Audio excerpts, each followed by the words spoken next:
Testing, testing. One, two, three. Okay.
Testing, testing. 1, 2, 3. Let me turn the volume up. Testing.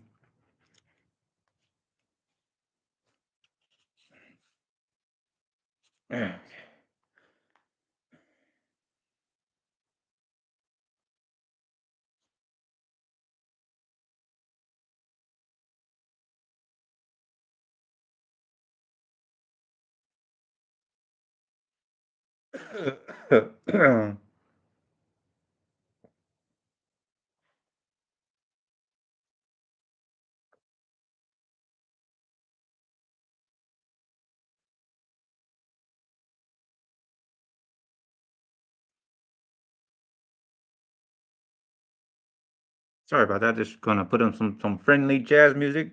Afternoon jazz music. Afternoon coffee jazz. Hopefully they're copyright free. Oh, let me put copyright free.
Okay.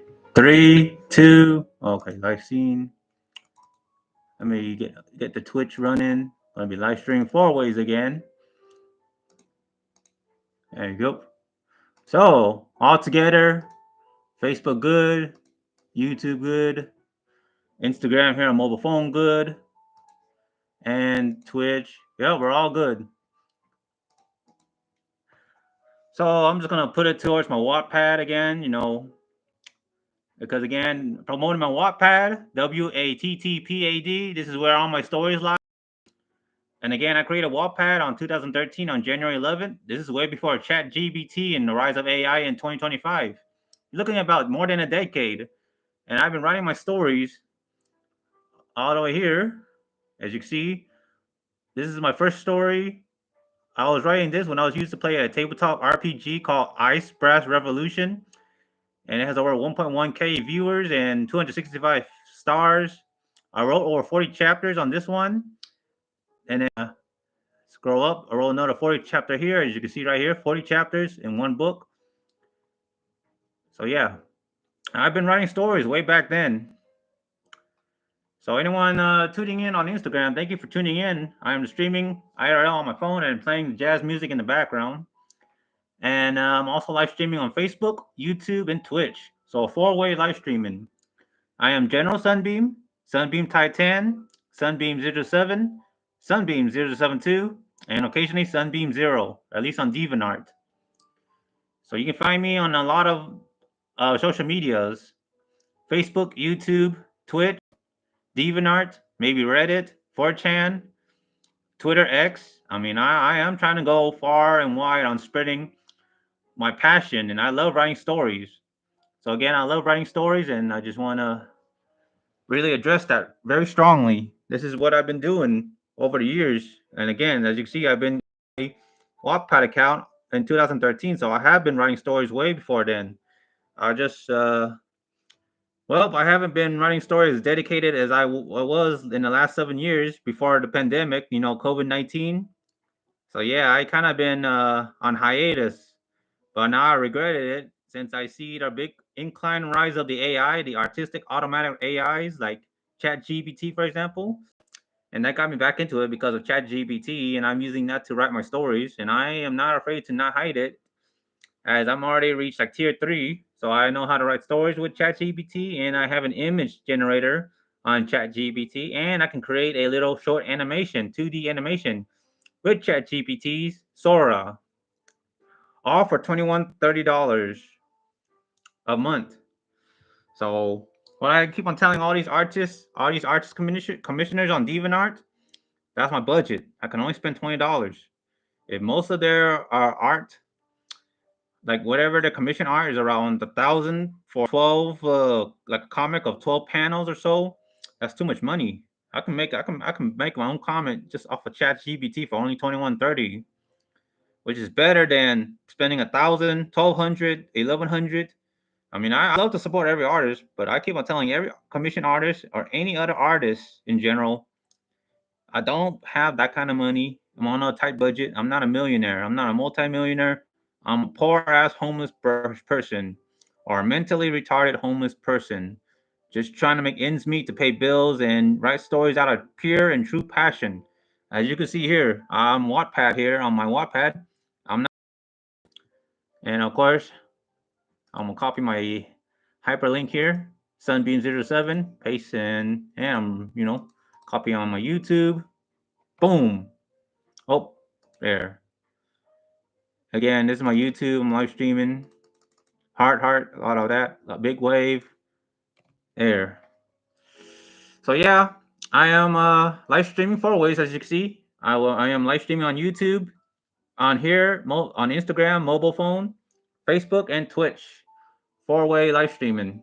I am General Sunbeam, Sunbeam 07, Sunbeam Titan, and Sunbeam 072. This is my Twitch right here. Oh, you see, this is my Twitch. Let me go ahead and say hello. Hello. I have the shield mode on to prevent scammers and spammers from spreading stupid, unsolicited messages. So there you go. And Facebook, this is my Facebook. As you can see, I'm recording myself doing a selfie. No deep fake, no AI. This is the real me. And I wish people are as honest as me. Recording, not hitting my face. I'm telling the truth. I'm an honest person. So anyway, let's get down to business. Let me do a selfie. All right. Today I want to voluntarily sponsor and promote and advertise a drink called Neuro drinks. These special mental drinks helps with the mind. And I brought a Neuro Bliss to help reduce stress. As you can see, I'm doing a selfie, and for some reason on the phone, it has the label upside down. It's like I have to turn my head around. So I don't know what kind of phone I have or why it's making it look like it's all reversed. But on YouTube, it definitely shows Neural Bliss. Like you can see on YouTube. Here, let me revert the phone. There you go. See? It says Neural Bliss, but when I do a selfie here on Instagram, it's the words are upside down. Yeah, it's not helping. yeah, so I'm promoting Neural Bliss. I love this drink. I brought this for me and my wife and my family because, I'm a stressed person 24/7, 24 hours a day. I'm always stressed. So I'm drinking this. Let's see if I can open this with one hand. I love Neural Bliss. I bought this on Amazon, I believe. Cost me, I bought 2 packs, so about like $60 or something. So cheers. Happy Lunar New Year of 2025, the year of the snake. Chúc mừng năm mới. Again, chúc mừng năm mới. Happy New Year of the snake. Happy Lunar New Year of 2025. Gong Yi Fat Choi. Once again, Gong Yi Fat Choi. Cheers to many longevity and prosperous future to all.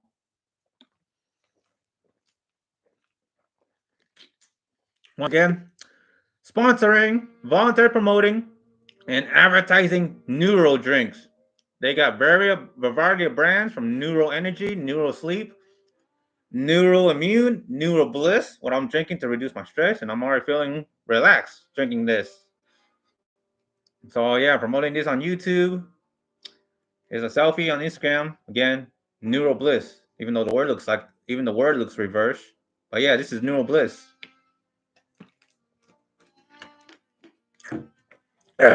Reduce stress. And I'm happy because it's also the weekend, but I won't be happy. But at least this will help me cope my stress when I go back to work.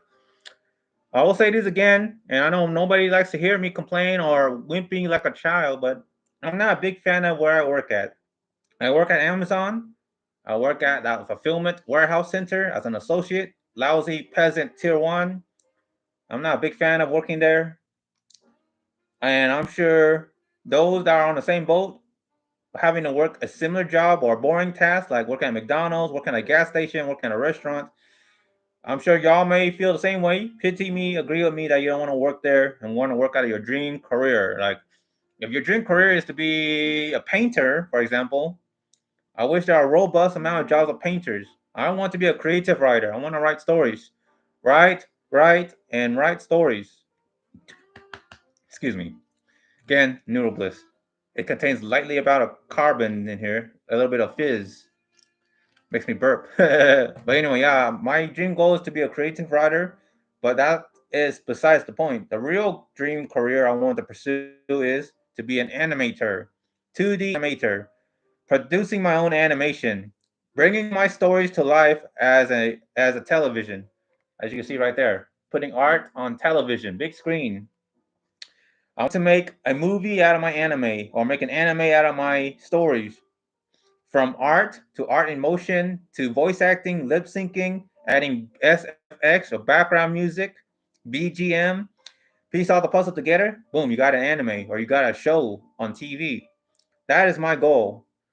And I want to tell you that Instagram, Facebook, YouTube, and Twitch, and any other website, social media, to hope to spread this message, spread the word, get the word across, hoping that my dream will come true. Because I pray to the Lord that I want to get into a education, college, university, hoping to reach towards all the advisors, professors, teachers, preachers, and business leaders to hope to make my dream come true.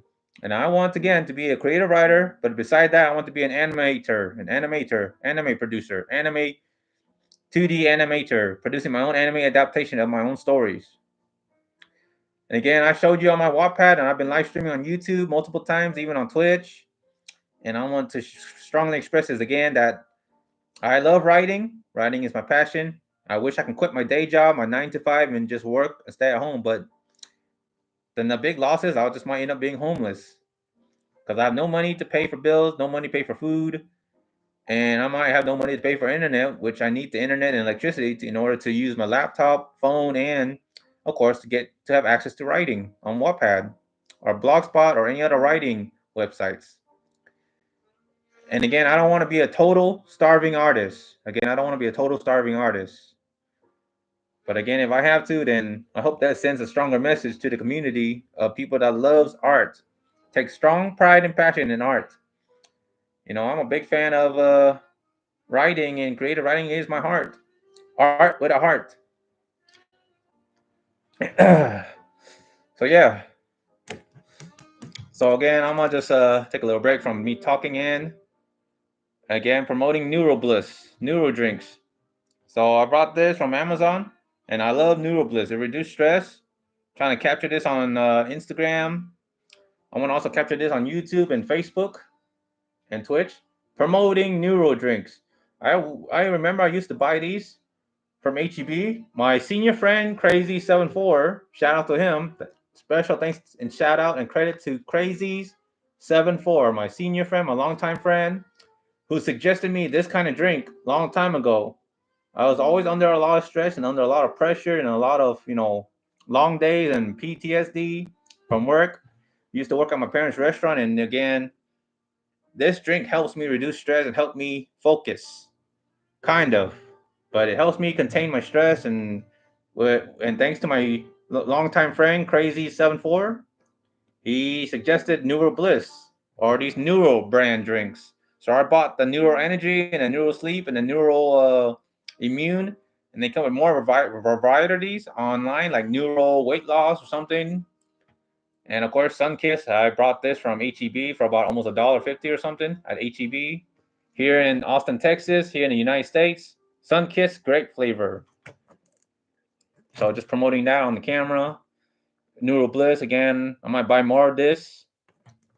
Can buy that on Amazon, but I wish they sell this more locally here in Texas, Austin, Texas. They used to sell this at HEB, and now I don't know what happened. I don't know if they cut ties or lost contract, but I like to see more Neuro Bliss, Neuro drinks. Trying to advertise that, market that, and spread the word, and have that company grow strong. Because I need these drinks. I love these drinks. So yeah. So that's the promotion out of the way.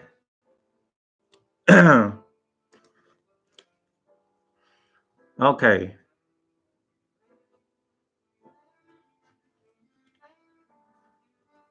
Yeah, I am doing a selfie recording.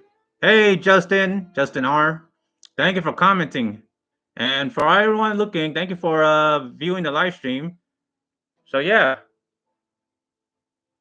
I am live streaming 4 ways. So, I got your message to give you a like, Justin. Thank you for tuning in. Thank you for watching my live stream. So, again, I'm also checking on YouTube, see if anyone commented on my YouTube. Nope. And checking my Twitch. Nope. Anyway, back to what I'm doing. Yeah, promoting my Wattpad. I'm gonna stick around there because I want to get a lot of coverage. And the only reason why I'm live streaming all this is because, well, I just want to protect my original work. You see all this? I put all my heart and soul into writing all this story. At least all these stories here are not used or not covered by ChatGPT. These are around 2019, and the rise of AI or the automatic artistic AI doesn't come around until like late 2024, early 2025. As you can see from this story all the way towards here or partially here are not covered by ChatGPT or any AI software. I handwrite all this, and I have a severe writer's block. So yeah, thank you, Justin Ravia. Thank you for commenting. Turn your phone around. Well, I don't know if you're there you go. There's my confirmation. No deep fake, no AIs. There's my phone, my OnePlus 12. Putting on some jazz in the afternoon. There you go. So yeah, I'm live streaming on 4 ways: on Instagram, Facebook, YouTube, and Twitch. And of course, I'm gonna go ahead and screen share this. Promote my Wattpad. There you go. I used to have 21 followers. Sorry, used to have 21 followers. Now into 7. I don't know what I did wrong to deserve losing that big amount of followers, but I just know that Wattpad is, in my opinion, is just worthless. There's no way to make money on there. So having large followers and having a big fan base on there is really pointless. I mean, I got only like 3 of these Watt tokens, and they're there to buy premium books. Like, this is just more for reading, and there's no gain. But again, that's beside the point, as I'm only there to write stories, and I was really more into just there to write stories. I mean, I got 32 chapters here on supremacy, clash between heroes and villains, and I have over 10 chapters on Chronicles of Sunbeam's lifestyle in another universe. I have over 37 chapters on Sunbeam X Moonbeam, Intimacy with Nature, and Ice Splash Revolution, Do It Yourself or DIY series, Bullying Revolution Deficiency, the villain side of the Ice Splash Revolution. Talking about Ice Splash Revolution, I used to play that tabletop, the steampunk tabletop games, long time ago, back in 2016, back when I remember Upos anime, at least in the Austin area on Rutland Drive. For those that are tuning in or hearing what I have to say on Facebook, YouTube, Twitch, Upos anime used to exist back in 2016, and they've been going on for about 3 years. They used to own three locations: Austin, San Antonio, and Houston, and they are all owned by the same owner named Franklin Mormon.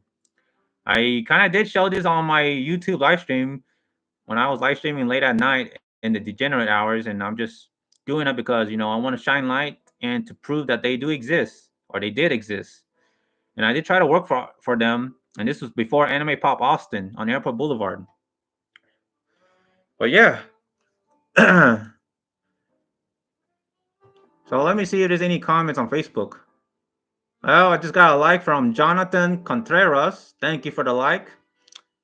And again, shout out to Jonathan Photography. I want to promote him and his page.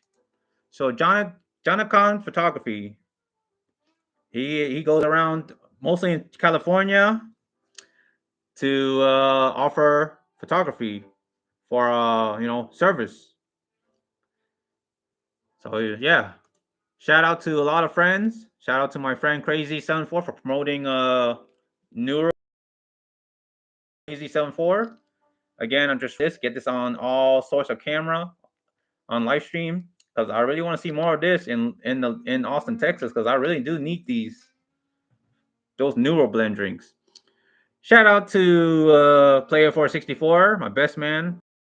Was that him and his wife willing to commit to being at our wedding, me and my wife. 2 years ago or a year ago, back in 2023, on September the 2nd, on Saturday at the Oasis on Lake Travis. Special thanks to Player 464 and Queen Oberon. Special thanks to Marvis Mackay for giving me gifts, and of course, we were kind enough to attend his get-together party yesterday. We were only there for about a few hours, and no, we're not going to be sleeping over. I'm like in my early 30s already. I don't know what the opinion of many people think. They've considered sleeping over as like a child's play or for little kids. I don't know if anyone in their 40s, early 40s or 50s still sleep over like that. I mean, I have been putting too much friend zones, like friend time, and I'm neglecting spending less time with my family. I mean, I learned this after moving to an apartment for 13 months, knowing that family, I would say, is like it's a virtue. I would say a good virtue. Spending time with friends is almost like a seven deadly sins, in my opinion, because everyone have their own problem. They have their own challenges. They have their own hardships, hard climbs, and friends are not really like legal guardian. They're not your parents. They're not your mom and dad by biological blood, if I had to put it that way. But by law, you're not obligated to take care of a stranger, pretty much, to put it that way, if that makes sense. So I would say friends, they're not your legal guardian, and you have to sign up and register with the state court of law in order to become a legal guardian. So friends are not obligations. They are just like strangers or acquaintances. You could choose to, you know, be friends or not be friends, and there's no repercussions or consequences. And I'm gonna say this again: I'm promoting Wattpad because I used to write stories, pencils on journal paper back in 2005 in fifth grade, and again, I've been writing all the way towards 2016, way after I graduated high school in 2012. And I've been writing stories since I was lonely and single. So if I go back to being a lone wolf, lonely and single, then it will not make much difference. My stories will always be there for me. It is as flexible as I am. In great times and tough times, whenever I need some peace, moment and quiet, or peace and silence, moment of silence, I will just go to Starbucks coffee or any coffee shops and bring my little mini laptop with a small pencil and journal paper so I can write my stories in peace. I mean, I would say if I ever do miss being, lonely in solitude, I would say yes, I kind of do miss being lonely in solitude. Because now I'm already feel like I'm under multiple obligations when it feels like I shouldn't be. Like, well, my brother-in-law always, message me and pegs me to pick up to send money to pick up stuff, and he calls, and I had to, be forced to divert my time to talking to my brother-in-law and all that. I'm not trying to be rude, but I want to say this on my end. I respect a lot of people's time. I made a few mistakes where I stolen a lot of people's time or waste their time. And now I'm trying to take this as a hard lesson and not to do that again in 2025 this year. So I don't talk to you, I don't bother you because you may be busy. And I think I'd rather keep it that way if you are genuinely busy. Like whether you want to hang out with your own friends, you have your own circle of friends, whether you're really helping your family out or you're really at work or you just don't want to be bothered, I respect that. And the same courtesy applies to me. You don't bother me. I've spoken my mind so many times, and as you can see, I'm promoting my Wattpad. I write my stories, and I like to be left alone writing my stories. I wish there is a robust job where I can get paid to freelance to write my own stories on a special platform where it pays me maybe $1 an hour or something for stories, written stories. And I really wish that it can be a thing. So anyway, all right, let me see. Trying to look for uh all right, let me pop up another Facebook, open up another Facebook browser. And again, yeah, this is my personal Facebook, so very. I'm kind of trying to zoom in and try not to expose a lot of any potential. What's the word? What's the word? Confidential information. But yeah, there's me live streaming, and I'm going to my personal Facebook. Yep, been married for a year, married to my wife. 26 minutes ago, feeling determined. And then 2 years ago, there was a winter storm where a lot of dead trees were falling. So, and there's me. All right.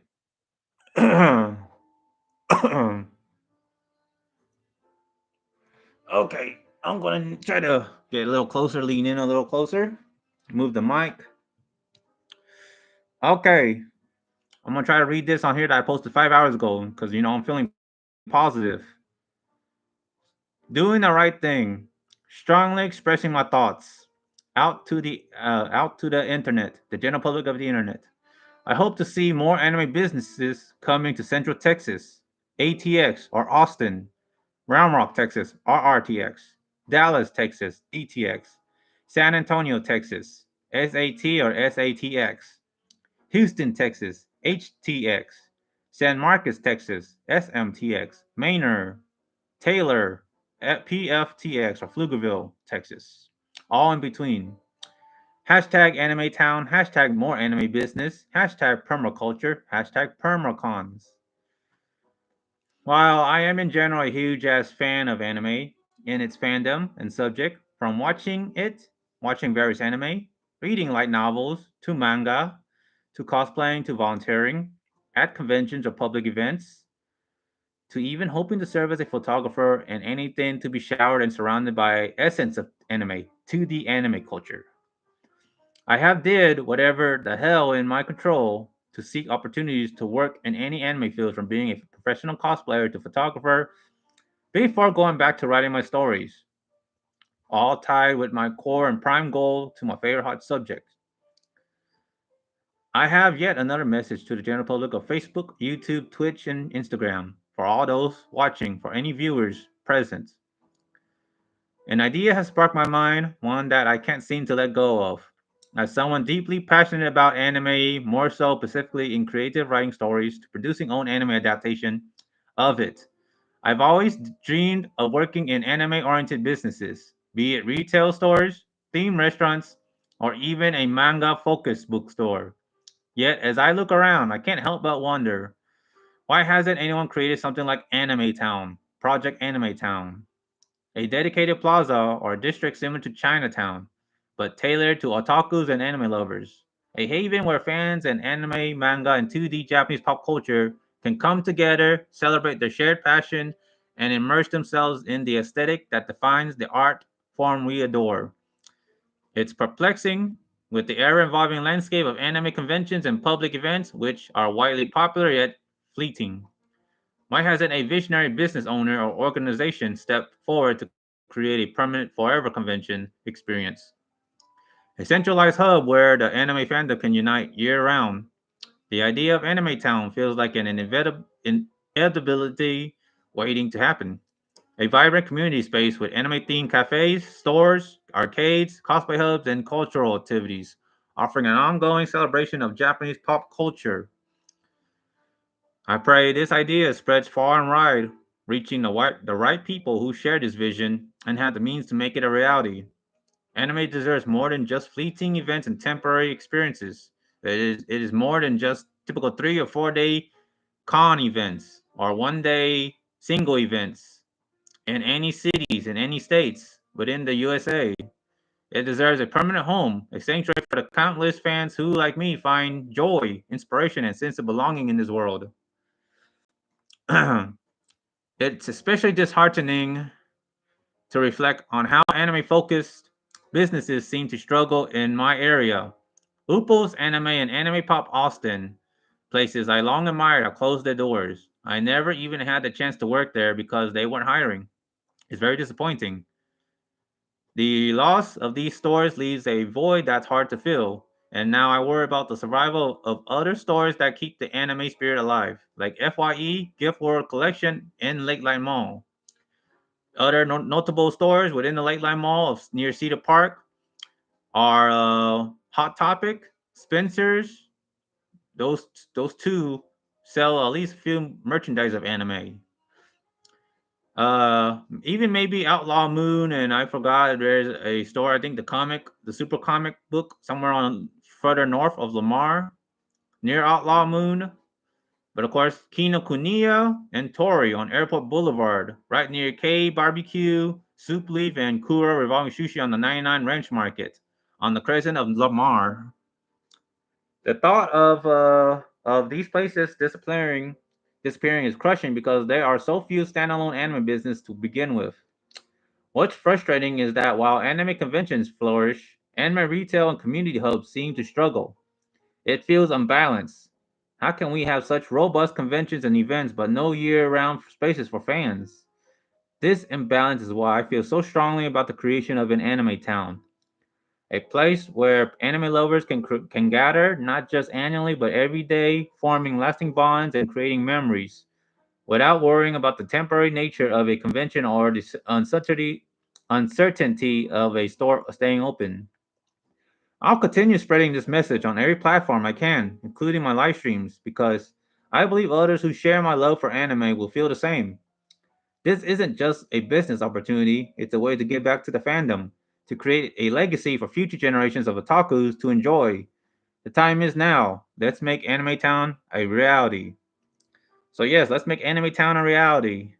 Hashtag Anime Town. Been sharing this on stories, trying to keep on spreading the message far and wide, all across multiple platforms like Snapchat, Discord, Skype, Blue Sky, Blue Page, Telegram, MySpace, Tumblr, Amiibo, VK, Reddit, 4chan, Telegram, Twitter X, any other exclusive mobile applications. What else? What else? Rumble, Kick, WhatsApp, all that. Trying to spread the message, spread the word far and wide across every other social medias there are. So yes, trying to promote Anime Town, hoping to create more permanent anime business and not just fleeting and temporary anime conventions. There are like so many I've seen on Instagram and so many of those being advertised on Facebook, on Twitter X. I mean, I understand if it's about the money, and the only reason why they have the money to run a temporary convention, because again, it's money. Like running a permanent business probably will cost more money in the long run, because you're paying bills. But it's possible. Here in America, with God, everything is possible. There is nothing that would be impossible. I mean, it takes more than one person, I'll tell you that. All right, so let's scroll down. All right.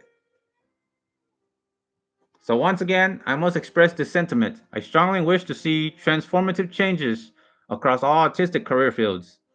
These industries should breed equal employment opportunities for everyone, not determined by natural selection, specific aptitudes, or talents alone.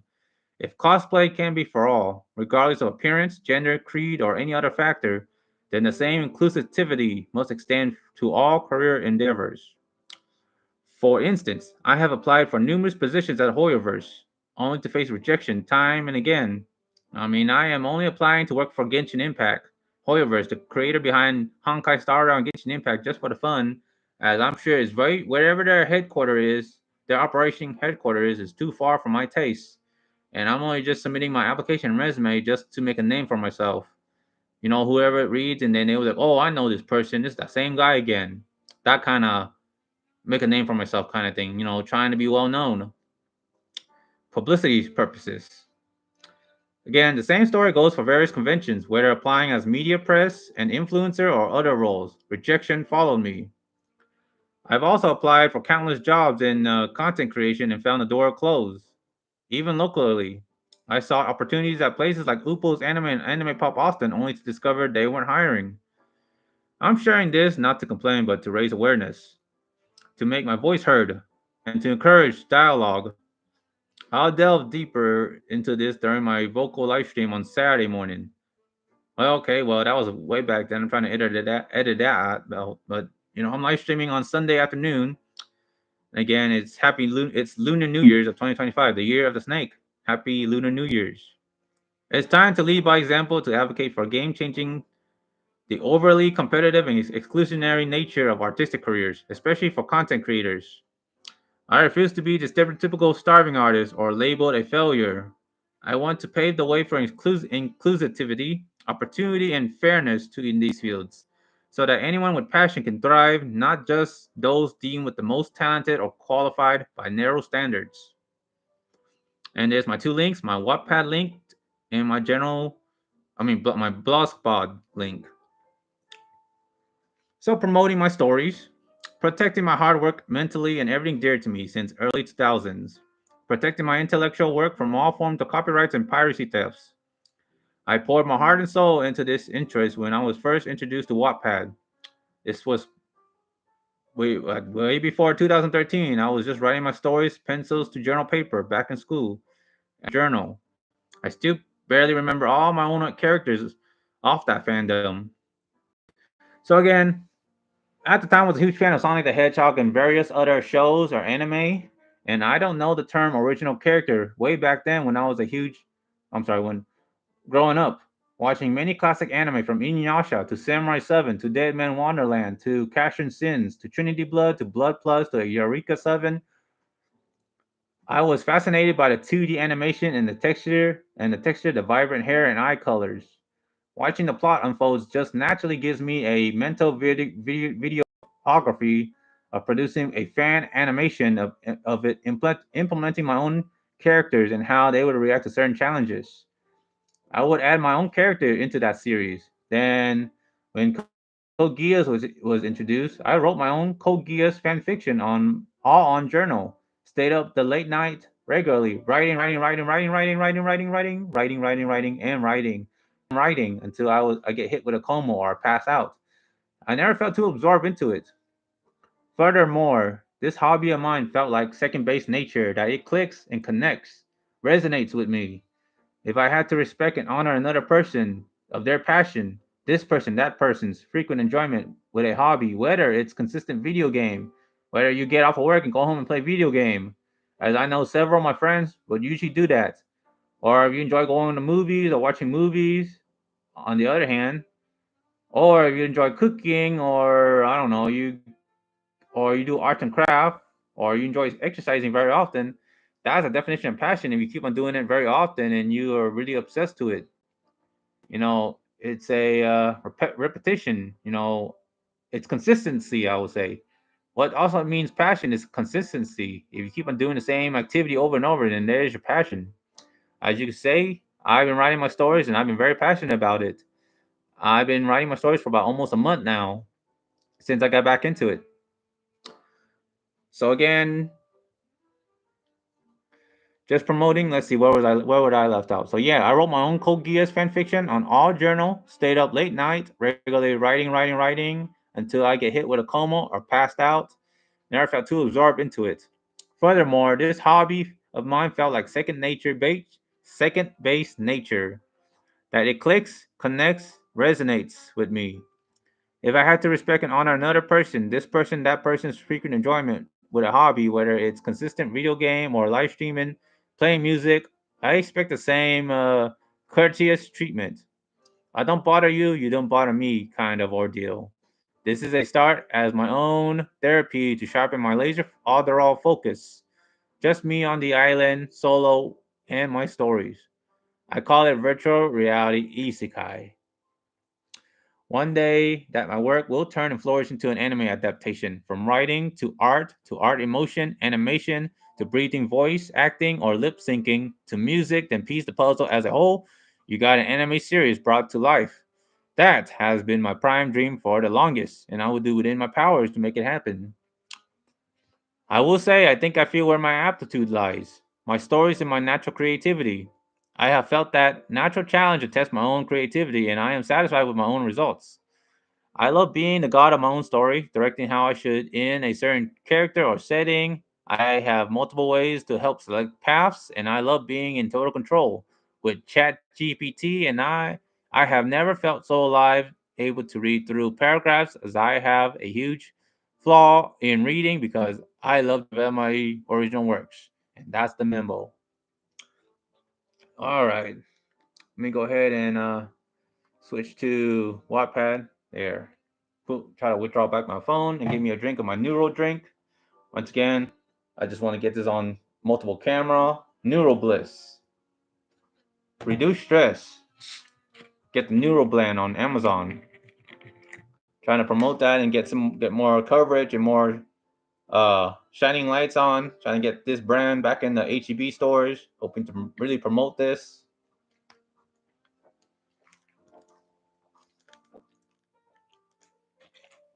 Oh. Yep, just being me, myself, writing stories, spending quality time with my family because it's Lunar New Year of 2025, the year of the snake. So happy Lunar New Year, Chúc mừng năm mới, Gong Yi Fat Choi. And in case for those who understand Spanish or speak Spanish, let's see how to say happy Lunar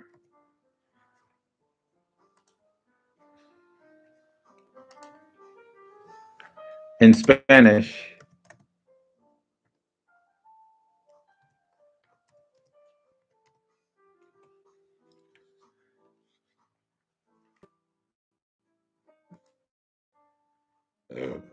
Ano Nuevo Lunar.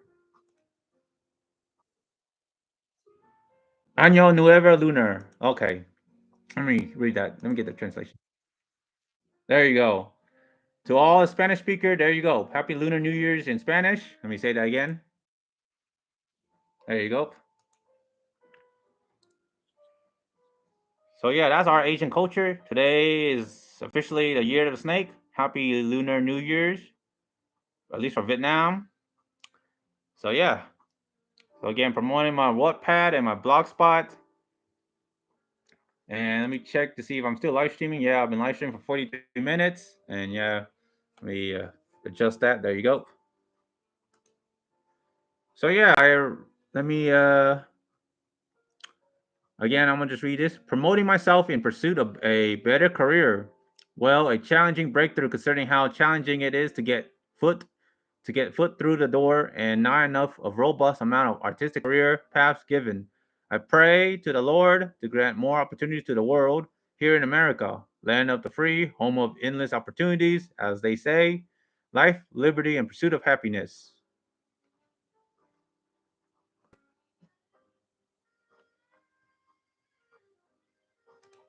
And I share like 3 chapters of my stories. 3 chapters of my stories of the main story: Supremacy, Clash Between Heroes and Villains. Posted on Facebook. I'm really promoting all that because I work very hard on it. I mean, minus the image. All that is done by AI on ChatGPT. There's another one, Supremacy on chapter 2. And this is chapter 1.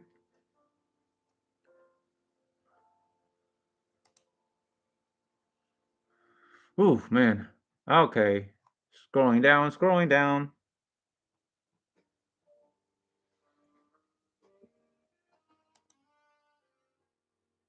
Wishing everyone prosperity, happiness, and success in this year of the snake. May this year bring new beginnings, boundless creativity, and the courage to chase our dreams. I promise myself to return to writing, pursue my passion in college, and explore animation production to bring my stories to life. Here's to a year of growth, storytelling, and making dreams a reality. And I will do my best to try to communicate in Spanish. Deseándoles a todos prosperidad, felicidad y éxito en este año de producción de animación para dar vida a mis historias. Brindemos por un año de crecimiento, narración de historias y hacer realidad los sueños. Chúc mừng người hiền vùng hạnh phúc và tràn công trong. Sorry, I'm speaking this in Vietnamese. So again, chúc mọi người trên vùng hạnh phúc và tràn công trong năm con rồng này. Mong rằng năm này sẽ mang đến những những khói đồ mới, khả năng sáng tạo vô biên và lòng đồng cảm tùy theo đuổi mở của chúng ta. Tôi tự hứa sẽ quay lại việc lắc theo đuổi đam mê đam mê trung ở trung trung trung đại học đại học và khám phá sản xuất phim hoạt hình để bên những câu câu chuyện của mình thành hiện thực. Đây là một năm chúng thằng kể chuyện và biến ước mơ thành hiện thực. Yeah, just trying to Vietnamese and in Spanish. This one is in Middle Eastern, Uduru or something. And again, Chúc mừng năm mới is Vietnamese and Gong Nhi Fat Choi in Cantonese Chinese. Happy Lunar New Year at the Snake 2025. Again, feeling ever positive, writing stories has been part of me since growing up, single and lonely. Well, I don't know why I said lovely, but single and lonely, lone wolf in school. Strongly have came clean, expressing that I will be full of it, egotistical, and self-absorbed into my passion. Finding a dedicated time to write stories while balancing a realistic day working at Amazon is a drag. Either making the real dough or quitting that to live out my limited moments before going homeless broke. Sad reality that of own artistic duties going on that can get the foot through. I hope businesses, CEOs, chairmen of conventions can come together to create Project Anime Town or Anime Plaza or related. And Upul's Anime Austin, Anime Pop, shout out for their long-standing businesses. Hope to see something like that coexist back in ATX.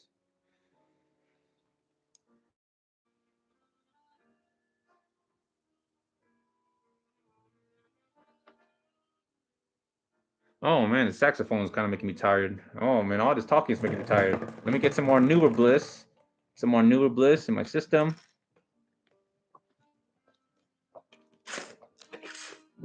Oh, all right. I gotta see how much my phone percentage. Oh man, my phone battery is at 50%. Still, live streaming still going strong on Wattpad. Promoting my Wattpad, promoting Soltaire Cosplay. You see, I use this image generator on ChatGPT to create that. I would have saved a lot more money. Shout out to one of the commission artists for creating this. Thank you, Isabella. The art commissioner Isabella. Thank you for creating this. Shout out to you. Thank you for all the legitimate artists.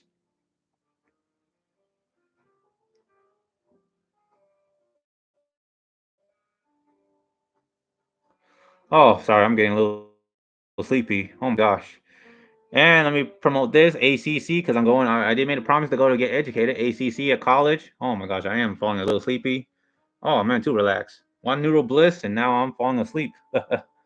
Trying to keep on talking and keep on spreading the word far and wide.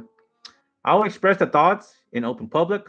I know I have been highly vocal and outspoken about this, a part of my 2025 New Year's resolution goals and promises that I will be committing to what I call the education arc season for me. Going to college and maintaining a solid education until I either go home with a master's degree or enough knowledge know how to produce my own animation. I will be going full time to make up for not attending back in 2012. I will not sit around watching those about to graduate or those already in high success careers of their dreams get more ahead while I fall further back behind in life.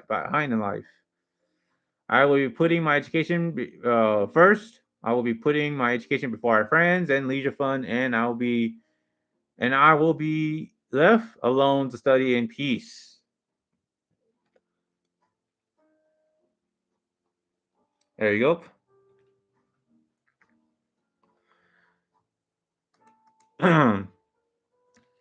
Furthermore, in addition to strongly advocate those with such interests and passions to fulfill your own dream career goals, I want to express that I understand the definition of starving artist and one legend back in the 1800s era, a painter who was depressed named Vincent van Gogh, or within my dream career fields as a creative writer author, Alan Edgar Poe, and I forgot his name, Fitzgerald's or Scott Francis Key Fitzgerald, who wrote the Great Gatsby and This Side of Paradise. So yeah, just to honor those few artists back in the 1800s around there, because my family has been telling me that this it is hard to get into such fields are less than 10% are admitted. Hopefully to break that cycle and hope to increase the large percentage of those numbers, make it like 70% of artistics are admitted. I don't enjoy working at a boring technical jobs like McDonald's or a gas station, not even Amazon or boring manufacturing library to manufacturing plants. I don't like that. I don't like a lot of technical jobs. Don't understand why it's so robust. Wish that there's more love and light being shined on the artistic side. Time to change the percentage to a bigger amount. Political time. Spread it like wildfires. Oh, sorry, I'm falling asleep. My nose is pressing against the microphone. Oh my gosh. All right, let me switch position, switch posture. Okay. Here, let me do a video selfie on Instagram because that'll help me wake myself up. Because I might as well just humiliate myself. Promoting again, Neural Bliss, and and then again here's Neural Bliss and Sun Kiss Grape Soda. Put that there. I had like 5 of them, and I might as well put all this. Look at all that. That's how thirsty I am. How much I love these drinks. Special thanks, shout out, and credit to my longtime friend in 2014, Crazy Chris, Crazy74. Shout out to him for suggesting this drink. So I'll give all that credit to him because Neural Bliss helps me reduce stress. I'm sure my family really need this because again, we're all stressed out. It's been a long day, PTSD, frustrated, flustered, too many obstacles, roadblocks, a lot of nuisance, a lot of hell. So yeah, I just want to promote Noodle Bliss and get all that on live stream. All right. Yep. So again, Noodle Bliss. It's captured on YouTube, Twitch, Facebook. Captured all this. There you go. So right now my phone is at 48% battery life. Okay, I'm trying to keep moving on Facebook because I don't want to capture a lot of friends. Again, this is my personal Facebook account, and I'm not hiding all that. Again, this is all generated for AI, and I love Jungle Girls, promoting my original characters. There's me modeling, being a male model. I'm hideous. I might as well go ahead and read this one. January 28th at 7:37 p.m. Texas Standard Time. Proud to be me, showing my natural beauty of my entire hideous Asian guy male body with a handsome smile. While I make the effort to exercise and to sharpen appearance, for general models of those daring to break into careers, these aspiring future generations of models deserve praises, recognition, and the reward for motivation if they slim down or fix their mottled skin. I got moderate to severe acne lesions all over my body, hyperpigmentation or dark spots, blemishes, scars, and burnt marks, bruises, scratches, and old wounds. Still, I love to go clothing optional to feel free, be free, and let free. Taste of pure freedom. You can judge me, but the smartest IQ of a person would understand that there is no higher honor to put someone down like that. So I just want to read that, get that word expressed on multiple live stream. Special thanks to Jonathan again for the comments. Special thanks, credit. Okay, special thanks, gratitude, credit, and majority of it, and shout out appreciation to Chat GPT of its provided function to create this image. Closely suits. Suits. Oh, closely suits to how I picture my original characters. It is worth the subscription that aligns with my endeavors to write stories and to produce animation akin to it. So yeah, that's my original characters there. It has been like 3 years since I declared engagement to my wife. While relationships are not perfect, when challenging the natural hardship of the real world, communication and the free choosing to cooperate to adhere to what is communicated are what matters. I mean, communication is key, but the free choosing to either to cooperate or to either adhere to what is communicated, or yeah, or what matters, are what matters. Tis same goes when in social setting or at businesses. If you refuse to cooperate, then there are consequences for insubordination. I listen to what matters, not over spilled milk, not something that is considered worthless. What else? Not something that is worthless. I value my family as well as speaking higher prosperity and success. Keep survive the worst time of the future poverty and financial depression. And I'm gonna read this. All right. I hope to continue witnessing successful business owners, wealthy entrepreneurs, and visionary CEO chairpersons of anime convention organizations come together to strengthen and sustain the rich tapestry of anime culture and Japanese pop culture. Central Texas, especially Austin, ATX, is brimming with potential, and I envision it as a hub for fostering more business opportunities that benefit this vibrant community. I advocate for pushing forward equal employment opportunities for everyone while cultivating a robust ecosystem of artistic careers and anime focused businesses. This includes reimagining content creator platforms to support fairer practices for subscription and followers based fan engagement by creating systems that ease the path to employment and partnerships, eliminating unnecessary hurdles like grinding, favoritism, and cutthroat competition. We can ensure a thriving and inclusive environment that nurtures creativity, collaborations. Now, sorry, I'm just falling asleep. I am dozing off really bad. It's been a long day for me, and tomorrow will be a longer day for me. I hate waking up early just to go to work. I am never looking forward to going back to work. And I can't find any job that could pay me the same amount with good benefits other than what I'm working right now. I'll be happy to work 12 hours writing stories with all that great benefits, but there is no such thing as a legitimate writing stories job.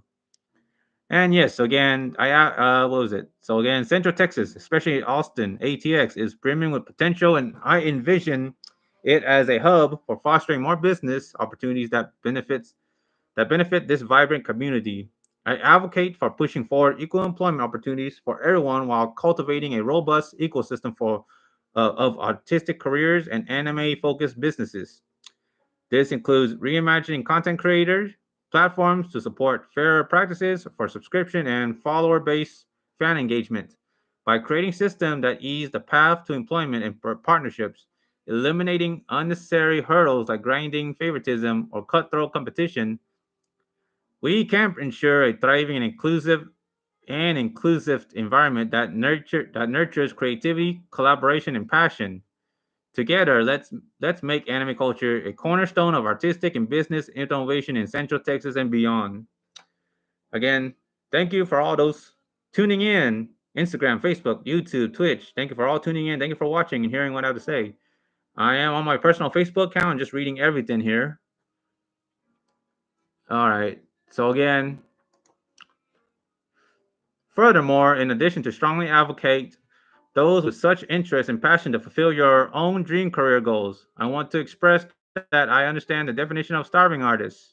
And one legend back in the 1800s era, a painter who was depressed, named Vincent van Gogh, or within my dream career fields as a creative writer, author, Alan Edgar Poe, and Scott F. Fitzgerald's. My family has been telling me this that it is hard to get into such fields as less than 10% are admitted.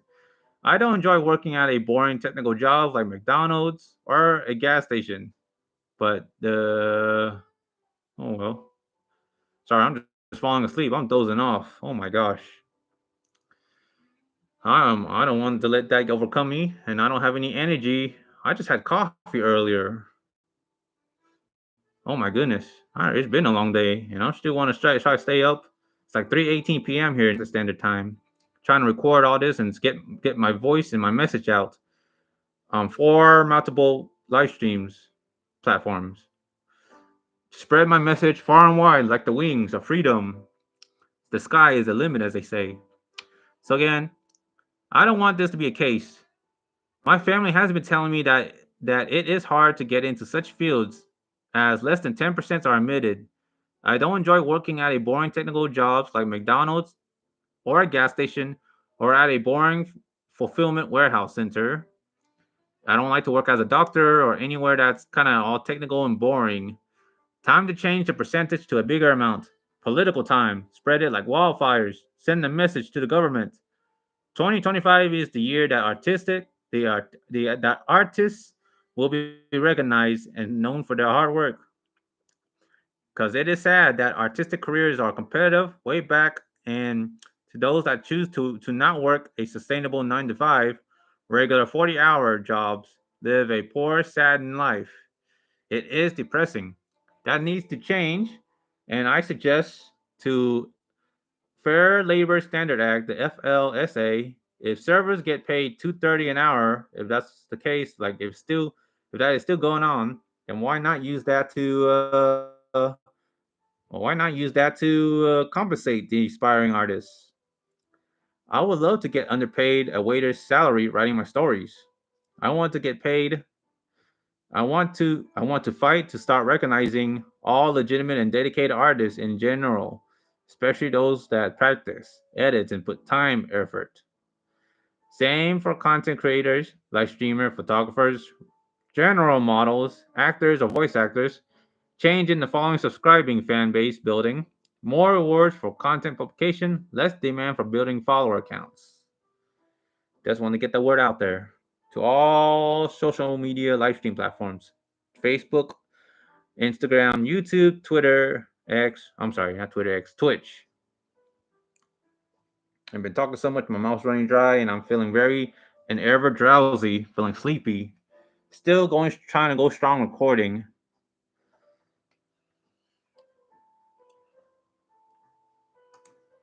So again, I'm gonna read this. As we move into 2025, I find myself continually expressing the importance of addressing the challenges that creatives and dreamers face in today's reality. The world is rapidly evolving, and with it, I hope to see a surge in anime focused businesses, hashtag AnimeTown, and more equipment employment opportunities for artists across all fields. I would say And hashtag Anime Town, Project Anime Town. What was I? Oh, I'm getting really sleepy. I hope to see a surge in anime focused businesses and more equitable employment opportunities for artists across all fields. Whether you're a painter inspired by the legacy of Vincent van Gogh, a musician with the timeless brilliance of Beethoven, a 2D animator, a commission artist, or a writer like myself or Edgar Allan Poe, every creator deserves a chance to thrive, not just survive. The notion of the starving artist should no longer define the expression. All right, let me read that again. The notion of the starving artist should no longer define the experience of those who bring beauty and innovation into our lives. I firmly believe in fostering an environment where artistic and creative careers are supported with fair opportunities, financial sustainability, and respect for the immense value they bring to our culture. It is with this vision that I champion initiatives like Project Anime Town, which seeks to build and expand creative opportunities. Oh, sorry, falling asleep. I'm dozing off. Really, I really gotta try to get. I really might probably just have to call the stream here. I already been talking so much that I'm falling asleep. All right. So again, the notion of the starving artist should no longer define the experience of those who bring beauty and innovation into our lives. I firmly believe in fostering an environment where artistic and creative careers are supported with fair opportunities, financial sustainability, and respect for the immense value they bring to our culture. It is with this vision that I champion initiatives like Project Anime Town, which seeks to build and expand creative opportunities within the anime and Japanese pop culture community. Supporting such projects is vital for ensuring that emerging artists and established professionals alike have access to platforms, partnerships, and networks that empower their creativity without being burdened by the undue competition or favoritism.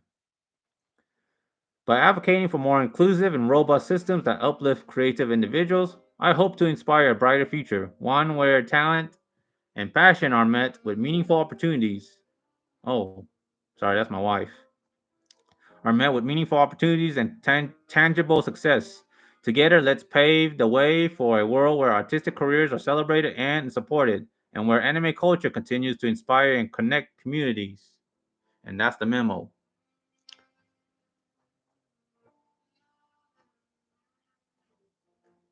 Love to promote other small commission artists, but I have limited funds and on a tight budget. Okay. I don't know what my wife is sending, but okay, I don't want to capture that on Instagram live stream camera. Oh man, I'm really am feeling sleepy. Oh man, drowsy, nodding my head to sleep. Oof. Love to promote other small commission artists, but I have limited funds and on tight budget. I am letting to all commission artists know that I am being a straight fighter. I'm sorry, what the heck am I saying? Straight fighter? What? Yeah, I'm really dozing off to sleep. I'm just letting you know again. Instagram, Facebook, YouTube, and Twitch. I've been talking so much that I don't know how I am getting so tired that quick. I just had coffee earlier and went to church with my family and my wife. And again, love to promote other small commission artists, but I have limited funds and on a tight budget. I am letting to all commission artists know that I hate being a starving artist. But if that be the darn case, then so be it. I will lead by example. That with ChatGPT on my side, I write stories and commission stories for free with your OC. I love writing. I wish I can write for other people with such intense, strong passion. I love writing with such intense, strong passion. I love writing. I love to build some sort of traction with the buzz traffic and promoting my content, my works, and in what in what in what I personally enjoy doing, even the free time. Given the free time, I love writing stories.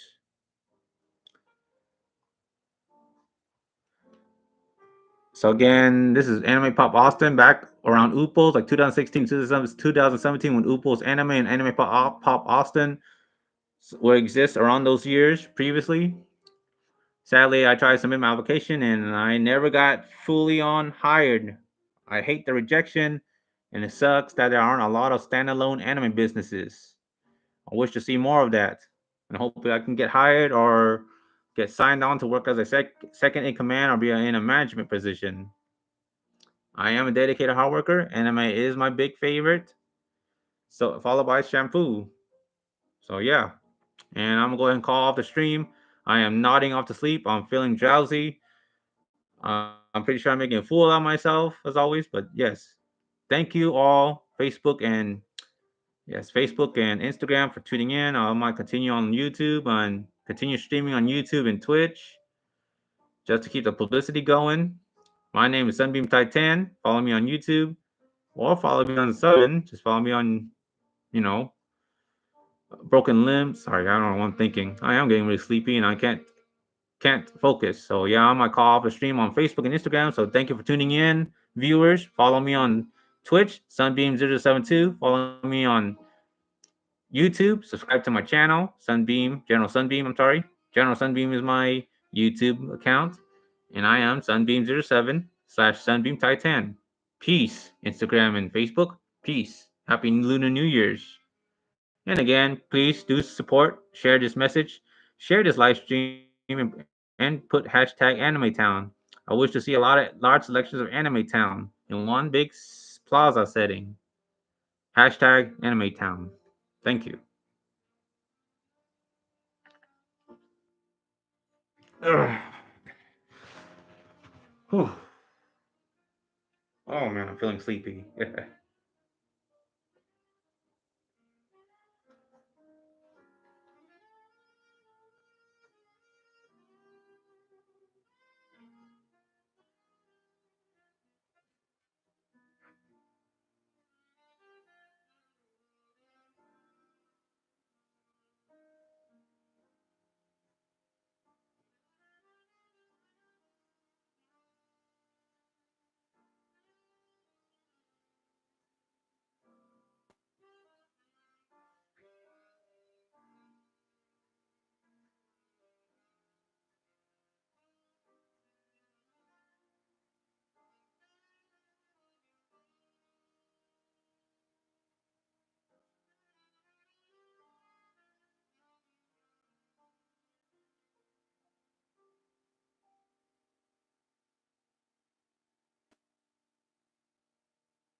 Oh.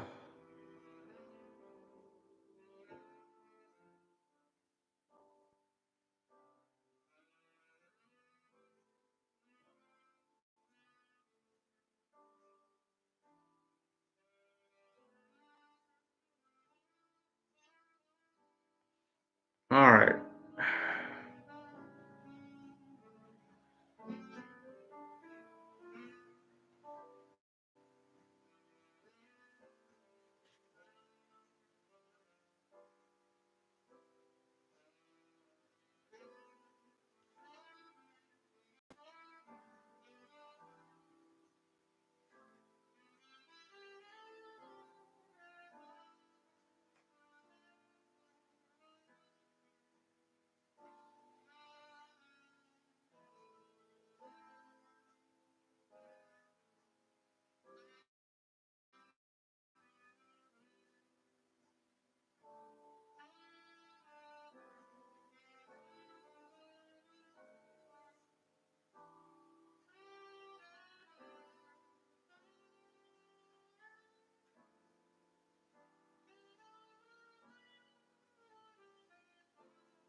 Oh, okay. Oh yeah. Falling asleep. Oh, I'm so tired.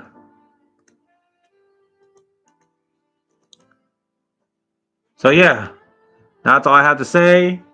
Thank you for all your support. Thank you for all the views on Facebook. Thank you for tuning in. I am General Sunbeam, Sunbeam07, Sunbeam072 on Twitch, and General Sunbeam on YouTube, and of course Sunbeam0 on DeviantArt. Follow me on there. I like to grow and hope to get a lot more page views, a lot of viewers, a lot of viewerships. I appreciate for all the attention, the publicity, the cloud of fame, and all that. Again, I am feeling sleepy. I am making myself really known. I'm not hiding my entire identity. I'm not hiding. This is the real me. No deep fake, no AI. Truly am falling asleep, and I am that tired. No lies. But I'm kind of disappointed because I just don't want to drink another cup of coffee because I don't want to get more hideous than I am. I'm breaking out with a lot of acne on my face, as you can see. Again, I'm just being me. I love writing stories, and I'm trying to keep on writing, hoping to find a full-time job that supports my passion and not be forced to work at the least desirable position. I don't want to work at McDonald's or any fast food. I don't want to work at a gas station. I don't want to work for a doctor. I don't want to work as a dentist. I don't want to work as a pharmacist. I don't want to work as a construction worker, casino, whatever. I just want to write stories, and that's my profession. Creative writing to anime producer or anime director. So again, hashtag Anime Town. Spread the word and spread that hashtag around, hoping to it grows viral and hopefully someone that's one of an outspoken person that wants to see a strong, sharpened anime in Austin. Hopefully to make that a reality. Thank you very much. I'm going ahead and to end the live stream. Let me see. Did I mute the chat on Oh shoot. I did not know I forgot to unmute the mic on Twitch. Oh man. Might have to uh testing. All right, so at least the mic is working on YouTube. So yeah, I got the word out. Let me go ahead and share this. Let's see, can I still screen share this on uh, stream? I was hoping to screen share this.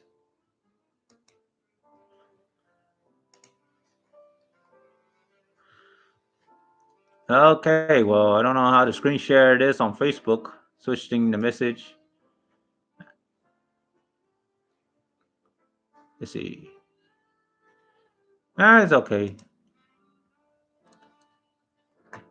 All right, still live streaming. Okay. So I just want to communicate this on Twitch. Hope to see Anime Town, Project Anime Town, Anime Town, anime, creative writing, author, Asian life, living life to the fullest, hashtag, again, Project Anime Town. Hoping to bring Anime Town to here in Central Texas, specifically here in Austin, Texas, ATX, and hopefully to see a big change. And hope to see a big change in the artistic career field where it's more numbers, not less than 10%, like about 70%. I want to see more robust artistic careers, and hopefully I can find a legitimate job where I can write stories and get paid for it full time, like about $15 an hour or something. And again, promoting Bliss, Neural Bliss, promoting these drinks on Facebook, YouTube, and Twitch. Neuro drinks. These drinks. Thanks, special shout out. Special thanks, shout out, and credit to Crazy74 for suggesting these kind of drinks, these brand, the Neuro drinks, the Neuro Bliss. These will help reduce stress. White raspberry flavor, natural flavors, carbonated, Neuro Bliss. Reduce stress, low calorie, vegan, gluten free, lactose free, 232 mgl-T9, chamomile, and again, clinic trials results. Research drinkneural.com. So these neural drinks plan they used to sell this at HEB for about $1 something. And I used to buy a lot of these. They help reduce stress, as the color blue indicates. All right, there you go. Now who's messaging me? I don't know who's. I think that's my wife. My wife, Asuna Need 45, Asuna Rose 44 on YouTube. My wife, of course, posting on the group chat with my brother-in-law on Facebook Messenger here on Facebook. Of course, I am watching myself, speaking her mind, sharing a lot of things on her Facebook. So again, I'm gonna try to clear up a lot of things and express my thoughts more clearly. I'm feeling a little awake. So yeah, hey Justin R, former manager of pinballs, especially in the bar area. Well, I'm done live streaming on Instagram, but I guess I'll continue live streaming on Facebook and on YouTube and Twitch. Let me go ahead and scroll. Oh yeah, promoting ChatGPT on YouTube. So again, here to freely express my thoughts here, just being myself at home and living life to the fullest. This is a PG-13 to maybe mature subject. Viewers' discretion is advised, as I will speak my mind. Speaking about stories, my passion to politics, to bringing anime business around Central Texas area, to promoting my social media platforms, to calling out scammers, and reciting multiple said speeches back on Martin Luther King Jr. Day. So again, I just cite one. So hope to see continue. I hope to continue witnessing successful business owners, wealthy entrepreneurs, and visionary CEO chairpersons of anime convention organizations come together to strengthen and sustain a rich tapestry of anime culture and Japanese pop culture. Central Texas, especially Austin, ATX, is brimming with potential, and I envision it as a hub for fostering more business opportunities that benefit this vibrant community. I advocate for pushing forward equal employment opportunities for everyone while cultivating a robust ecosystem of artistic careers and anime focused businesses.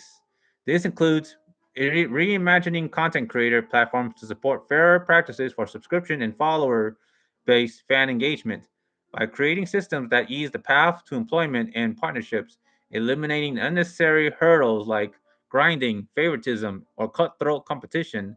We can ensure a thriving and inclusive environment that nurtures creativity, collaboration, and passion together.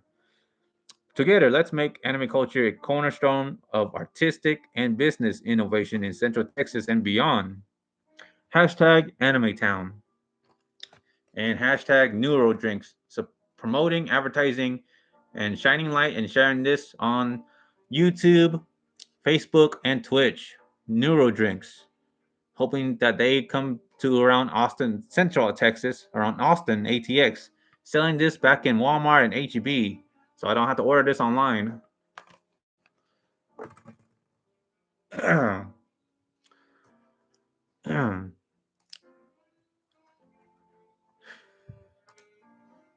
right.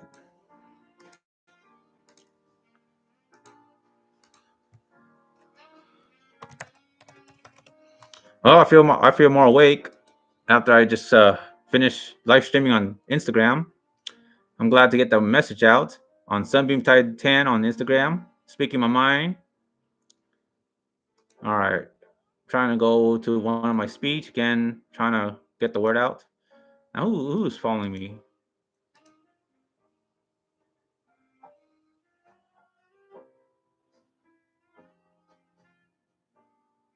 Oh, okay, it's just a response on the latest comment on YouTube, but okay.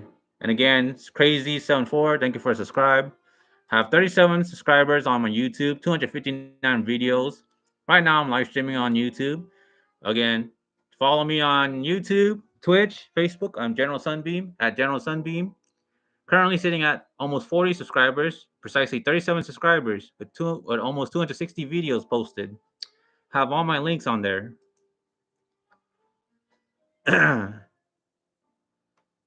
Let's see. Well, I'm trying to look for. There's the post. Right now it's about 3:39 p.m. here in Texas Standard Time, real time. So again, for anyone that celebrates the current year of the snake, Asian culture-wise, Happy Lunar New Year of 2025. I pray that for artists seeking a successful and prosperous endeavor in those super competitive fields to be accepted through doors of opportunities. I pray that I pray that I myself can find work as a freelance creative writer, working at and from home 12 hours a day, writing stories on Wattpad, on Blogspots, on any other writing platforms like Starry Writer or something. I pray that Project Anime Town is an official thing similar to Chinatown. I pray that Project Anime Town is an official thing similar to Chinatown. I hope to see more anime businesses thriving, not fleeting in temporary annual conventions or public events. Amen. Hashtag Happy Lunar New Year. Hashtag success. Hashtag endeavors. Hashtag message. hashtag prosperity, hashtag 2025, hashtag snake, hashtag Asian culture, hashtag statement, hashtag content creator, hashtag Asian life, hashtag general modeling, hashtag public figure, hashtag publicity, hashtag anime producer, hashtag creative writing, hashtag blogger, and hashtag anime town. Yeah, I didn't put that there. So yeah, hashtag project anime town.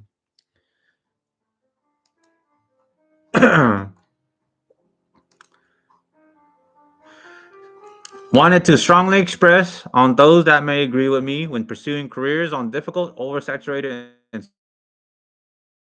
super competitive fields such as social media, partnerships, and naturally selective artistic career fields. Musicians, painters, 2D animators or animations slash legitimate commission artists, authors, voice actors, singers, auditioners, actors, voice actors, etc. Any artistic career movement, whatever you try to reside in, where it is beyond control to build a following or subscriptions, like here on YouTube, Twitter, X, Instagram, TikTok, Facebook.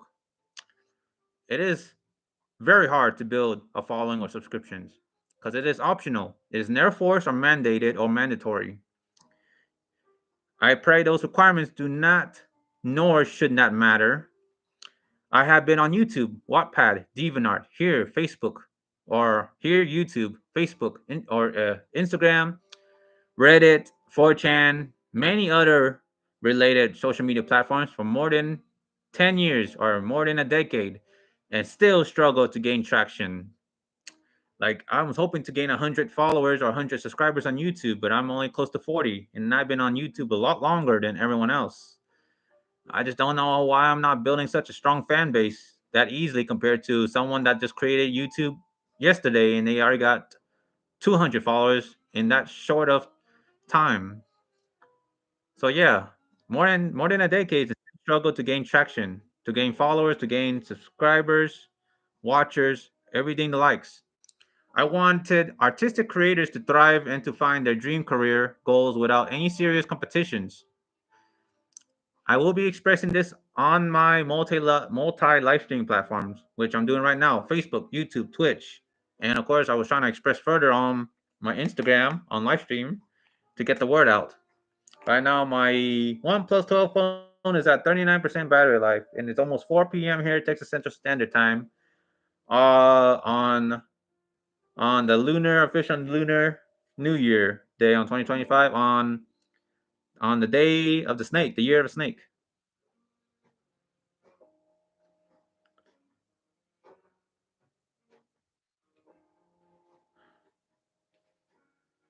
Okay. Yeah, that's my wife. My wife is just posting stuff on Facebook Messenger, as always. I will talk more about that later.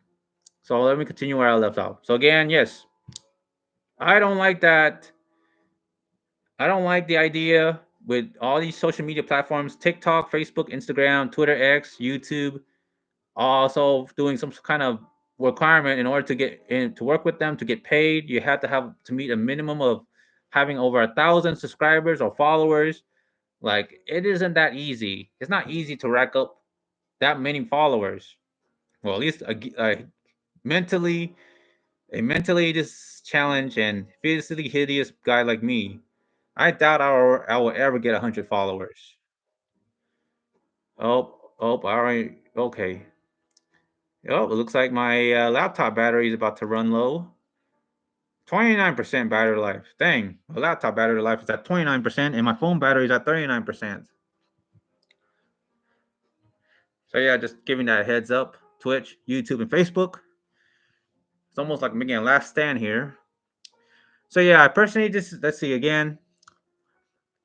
All right, I'll try my best to read this again. Yes, energy savers on. Thank you, Vivo. Thank you, Asus VivoBook laptop.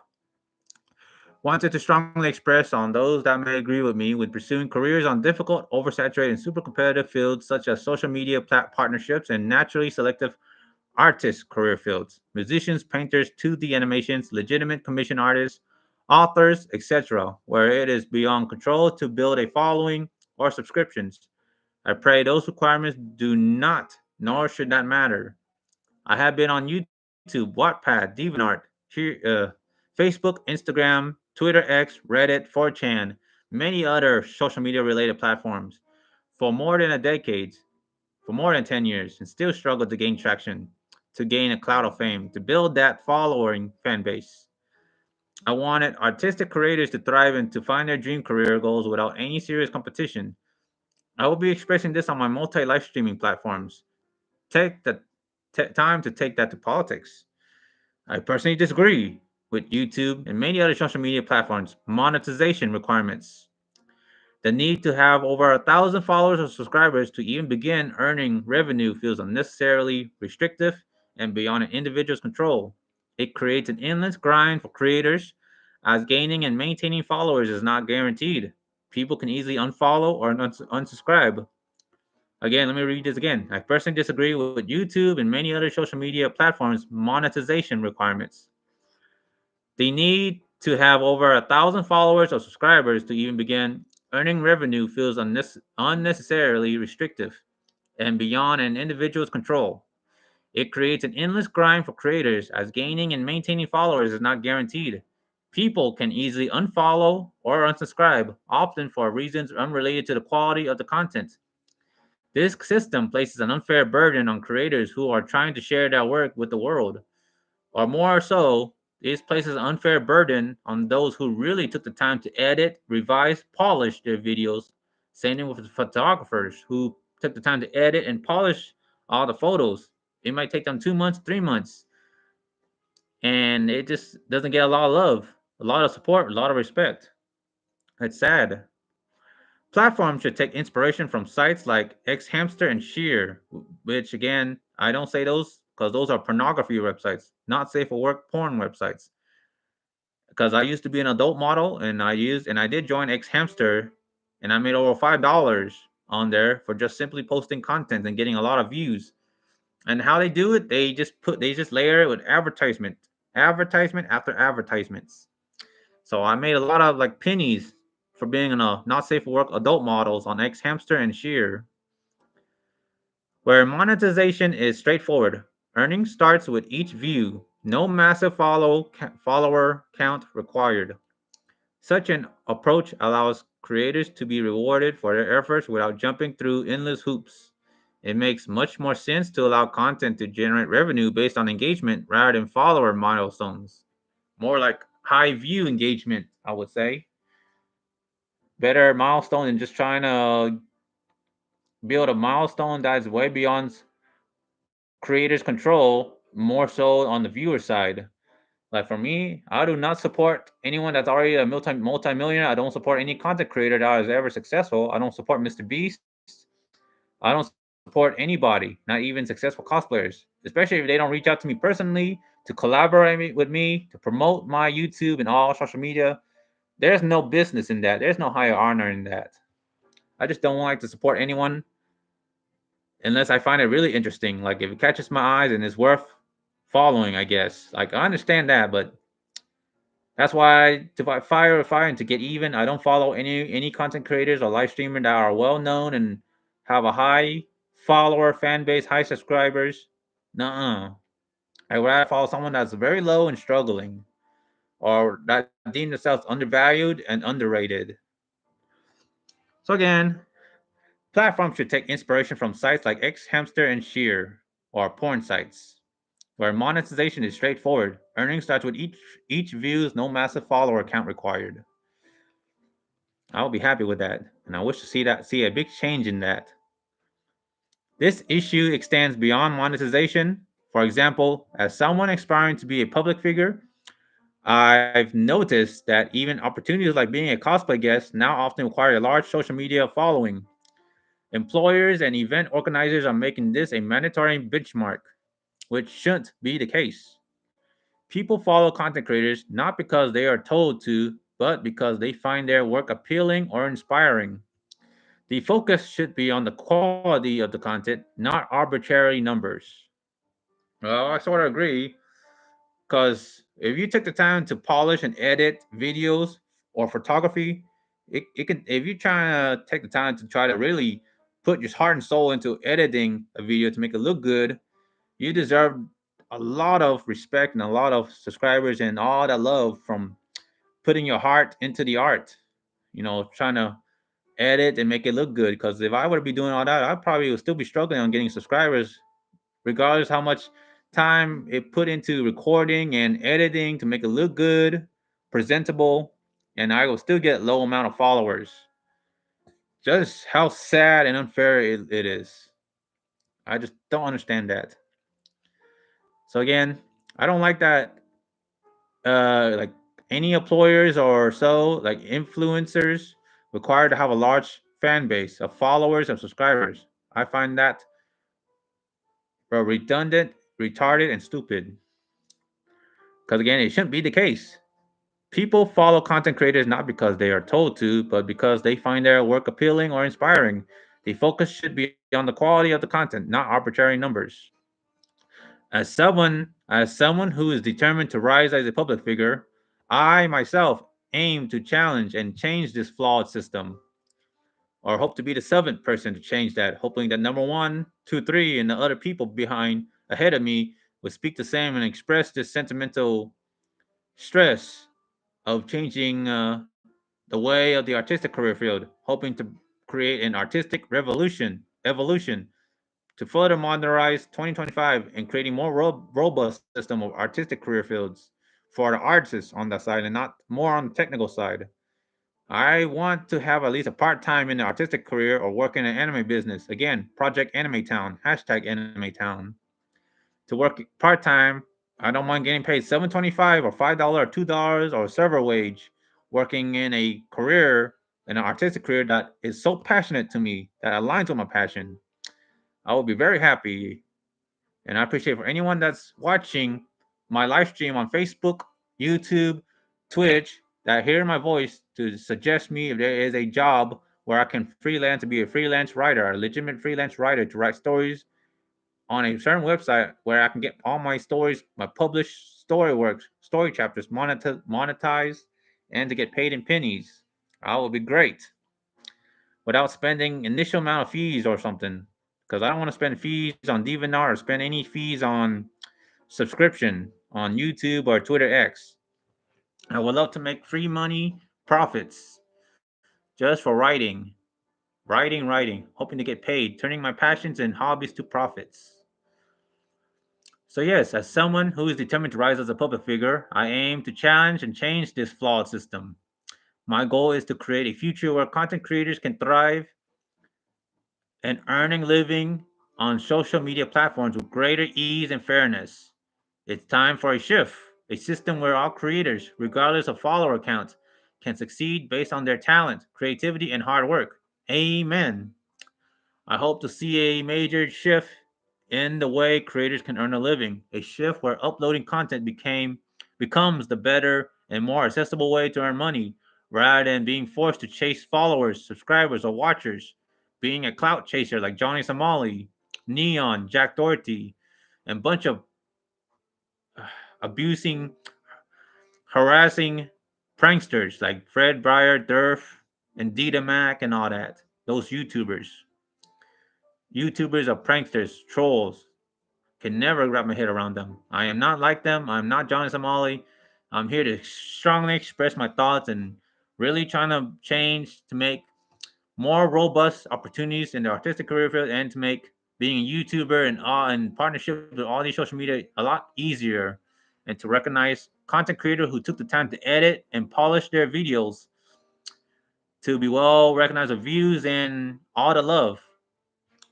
So yes, I want I want to see a shift, a major shift in the way creators can earn a living, a shift where uploading content becomes the better and more accessible way to earn money, rather than being forced to chase followers, subscribers, or watchers. View counts are and should be the most achievable metrics for creators to monetize their work, far more than arbitrarily milestones tied to follower numbers. I stand with those who dream of making a living by doing what they passionately enjoy, whether it's live streaming video games, creating art, drawing, or writing like myself as a creative writer, author who pours heart and soul into crafting stories on Wattpad and other creative platforms. If I must rise as a public figure and become a leader for this movement, then so be it. As a seventh person, hoping that the people that are ahead of me would share the same sentimental stress of hoping to fight to create a robust artistic career field to fulfill their dream goals, than not to be forced to work at McDonald's, gas station, or a warehouse. I'm sure any of you out there hearing this would agree with me, may agree with me, and hope that those can strive to create an artistic revolution of 2025 to push more jobs so that there are more people that can be accepted into doing what they enjoy and not to be forced to work at like a waiter job, not to work at IHOP, Denny's, McDonald's, gas station, or where I hate working at is Amazon and other boring warehouse jobs. I've been saying all that and complaining that so many times to say as a broad message. And I want to be the seventh leader to lead this artistic revolution movement and to bring more anime business here in Central Texas, especially here in Austin, Texas, ATX. So be it. I will take on that mantle to advocate for fairness and change. The artistic and creative career fields have become biased and unfair, dictated by a system of natural selection that prioritizes popularity over talent, passion, and creativity. Like, everyone deserves a place in the artistic field, whether they're amateur or not. Practice does make perfect, or if you keep doing it, again, passion is another word for consistency. If you keep doing the same hobby over and over, that's the definition of passion. Like, I am not hiding what I am doing. I am writing my stories and I love writing my stories. I've been using ChatGPT for almost a month and been writing my stories for almost a month. The proof is there. I've been writing ever since 2013 on Wattpad, but I've been writing pencils to paper back in school in 2005 and early as fifth grade. So that's my passion.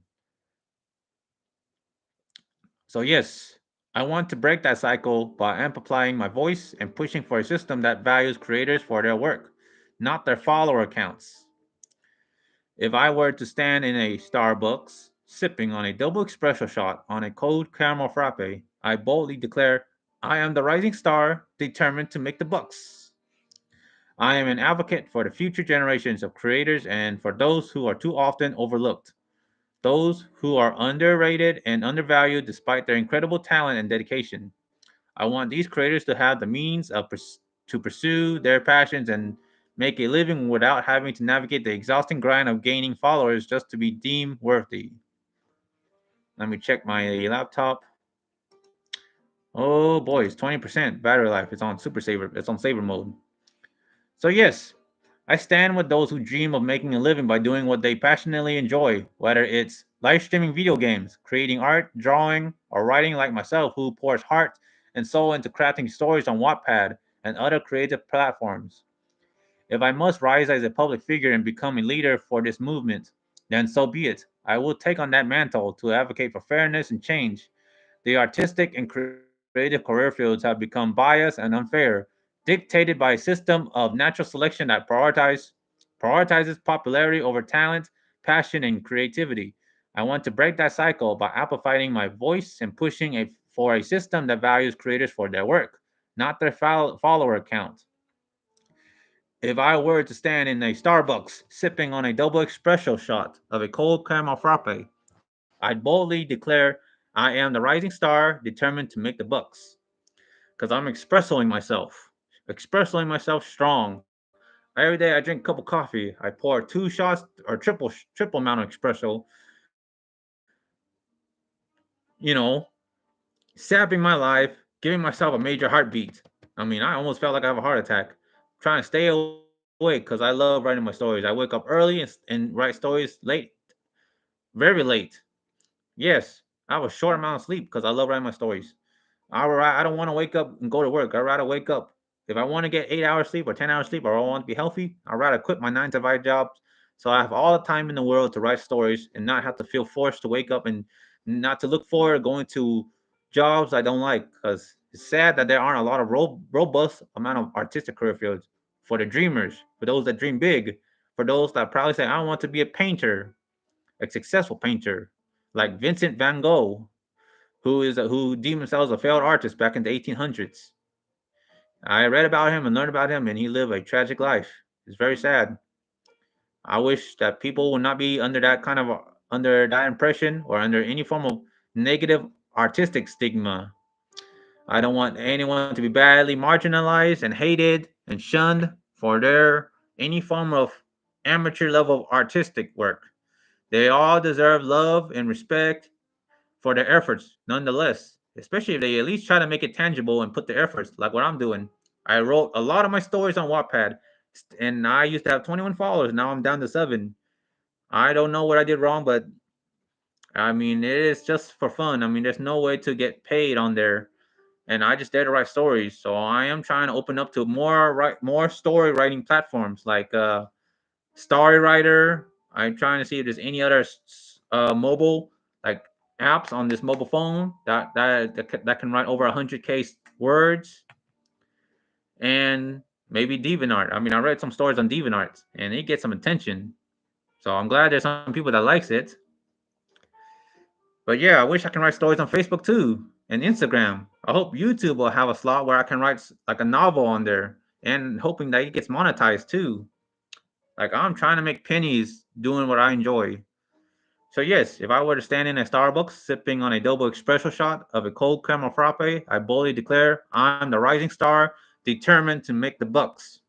I am an advocate for the future generation of creators and for those who are too often overlooked. Like I should have more than 100 subscribers on YouTube. I'm getting close to 40, hoping that I can break 40. I'm hoping to break 100 on my Sunbeam Titan Instagram. I'm hoping to break 50 on Twitch because I have like 35 followers, and I'm hoping to break over 1,000 on Facebook on Soltaire Cosplay. I'm really trying to get 500, and I just feel very undervalued and underrated. But hey, I don't force anybody. I'm saying this because employers are requiring it. It's a mandatory benchmark, a mandated benchmark that doesn't make any sense. Why would they require to have 100 followers? I'm sorry, 1,000 followers or so, when they know that it is not guaranteed to maintain such followers. Like I will say this again, I don't follow Mr. Beast. I don't follow any successful cosplayers that broke into career. I'm not following anyone that are already here while I'm like here. I want to be here, like here, higher. Not here, and I don't support anyone over here, if that makes sense. I'm not trying to be rude, but I will create a bracket called the handicap bracket. Those who feel undervalued and underrated, I would support them, and not anyone higher here, because they're above the handicap line. I always emphasize the equal amount of followers, or those that have less followers than I have. I always try to emphasize and balance myself among the content creators and live streamers that have same or low follower counts. Send a message. So yes, if I were to stand in a Starbucks, sipping on a double espresso shot of a cold caramel frappe, I boldly declare I am the rising star determined to make the bucks. I am an advocate for the future generations of creators and for those who are too often overlooked. Those who are undervalued despite their incredible talent and dedication. Any form of creativity. I want these creators to have the means to pursue their passions and make a living without having to navigate the exhausting grind of gaining followers just to be deemed worthy.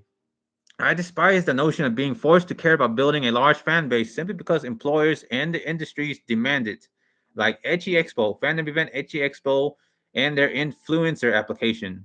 I have checked and they asked for those followers. I would rather lie and say I have over 2,000 followers on Instagram, 2,000 followers or 2,000 subscribers on YouTube. But I'll be lying because if they were to cross check and cross examine, then they will know I lie because, well, I just made them look.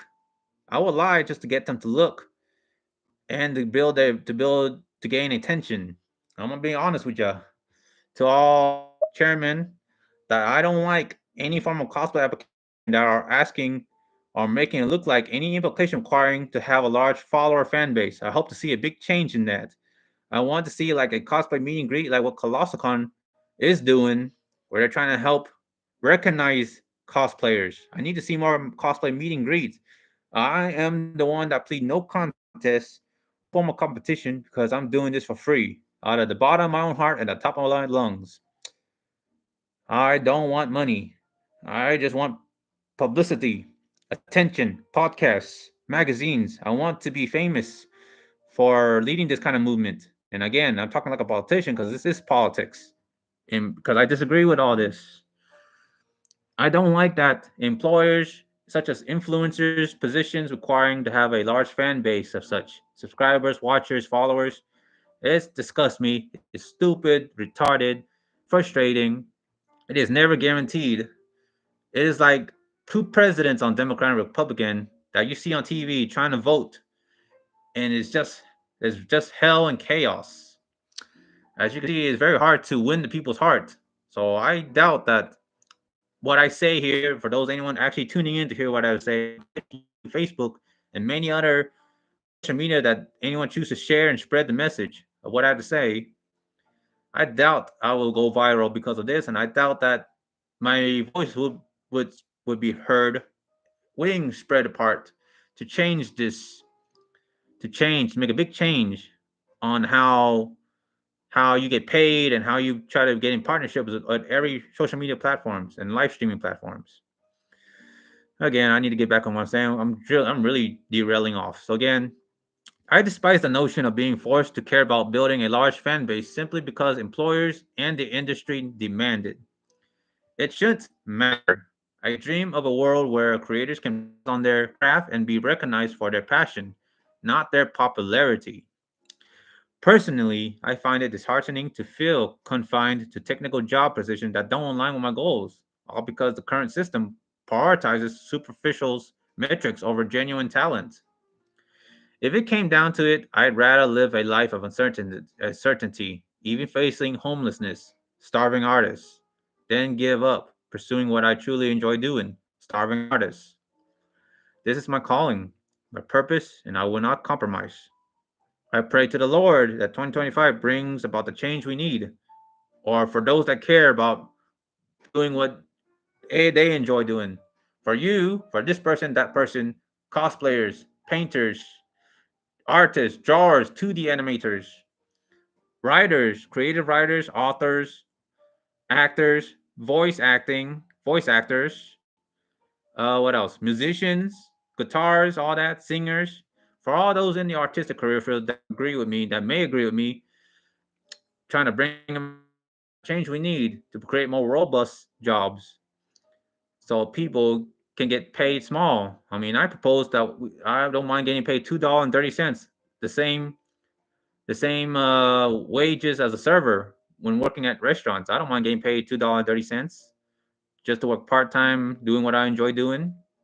I pray that my message resonates across the internet, that it goes viral, and that it sparks a movement to support content creators and artists in their pursuit of making a living through fairer, simpler means.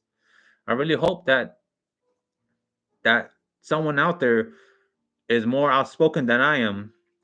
Like the number one through three, I'm the seventh person. I don't really want to say all this because I don't want to be attacked and be hated for it.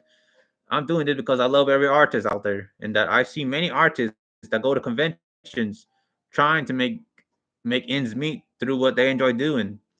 I don't know how they do it. I don't know if they still work at a technical job.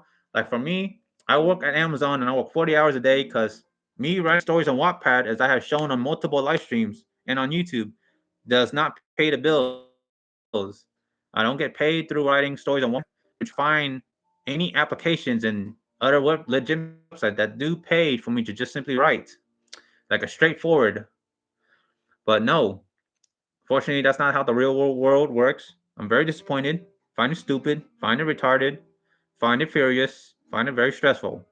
I hated it. Does it make me happy? Nope. It's not going to really make me happy. It makes me feel very stressed. And luckily, I took a drink of Neuro Bliss. I don't feel really stressed, but I'm expressing it that I am stressed. I want to promote this again. I want feel like buying more of these because this really is useful. And again, this is what doctors or any developers to study into the mentality of the brain to create these drinks to help up here. This helps. I feel a lot more relaxed. And I was falling asleep and dozing off. Now I feel full of energy all of a sudden. Right now my phone is at 38% and my laptop is at 19 minutes, 12%. Oh my gosh, 12%, 19 minutes. Wow. Wow, wow, wow, wow. So yes, I really despise that employers or influencers, those are trying to hire influencers, especially on YouTube and all that, required to have a large fan base of rather having 1,000 or more subscribers, followers, watchers, or anything that means. I disagree with that. That should not be required. It should not be mandatory. It should not be mandated.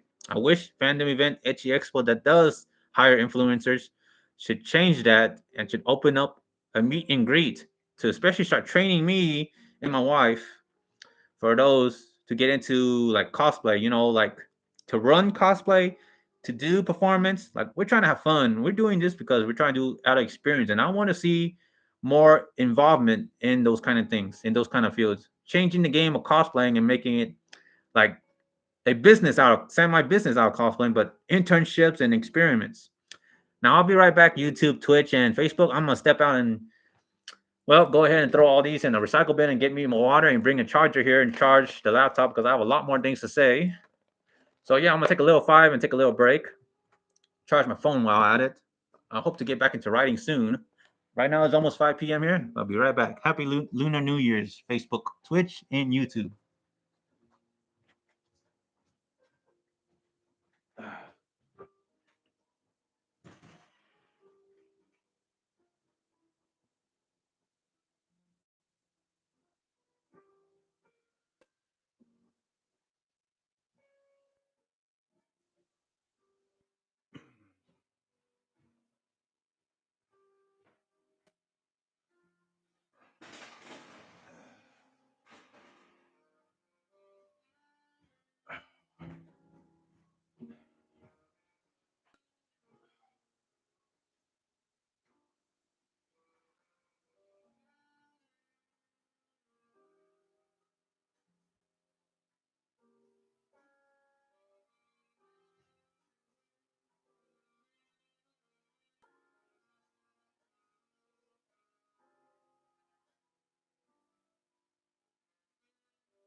Okay, I am back.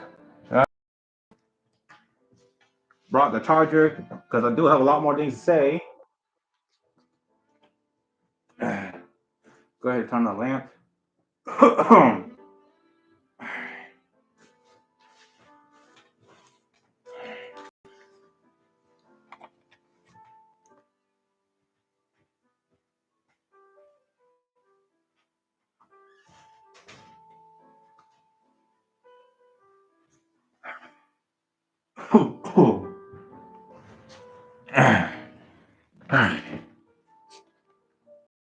Man, that nighttime city was great.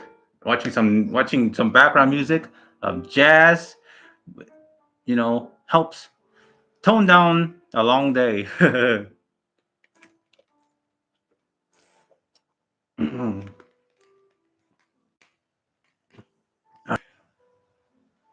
Well, brought my charger from the room where my wife is at. Of course, she's probably posting stuff on Facebook as usual and playing Genshin. Get paid to charge. Nice. I love to get paid to charge. Testing 1, 2, 3. Okay. Right now, you know what? I'm the only one watching my own live stream on Twitch. 2 hours and 8 minutes into this Twitch on the live stream. And YouTube is about 2 hours. So far, no one's watching. And let me check. No one else is watching. But I am still live streaming on Facebook, Twitch, and YouTube. So hello. So good afternoon. It's almost evening. It's almost 5 p.m. here in Texas, here in ATX, here in Jollyville. So again, I am Sunbeam Titan, General Sunbeam, and Sunbeam 07, Sunbeam 072, and sometimes Sunbeam 0 on DeviantArt. Appreciate your support, appreciate the follows, subscribers. But again, about all that, I'm gonna reread again. I hope to see a major shift in the way creators can earn a living. A shift where uploading content becomes the better and more accessible way to earn money, rather than being forced to chase followers, subscribers, and watchers. View counts are and should be the most achievable metric for creators to monetize their work, be it on YouTube, Twitter X, Instagram, Facebook, Reddit, 4chan, and the likes. It should be that way, not chasing followers or subscribers. And unlike Johnny Somali, for example, I mean, this should be something like what X Hamster and other pornography not safe for work websites are doing. View counts are and should be the most achievable metrics for creators to monetize their work, far more than arbitrary milestones tied to follower numbers or subscribers. I stand with those who dream of making a living by doing what they passionately enjoy, whether it's live streaming video games, creating art, drawing, or writing, like myself, who pours heart and soul into crafting stories on Wattpad and other creative platforms. If I must rise as a public figure and become a leader for this movement, then so be it. I will take on that mantle to advocate for fairness and change, but I rather hope to be the seventh person to be doing so and hope that someone else has been doing this. I just don't want to be the number one and be the face of all hate and such, just for speaking my mind and expressing what I have to say, freedom of speech under the First Amendment. And I'm not doing anything seriously wrong. I'm just really expressing my thoughts and truly speaking my mind. And all I can say is, well, I hope to break the cycle. Sorry, my face is itchy. All right, yeah. So yes, I stand with those dream. Stand with those who dream of making a living by doing what they passionately enjoy, whether it's live streaming video games, creating art, drawing, or writing like myself, who pours heart and soul into crafting stories on Wattpad and other creative platforms. If I must rise as a public figure and become a leader for this movement, then so be it. I will take on that mantle to advocate for fairness and change. The artistic and creative career fields have become biased and unfair, dictated by a system of natural selection that prioritizes popularity over talent, passion, and creativity. I want to break that cycle by amplifying my voice and pushing for a system that values creators for their work, not their follower counts, not their subscriber counts. So views and all that, not having to earn any subscriber or following counts. If I were to stand in a Starbucks, sipping on a double espresso shot of a cold caramel frappe, I'd boldly declare, I am the rising star determined to make the books. I am an advocate for the future generations of creators and for those who are too often overlooked, those who are underrated and undervalued despite their incredible talent and dedication. I want these creators to have the means to pursue their passions and make a living without having to navigate the exhausting grind of gaining followers just to be deemed worthy. I despise the notion of being forced to care about building a large fan base simply because employers and the industry demand it. It shouldn't matter. I dream of a world where creators can focus on their craft and be recognized for their passion and not their popularity. Personally, I find it disheartening to feel confined to technical job positions that don't align with my goals, all because the current system prioritizes superficial metrics over genuine talent. Something like Itchy Expo, Fandom Event, because they do have an influencer program or influencer application, and they do list that requires about followers, like a certain amount of followers, and I hate that. I want to see that a big change in that. More change in meet and greet and more change in helping people build a follower, helping people to be recognized. Need a better system in that for that. If it came down to it, I'd rather live a life of uncertainty, even face homelessness, starving artists, than give up pursuing what I truly enjoy doing, starving artists. This is my calling, my purpose, and I will not compromise. I pray to the Lord that 2025 brings about the change we need. I pray that my message resonates across the internet, that it goes viral, and that it sparks a movement to support content creators and artists in their pursuit of making a living through fairer, simpler means. Let my voice rise. Let my voice rise, my message soar, and my mission to take flight. And my mission take flight. It's time for me to advocate and firmly plant my foot down to fight for change. It's time for a world where creators, regardless of their following, can thrive, succeed, and be valued for their passion and talent. Together, we can make this a vision a reality. Amen. And for those that may agree with me, to help further understand, you can keep on posting on 1,000, but you might have tough love or tough luck finding building over 100K followers or so. Like followers are not permanent. Once you can follow or subscribe, you can unfollow and unsubscribe. I've been doing that. I've been unfollowing and unsubscribing a lot, and I see like people like Whole Wheat Pete due to that previous incident. Well, I'm sure there've been some people like a court like a 20% unfollowed him because of all that. So yeah, building a fan base is not permanent. It's not guaranteed. It is by choice of whether to follow or not to follow, to subscribe or not to subscribe. Sorry, not tongue twist. I'm happy to say that at least I am building a small subscriber, almost to 40 subscribers, and I hope to break 40 to eventually break 50, and hope I can get 1,000 so I can start working with YouTube and get into partnership with YouTube. I wish the same goes for Instagram, Facebook, TikTok, Twitter, X, 4chan, Reddit. I wish that I can get paid just posting, being a content creator. I doubt that would happen, and I doubt anybody would make my dream come true.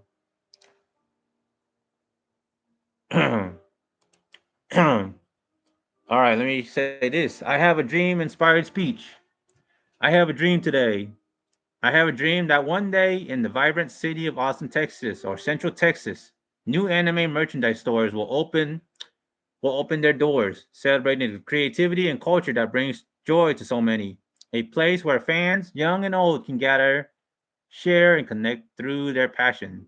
I have a dream that Texas will become a land of opportunity where 1099 gig roles abound, not just jobs, but opportunities that allow us to turn our passions into profits. I dream of being paid to write stories, to see my creative works monetized, even if only for pennies, because every word deserves to matter.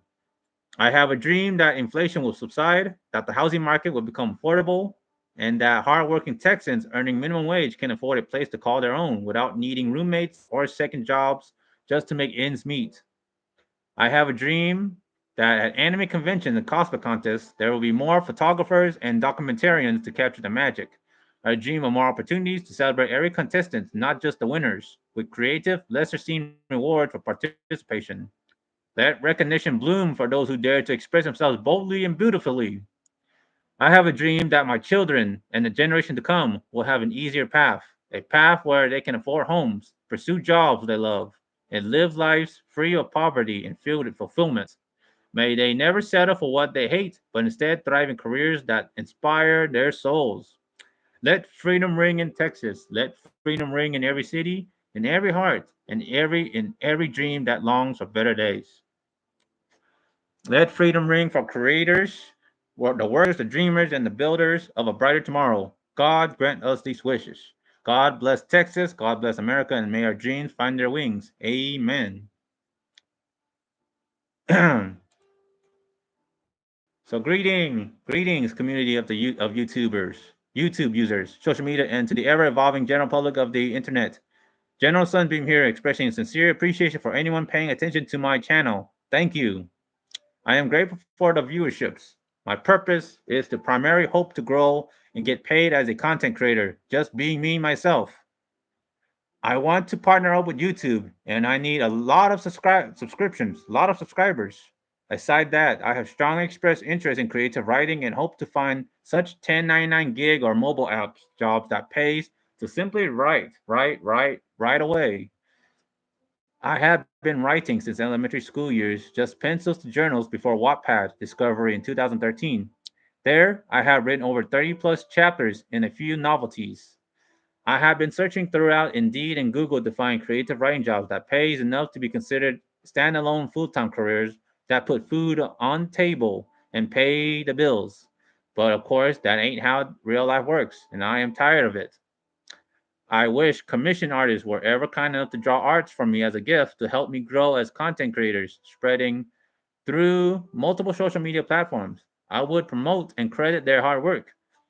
I am on a tight but hefty budget. Again, I am on a tight hefty budget. And special thanks to ChatGPT for the image generator. I can do all that for under $30 a month versus paying $100 a comic piece or or grand $1,000 plus altogether than to be demanded for payment.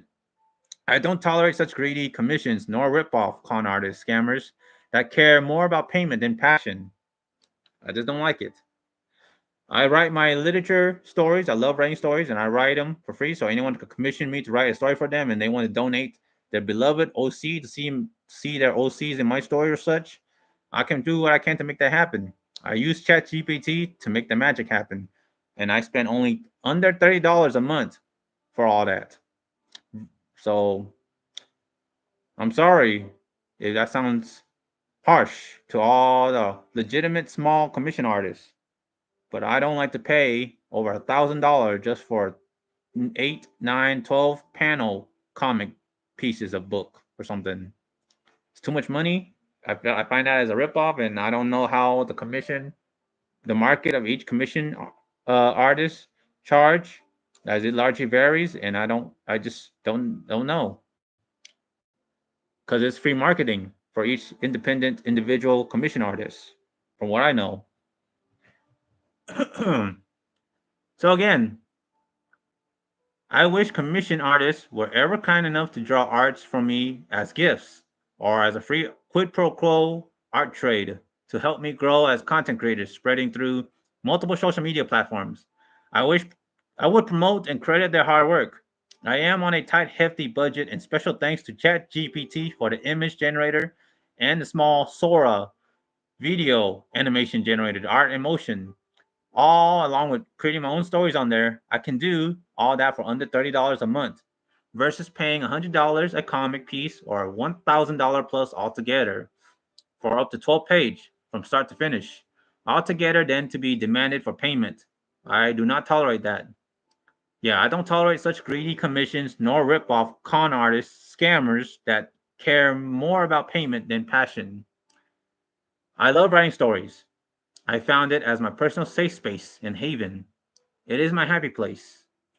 Flexible as I can be in any given circumstances, where I am lonely, single, in a depressed state, when I need to have my own time alone, my story will be there for me.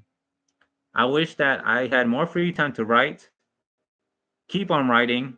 If one ever requests a literature commission, if one ever requests a literature commission from me, I will be willing and much obliged to fulfill your request to the best of my abilities to suit your likings. All for free. Free, free, free, and free.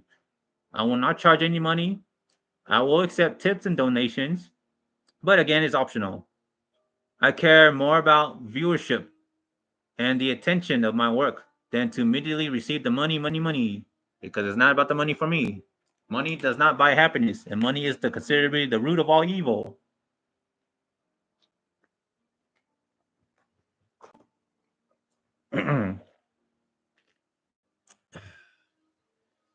So yes, which again is the root of all evil.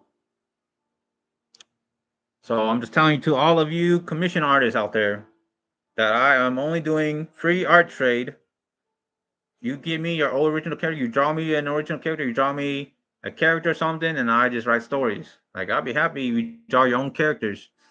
But if all you legitimate small commission holders are just waiting to only draw once a payment comes through, well, you're probably going to have to go out of business on that because I'm not going to spend over 1 grand or 2 grand just to make it all a reality here. I write stories for free, and I already lead by example.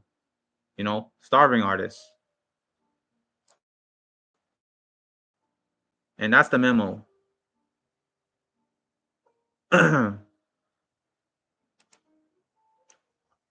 So again, here's my other I have a dream inspired and credited to Martin Luther King Jr.'s speeches.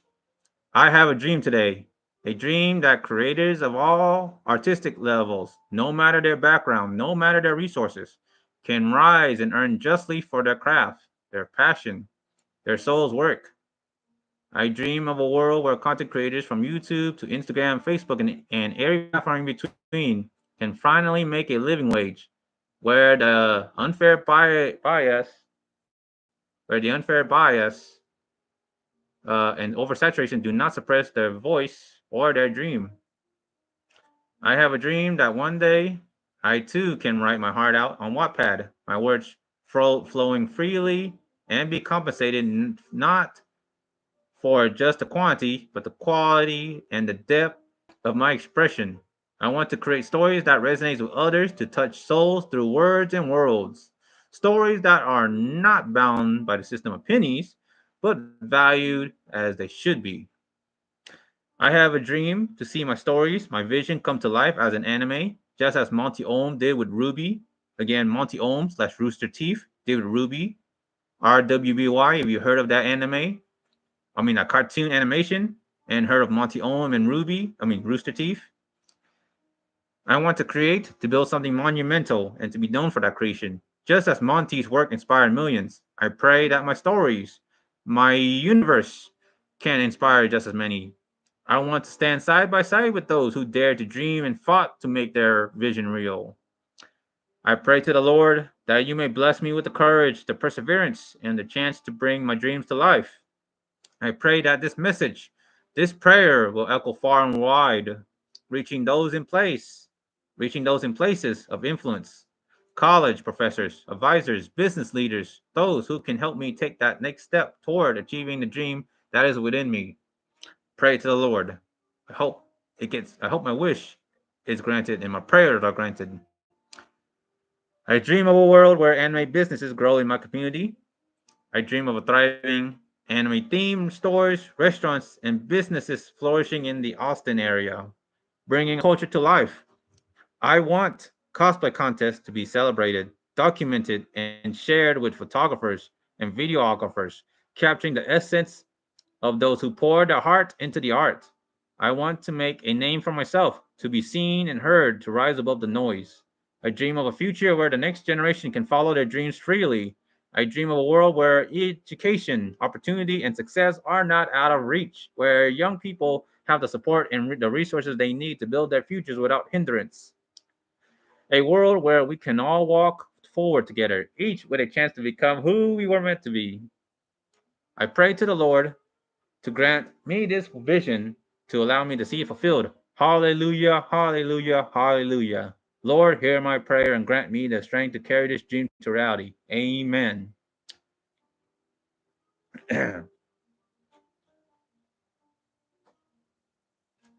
So again,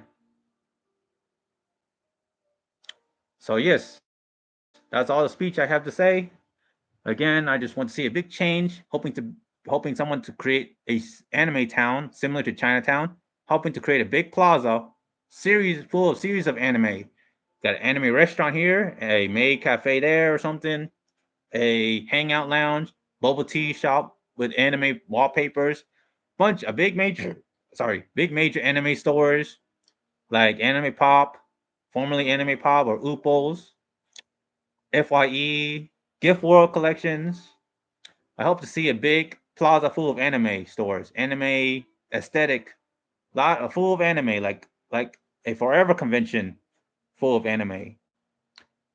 I hope to see a big change on YouTube, TikTok, where we do not have to go by 1,000 followers or 1,000 subscribers in order to get paid to get your entire content monetized. I hope to see a big change in that. I hope to see a big change in cosplay contests where all participant goes home with a certificate of sorts, and not just the first, second, third placement winners. I hope to see more photographers taking pictures of all contestants to be strongly documented, as well as videographers and those making content out of cosplay contests, hoping to do a lot of all that content production. And I don't like any employers hiring influencers to go by X amount of subscribers and followers. Because again, that's why I'm chasing followers or demanding followers and sorts or talking about it because I disagree about it. I strongly disagree about it. It should not be the case and it should not be a requirement. Otherwise, I'll still submit an application because I submitted multiple applications to get into Fandom Event Etchy Expo's influencer program. And I have not heard any response so far from that. So that's one grand example. I did share that on Facebook and I self moderated and deleted that, but I might share it again to get the point across. So I'm just expressing this on Facebook, YouTube, and Twitch. So right now, yep. So once again, I hope to continue witnessing successful business owners, wealthy entrepreneurs, and visionary CEO chairpersons of anime convention organizations come together to strengthen and sustain the rich tapestry of anime culture and Japanese pop culture. Central Texas, especially Austin, ATX, is brimming with potential, and I envision it as a hub for fostering more business opportunities that benefit this vibrant community. I advocate for pushing forward equal employment opportunities for everyone while cultivating a robust ecosystem of artistic careers and anime focused businesses. This includes reimagining content creator platforms to support fairer practices for subscription and follower based fan engagement by creating systems that ease the path to employment and partnerships, eliminating unnecessary hurdles like grinding, favoritism, or cutthroat competition. We can ensure a thriving and inclusive environment that nurtures creativity, collaboration, and passion. Together, let's make anime culture a cornerstone of artistic and business innovation in Central Texas and beyond. Hashtag Anime Town.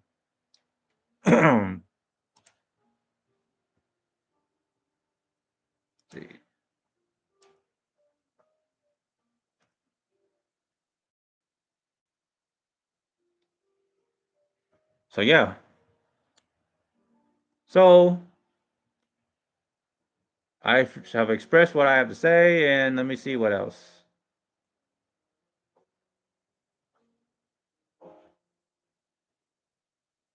So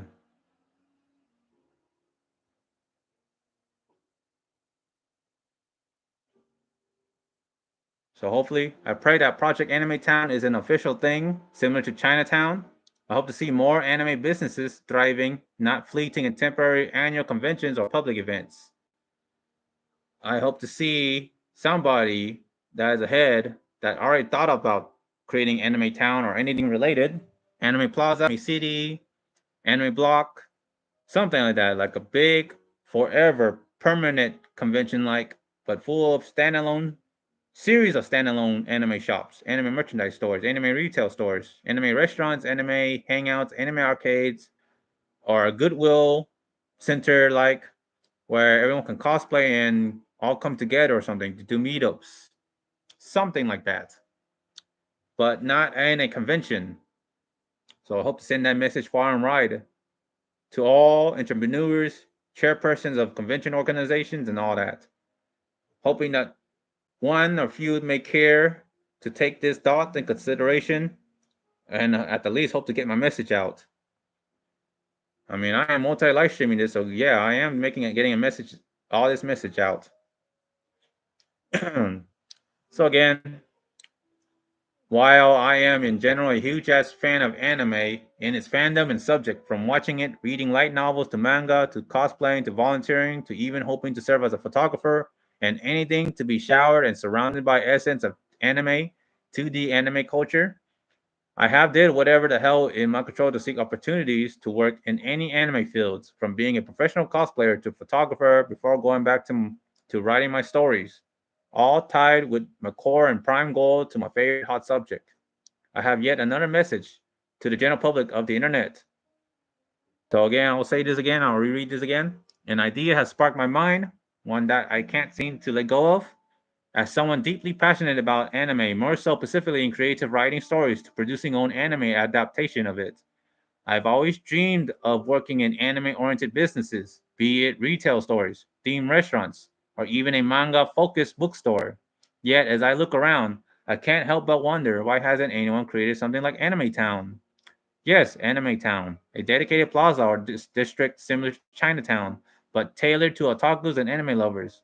A haven where fans in anime manga and 2D Japanese pop culture can come together, celebrate their shared passion, and immerse themselves in it in the aesthetic that defines the art form we adore. It's perplexing with the ever-evolving landscape of anime conventions and public events, which are widely popular yet fleeting. Why hasn't a visionary business owner or organization stepped forward to create a permanent forever convention experience? Sorry, kind of got distracted. So why hasn't any visionary business owner or organization stepped forward to create a permanent forever convention experience? A centralized hub where the anime fandom can unite year round. The idea of Anime Town feels like an inevitability waiting to happen. A vibrant community space with anime themed cafes, stores, arcades, cosplay hubs, and cultural activities offering an ongoing celebration of Japanese pop culture. I pray this idea spreads far and wide, reaching the right people who share this vision and have the means to make it a reality. Anime deserves more than just fleeting events and temporary experiences. It deserves a permanent home, a sanctuary for the countless fans who, like me, find joy, inspiration, and a sense of belonging in this world. And take a little water break.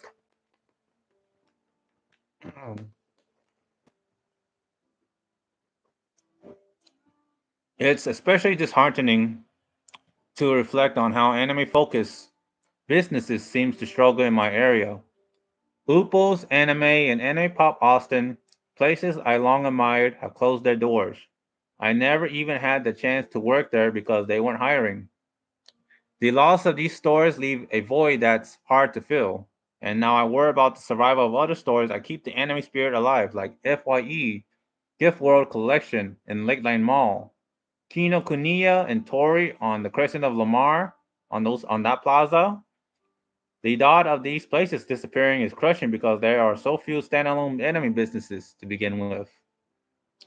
Even way back in 2005, there was an anime store called Neko Neko Anime, and that was around the time I was in my middle school year. Neko Neko anime used to exist, but now is long gone. It's probably considered the first anime store in ATX. I used to saw an advertisement, but now it went out of business. I'm kind of sad that there isn't any more anime merchandise or any retail stores around. So sad. What's frustrating is that while anime convention flourish, anime retail and community hubs seem to struggle. It feels unbalanced. How can we have such robust conventions and events but no year-round spaces for the fans? This imbalance is why I feel so strongly about the creation of an anime town, a place where anime lovers can gather not just annually but every day, forming lasting bonds and creating memories without worrying about the temporary nature of a convention or the uncertainty of a store staying open. I'll continue spreading this message on every platform I can, including my live streams, because I believe others who share my love for anime will feel the same. This isn't just a business opportunity, it's a way to give back to the fandom, to create a legacy for the future generations of otakus to enjoy. The time is now. Let's make Anime Town a reality. Hashtag Anime Town.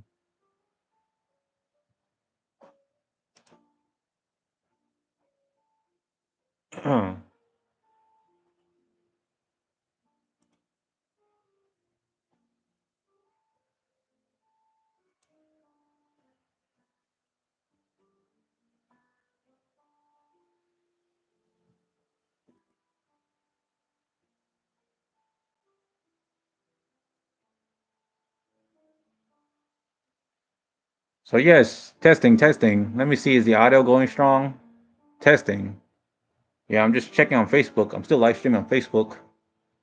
So yeah, I'm also live streaming on YouTube and Twitch. For those that are tuning in and hearing what I have to say from start to finish, thank you. I already finished live streaming on Instagram because I was falling asleep earlier, been dozing up, and now I feel full of energy and wide awake. It's almost 5 p.m. here in Texas Standard Time, here in Texas, ATX.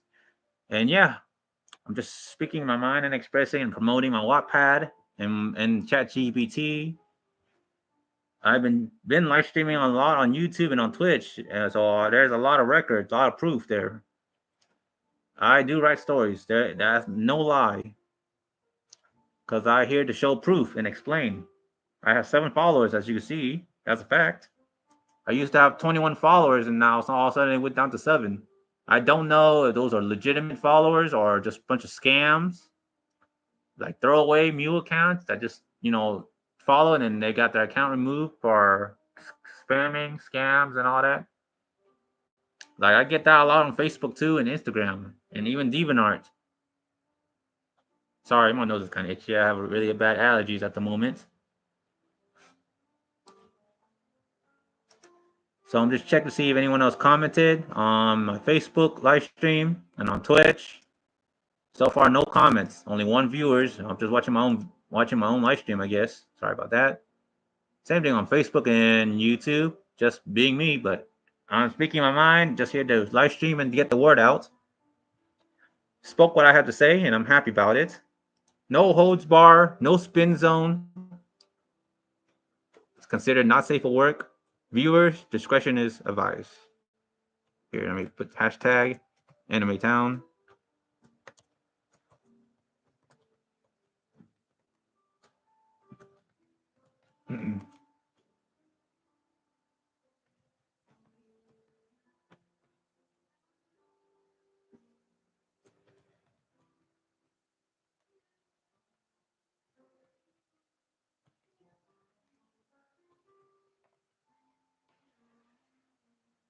There you go.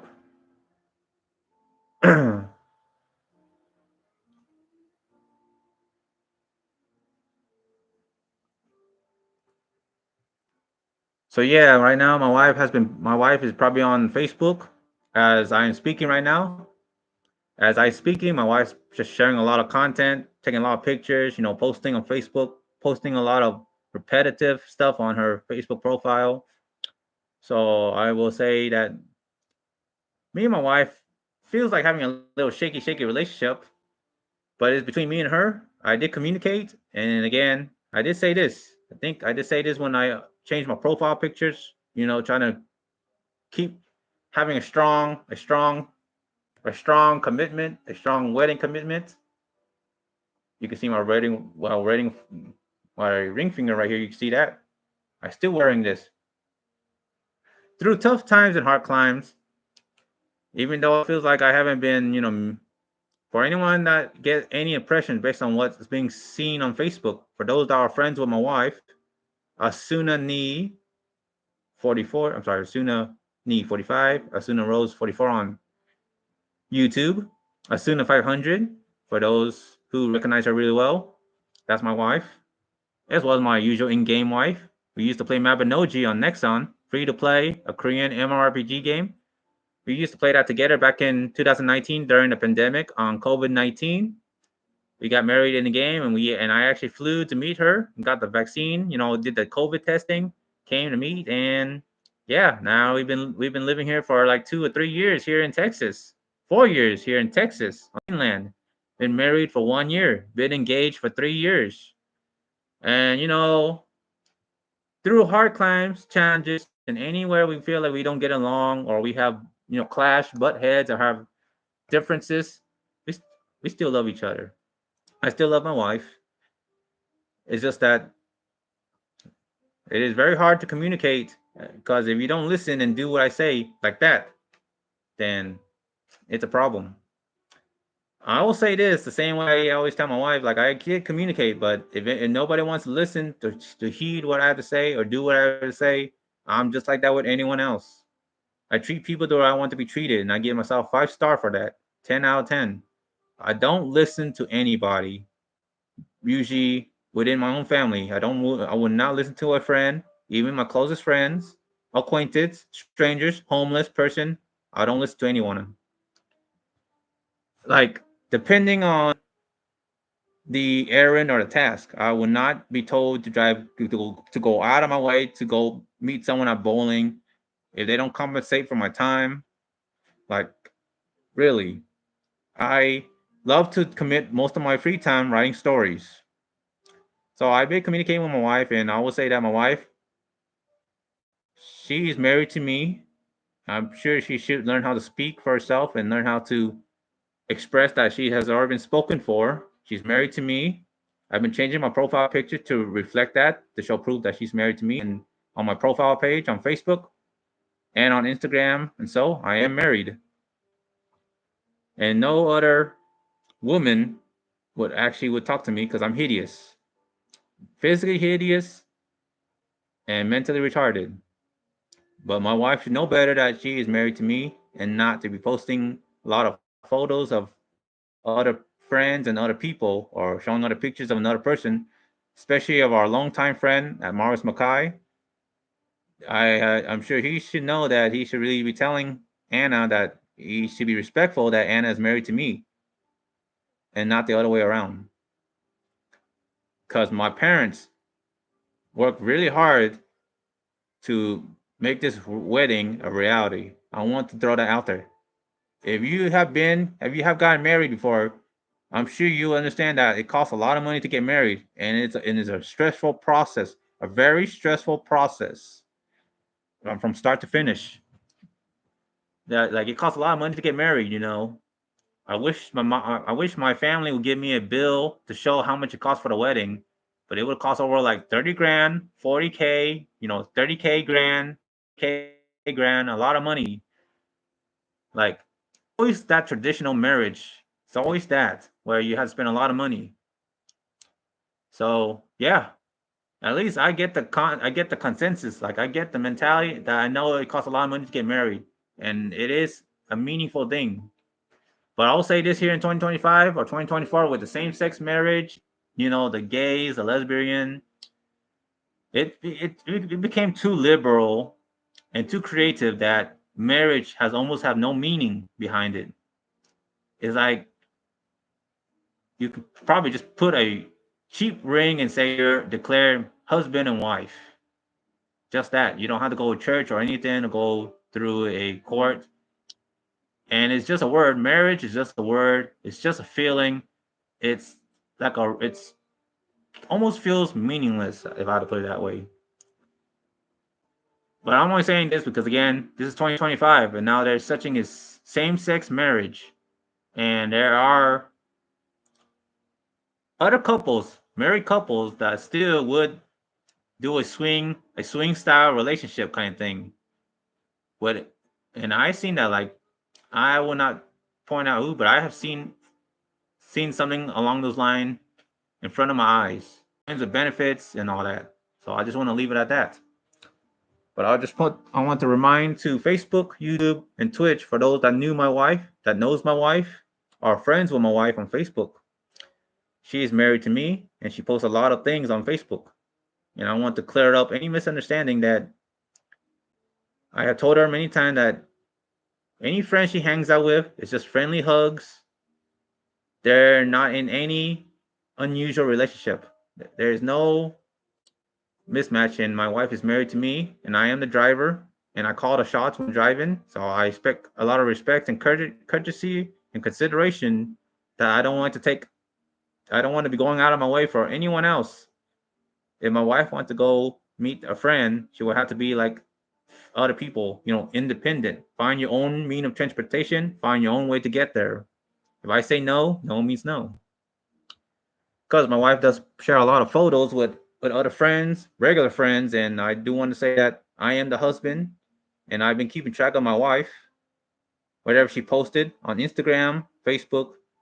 Like I am friends, and I will know because we live in this house with other people. So any stalkers or creeps will rise a suspicion, and I'm not going out of my way to take my wife to meet other people, other friends. And I just say this, that I'm not going to be hanging out with other friends, especially it's their birthday or my birthday.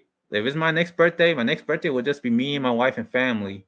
I'm not gonna bother driving out of the way to pick up friends because I really want to save gas, and I don't want, and I'm really tired.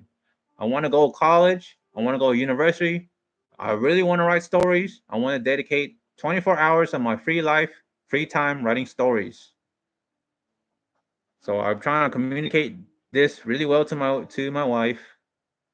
I love my wife, even though it seemingly doesn't feel like I'm giving her the appropriate love she asked for, because I'm in my 30s. It's time to grow up. I don't think that anyone that's in their mid 30s or 40s would be hugging, kissing, and doing all these smoochy love. Like, that's kind of like child's play. We should be more productive and more proactive in trying to make additional income to try to save to get a house or a new car, like what my family's been telling me. Like, I'm sure I've seen parents where they don't hold hands or kiss and make out. I doubt I ever see any parents in their 50s or mid 40s or 60s ever holding hands or kissing and all that. Just want to really express that. Again, it's PG-13. Again, viewer discretion is our advice. I'm only saying this because I just want to clear out any misunderstanding for those who are friends with my wife on Facebook, on personal Facebook account. Asuna 500 should know that she loves me and I love her. Give her a big pet, and I take her out places. I treat her out. I fixed her laptop. You know, back when we used to live in our apartment for 13 months. And I to any other friends that talk to my wife, or anyone that talks to my wife, should know that my wife is married to me. I am the husband. And you can see the ring finger, the ring on my finger. Been married for going into like a quarter into the year of 2025. We plan to be going to Japan, China, Hawaii. We plan to travel, enjoy the world, enjoy living life to the fullest. I'm grateful to be married and to have a wife, and I'm glad to actually have a legitimate wife than a fake scam who are like those lousy catfish Nigerian scammers. I've been scammed in the past and I hated it. And now my immediate family has been targeted by scams, and I vow to put an end to all these scams, theatrics, destroy the root cause of scam, and hope that they all end up in jail, suffering, as they have no place to roam around, as their objective is to sap and steal money. It's shameful. I don't know how to scam, and I don't want to be taught how to scam, and I don't want to be taught how to hack. because those are bad education, and I don't support that. So again, just want to address to Facebook, YouTube, and Twitch, to all communities tuning in to hearing what I have to say. Once again, my wife is married to me. Whatever she posts on Facebook should not be a concern. Those are just her just posting her usual stuff, being herself, and posting a lot of things on Facebook, from Genshin Impact, or largely Genshin Impact, to cosplays such as her and her friends. But again, I have already told her and let her know that she is married to me. I love my wife, and again, I am live streaming, hoping that she will live stream and try to make a career out of being a live streamer or a content creator. And that's the message and the lead by example I'm doing right now. I'm not all talk. I'm more of a man of action. I'm already looking at myself on Facebook, looking at the camera right there on YouTube and Twitch. So yes, I want to make it clear because I'm the one that has the brain and the intelligence, and to understand right from wrong, and to make more clear decision, rational decision. So I try to really clear that out with my wife, make sure that she don't really get any wrong ideas or any unusual thoughts. Whoever she talks to has to go through me. I am the driver, and if I say no, no means no. For example, we're not going to be sleeping over at a friend's house.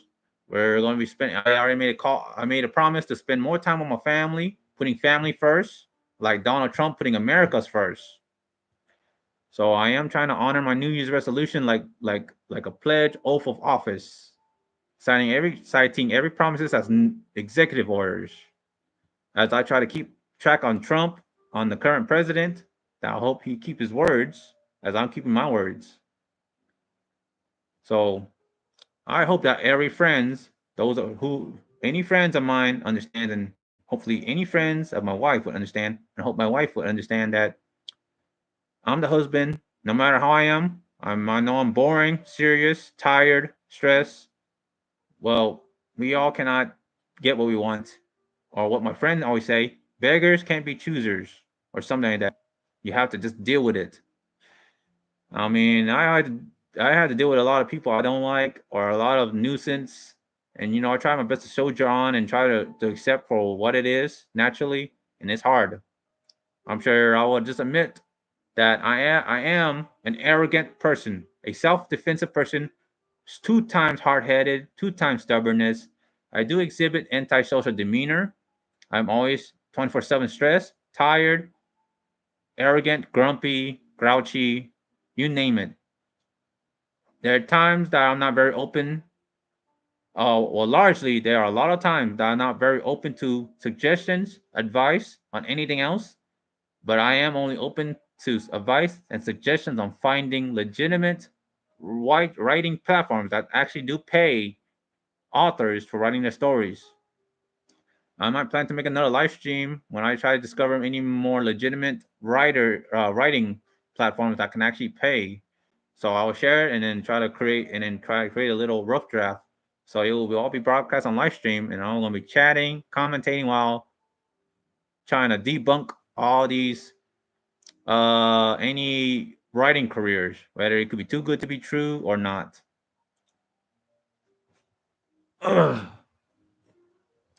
So I just want to get that out of the way. So anyone that thinks I'm not a good person, well, I'm sorry. For those that accept me for who I am, thank you very much. I am who I am.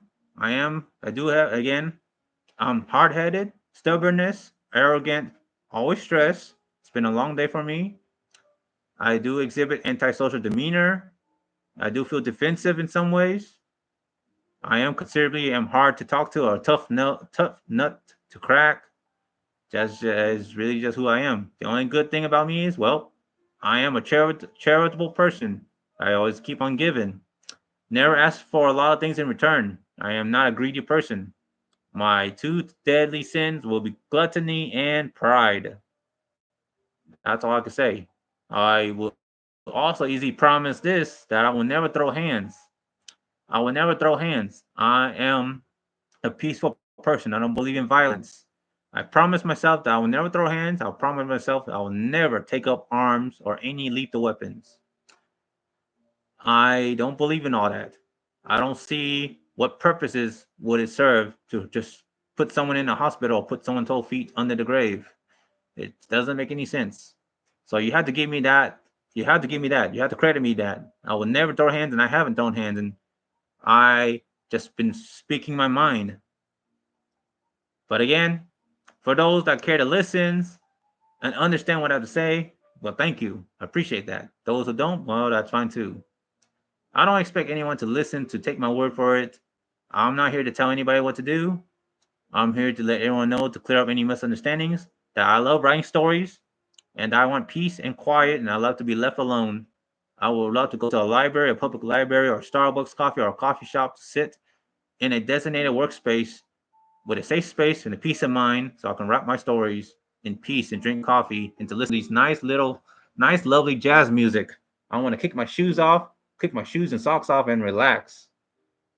Because, I'm trying to find my paradise. And it's been a long time. And I am forever stressed until I find that paradise. Probably my paradise will be writing stories, sadly. Because I hate having to be sucked into a fiction and fantasy world, having to put up with everything around me in the real world. I can never wrap my head around that.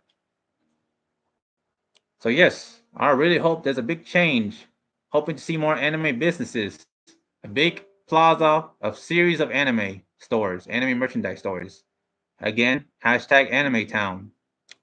I wish to see a big change in all these platforms like YouTube, TikTok, changing where it's more about content being produced with high achievable views where they can generate small income off of that than to build a follower fan base. I hope to see a big change in that. I hope to see a big change in artistic careers, more robust of artistic careers, and more robust of anime businesses, merchandise, retail stores, all that. I hope to one day work as a part time in any anime retail stores where it's full of anime, like working in a 3-day anime convention. So I hope to see a big change in that. Right now, almost 3 hours into on YouTube, almost 3 hours on probably on Twitch, and 3 hours on Facebook. Still going strong. So yeah. So let's see what else. Well, oh, my back is itchy. Sorry about that. Scratching my back. So again, I want to say again, I'm physically hideous and mentally retarded. I have moderate to severe acne on my face, as you can see. Again, I'm not hiding my face. You have to give me credit that I am showing my true self. No deepfake, no AIs. I'm not hiding behind anything. Wish that every live streamers are that brave and that courageous enough to do that. Because I am trying to be honest as possible, and I do write stories, and I'm promoting this on YouTube, my Wattpad, and I wish I can try to screen share this on Facebook if I could.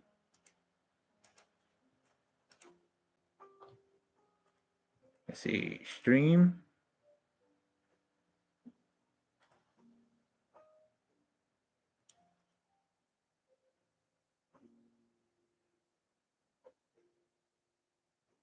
Yep. Yeah, I cannot screen share on Facebook, sadly.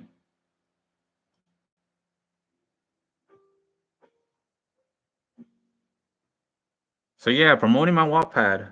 Because again, I'm just defending all my hard work from copyrights and privacy thefts.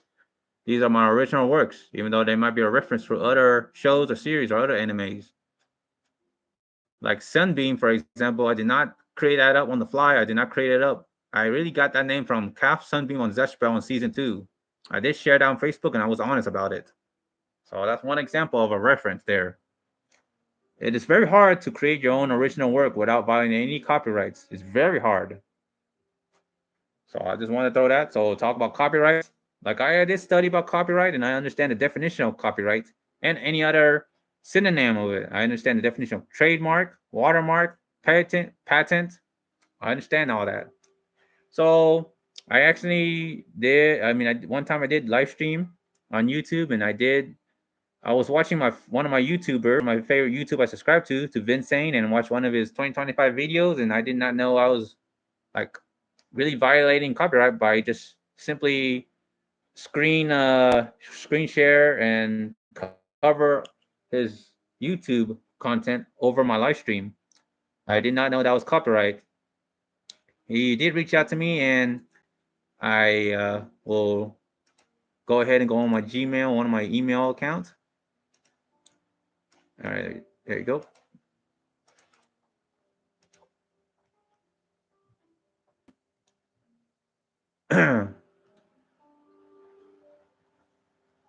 Oh, hang on, give me a moment. My nose is itchy. Sorry about that. Okay, let's see. Record.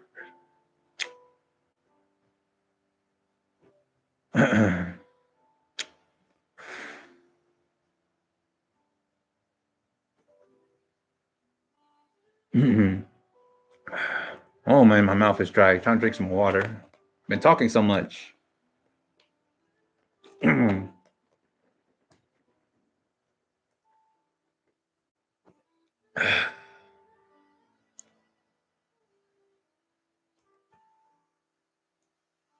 Player 4 is your Facebook friend.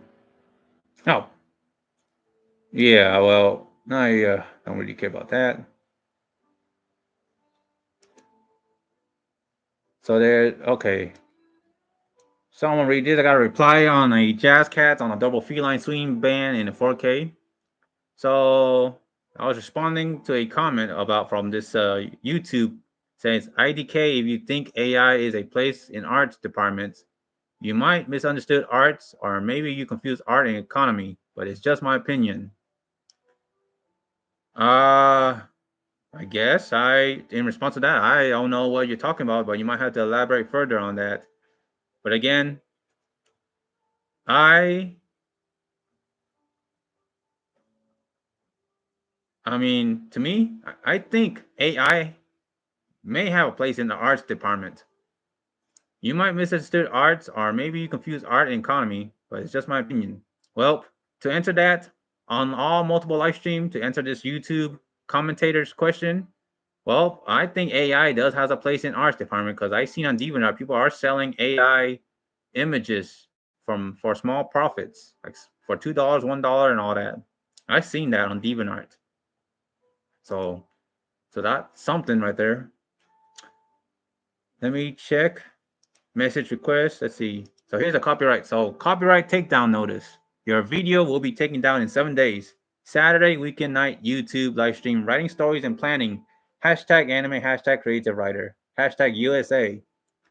So this is from YouTube. Hi, General Sunbeam. Due to a copyright removal request that we received, your video will be taken down from YouTube in 7 days. Saturday, weekend night, YouTube live stream, writing stories and planning. Video title, Saturday, weekend night, YouTube live stream, writing stories and planning. And then there's the video URL code, content use. Top 20 apps that pay you real money in 2025. Proof revealed. Content found during 6 hours, 52 minutes, 3 seconds to 7 hours, 19 minutes, 4 seconds. Removal request issued by Vincent, which he has his Gmail, which is his email account there. Vincent wants to give you an opportunity to resolve your copyright issue before your video is removed and a copyright strike applied. Well, I did the right thing, and I took out that I deleted that video, and I delete other video that also has a copyright penalty. So 2 live stream videos deleted. Hey, I'm just doing this out of kindness of my own heart because I love Vincent and I love watching his video, but I did not even know that was copyright. So again, I was just really thought like initially when I have a habit of just covering other content creators on my live stream or even recording it, I was under an impression. I was more of an impression to trying to promote them. Like I was like, shout out to Vincent, shout out to other YouTuber, this YouTuber, that YouTuber. I'm just like to cover their videos on my as my own content, but I'm not really trying to say I own those contents. I'm just trying to promote them that way. But I don't have like tools to clip or to create a fair use format because I would love to document and say, hey, I'm promoting this YouTuber, follow him, and all that. I don't know if they're easy to reach out to them because I'm sure they're very busy, and I am not a full-time content creator myself, so I don't have all the time in the world to be making content on YouTube. I'd rather write stories, but I'm only just have a bad habit of just like covering other content creators on my live stream platforms in a sense of that I'm promoting them. I'm not trying to violate copyrights, but unfortunately it is because I just took the test and trying to learn, and I'm like, oh, okay, I got to produce my own content. Well, right now I'm listening to jazz music, and I don't know if that's considered copyright, but it might be. But there has to be some copyright-free music because I just like to have background music playing. For aesthetic. I need to calm my nerves down. But yeah, I have saved this, and I did delete this. I deleted the live stream for Saturday weekend night YouTube live stream, writing stories and planning, because the removal request was issued by Vinsane, and I don't want to get any hot. I don't want to get into any hot waters with YouTube or with Vinsane, because Vinsane is my favorite YouTuber. I love watching his channel. If he ever is watching or hearing what I have to say, I hope you're happy. I mean, I did also send you a email. I sent him an email saying, I've been saying, my apologies. I didn't mean to misuse the whole content for that kind of purposes. So I did send him a message and did let him know that. So hopefully all is good and life is good. But yeah, I want to be honest. I've been doing that with all my previous live streams. So almost every other coverage, because I've been watching other YouTuber content creator where they cover on Amazon, and I've been adding that to my live stream, such as C11 NFZ production, where they are let's see.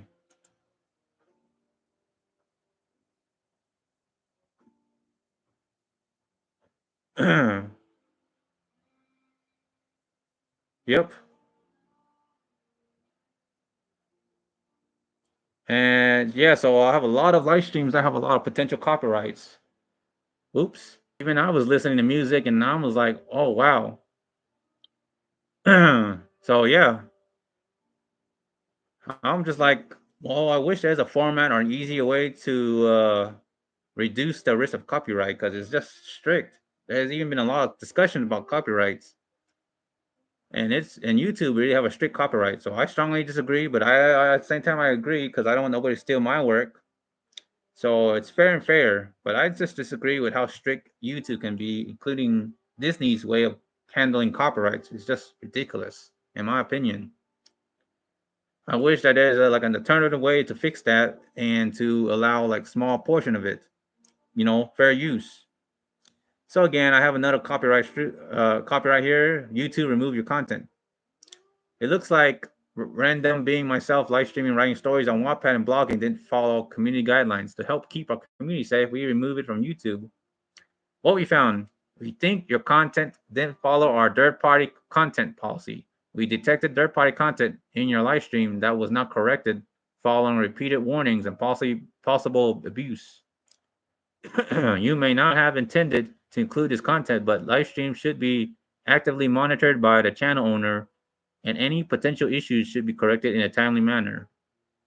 For a refresher on on how content matching works on live streams, please review this article in our help center. If you regularly stream content that includes third-party material or plan to do so in the future, you may wish to reach out to the rights holder to get allowed listed from content ID read policy. Well, well, I don't know if that's easy to reach out to the rights holder. It's not that easy. I'm sure they're very busy. It's like me trying to reach out to the president, the current president of the United States, and I'm sure he's a busy man. I doubt he would personally check the email to respond to me. So that's very difficult.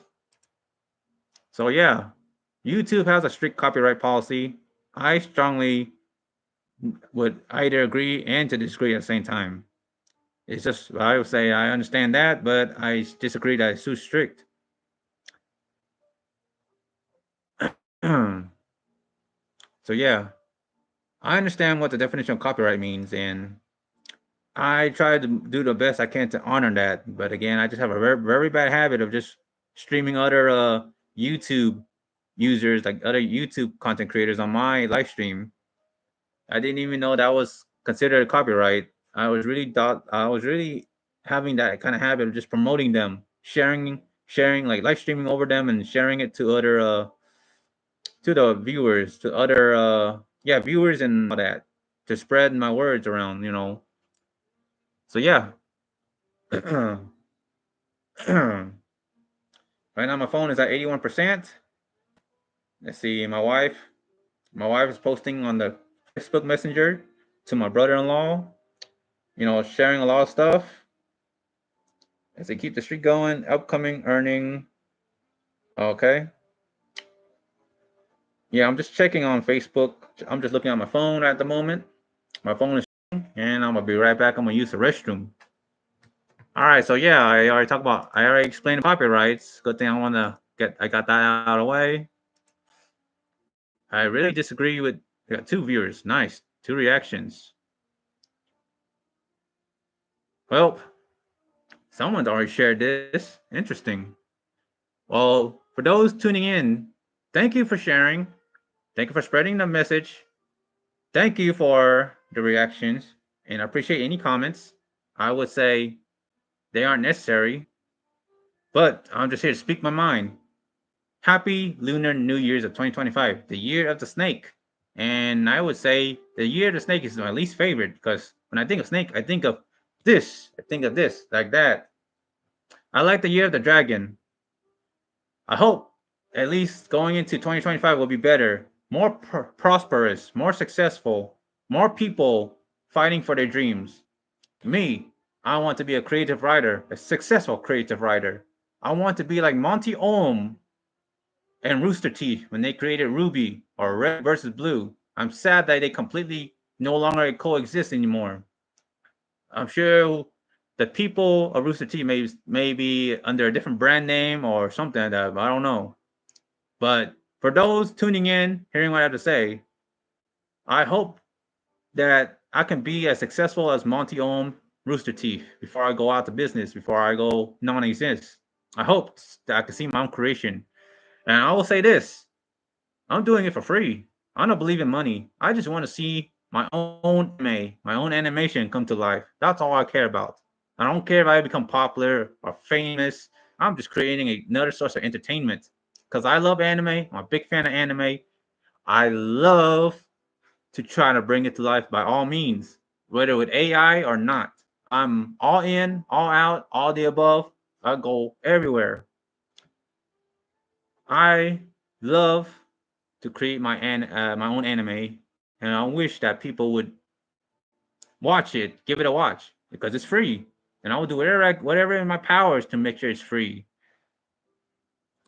If well, and to do so, my only answer lies is going to college. Plan to go to ACC to study creative writing and to create any form of animation, precisely 2D animation, since that looks like what most anime, like Crunchyroll and Funimation, are doing. Their anime, all these anime, independent anime series are 2D graphics. So yes, I appreciate any of you watching here on Facebook, YouTube, Twitch. Please do share this live stream. I hope that I'm the seventh person to speak out about this and hoping the first person would speak out that they would agree with me to create more robust jobs in the artistic and anime fields. Those are my passion, where my passion lies. If I had to create a big circle, here's the biggest circle, the big wide circle, entertainment. So I used to work at pinballs in Lake Creek, near Lakeline Mall, and Main Event on Anderson Mill Road. Those are considered entertainment. So if I work at Game Over or GameStop, I would be sort of okay working there, as it fits within the entertainment career field. Let's put it in the middle circle, a middle big circle, anime. Center in to anime. So working at Anime Pop Austin that used to exist here in the ATX. Upo's Anime on Rutland Drive. If you heard of Upo's Anime back in 2016, well, then you're living around my time. I have tried to work for them, and I tried to submit an application to work at FYE, and I tried to submit an application to work at Hot Topic. I'm sure they're not hiring back then, and they're not hiring right now. Dragon's Lair are not hiring. Mothership are not hiring. Gift World Collection is not hiring. Spencer's are not hiring.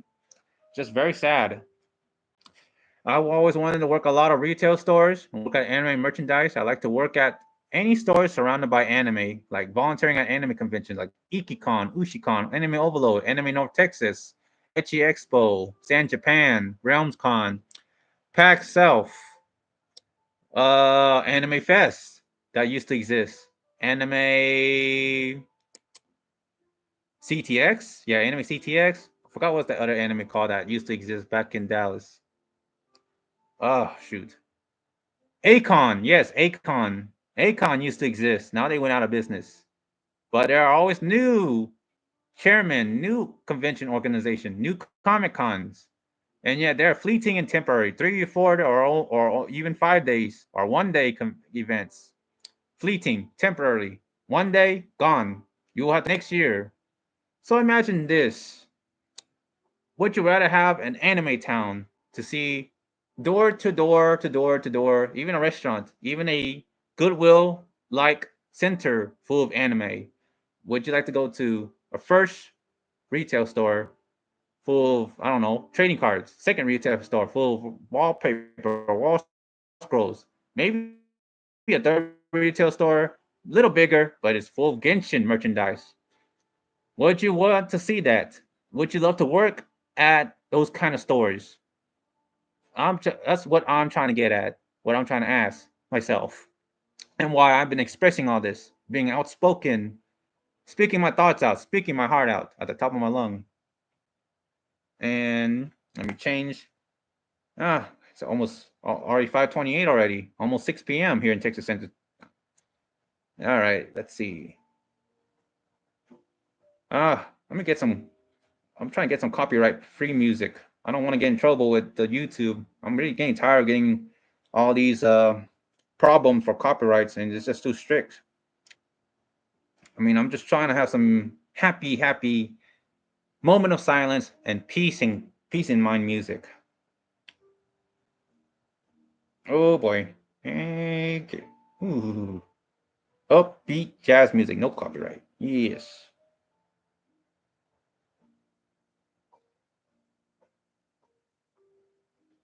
Energy jazz. Yeah, let's do that. Let's see. Drink some more water. Gotta stay hydrated, yo. Drink some water.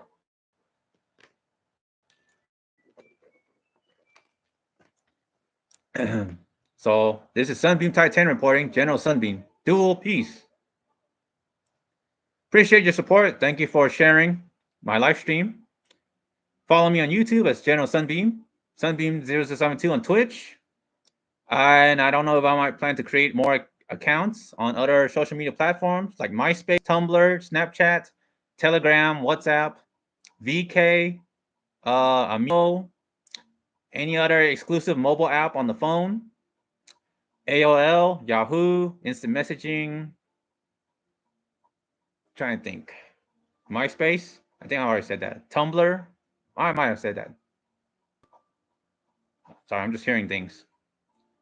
So yes, I'm trying to create. I might plan to create multiple social media platforms account because I'm just trying to create like a multi amplitude, multi magnitude of me live streaming like a big world news going headline all across, broadcasting everything, trying to send my message out, speaking my mind, speaking my thoughts out, standing up for all artists, people that are very passionate about doing what they love to do. Whether you like to live stream playing video games, whether you want to be a successful YouTuber, trying to partner up with YouTube with all your well edited content that's been published on your YouTube account and that hasn't been getting a lot of views or a lot of subscribers. Like I have over 270 or 280 posted content on my YouTube and I only have almost 40 subscribers. I do not understand that. It's kind of sad if I had to look at a undervalued and underrated YouTuber that has over 800 content posted, but let's say have only 50 subscribers. I really don't know what to say about that because I don't want to feel like I'm forcing somebody to follow me. I don't want people to follow me out of pity. I want to earn it. You have to give me that. I'm only saying this because I don't like there aren't a lot of robust artistic career fields or a robust amount of anime jobs. And I just want to work in an anime retail store. I'm hoping that business entrepreneurships, business owners, business leaders, CEOs, entrepreneurs with the money, with the powerful amount of money to make dreams reality for all. And I'm willing to do it for free. I am the kind of Asian guy with a strong work ethic. When I speak my heart out, this is my definition of my work ethic. I'm outspoken, being a public figure, calling to see more anime business coming to Austin, Texas, hoping that Kinokuniya and Tori do not close their doors.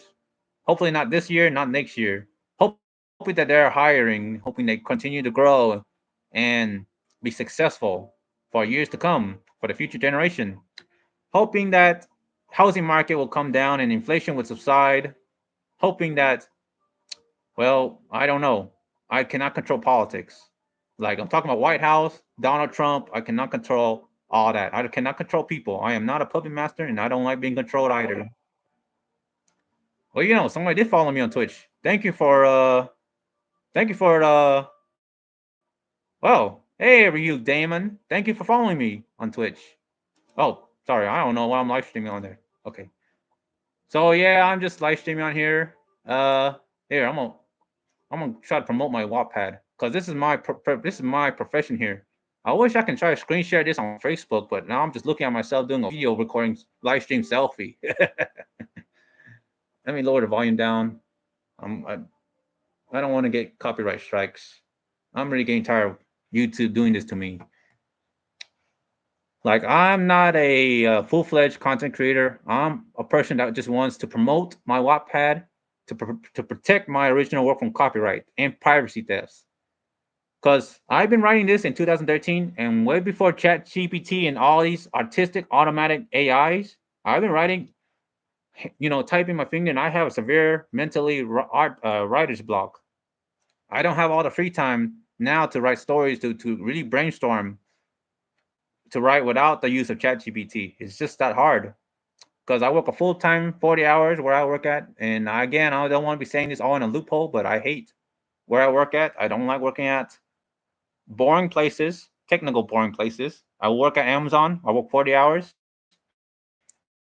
7:30 to 6 p.m. Monday, Tuesday, Thursday, Friday, and occasionally when overtime are needed, Saturday. 4 days, 40 hours, 5 days, 80, 50 hours, or on Prime Day and peak hours for Amazon is about 11 hours, almost 55, almost 60 hours. Being on your feet for about 3 or 4 hours, working in the same area in the same process path, working in pick, pack, stow, decant, receive, using pallet jacks. Oh man, being in a warehouse full of machineries and conveyors is just boring. Again, I'm just venting that stress because I'm sure all of you feel the same way wherever you work at. I'm sure if you want to be a successful cosplay, be a cosplay guest when you work at Hobby Lobby. I'm sure you work at McDonald's. You probably dream of being a painter or something. Or if you love playing music and you're so passionate about music, you're good at playing piano, and you say, "I want to be a successful pianist. I want to go to recital and get a big trophy." Well, I'm fighting for you, and I wish that people who are way ahead of me on that would say the same. I want to connect with those people and to work profusely with these people to make that dream a reality. I want to be the seventh seat landlord to create Anime Town, Anime Plaza, Anime City, Anime Block. I want to bring Genshin here in the Central Texas and be the one of the six behind the rest of these outspoken otakus and artists, lovers, and supporters. I want to be there for them. I wish I had the money, but no, I'm just a simple person wanting to live a normal life. Well, I'm sorry. I'm kind of getting emotional here. Sorry. Well, all I'm trying to say is I'm trying to be hoping to rise to get there, and I just don't have the money because I'm not making enough, and I have bills to pay. I have to put food on the table. I'm not a multimillionaire. I'm just a regular person, just speaking my heart out, speaking my mind, hoping to resonate with people that feel the same way as I do, hoping to see a forever convention and not just 3 day, 4-day convention or a 1-day convention, and then you get the post-con depression. How about an anime town where it feels like the conventions are endless, and that you support me as the 7th-seat landlord or one of the few landlord that will support to keep that anime town dream alive and strong? Because I'm not about the money, I'm about passion. I'd rather be a starving artist and a homeless person fighting for what I believe in, defending this Japanese pop culture that I love, and defending what I love for my closest friends, for what they love doing. I don't want people to feel like they're enslaved to work at a job they don't really like. Like, I will say this. If I have to talk more about Amazon, let me pull the charger. Oops. Well, before I talk about more about my job and talk about what the more meaning of passion, let me take a 5 and let me drink my water and go use the restroom because I really gotta go use the restroom. Gotta get some break before I get more emotional.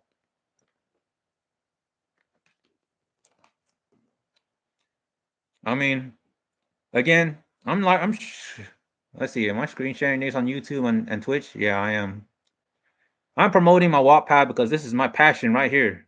As you can see, I've been writing for more than a decade.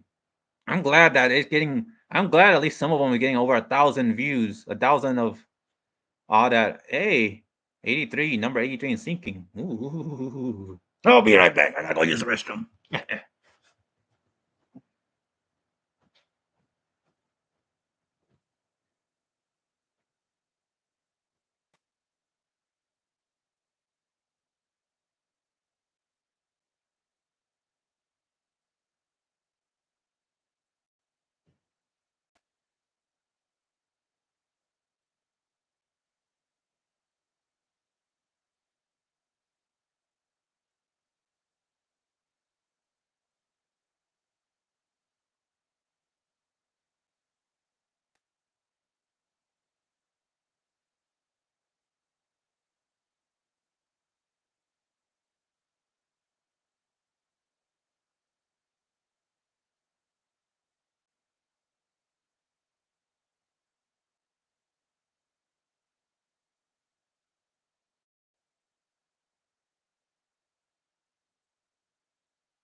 Oh boy.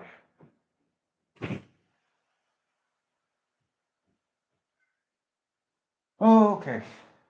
Sorry about that. I had to step out and take a little short break. For those that still are watching me on Twitch, YouTube, and Facebook, thank you for tuning in and hearing what I say. Thank you for putting up with being all bloggy and chatty and boring and all that. You know, I am a boring person. I'm not playing any video games.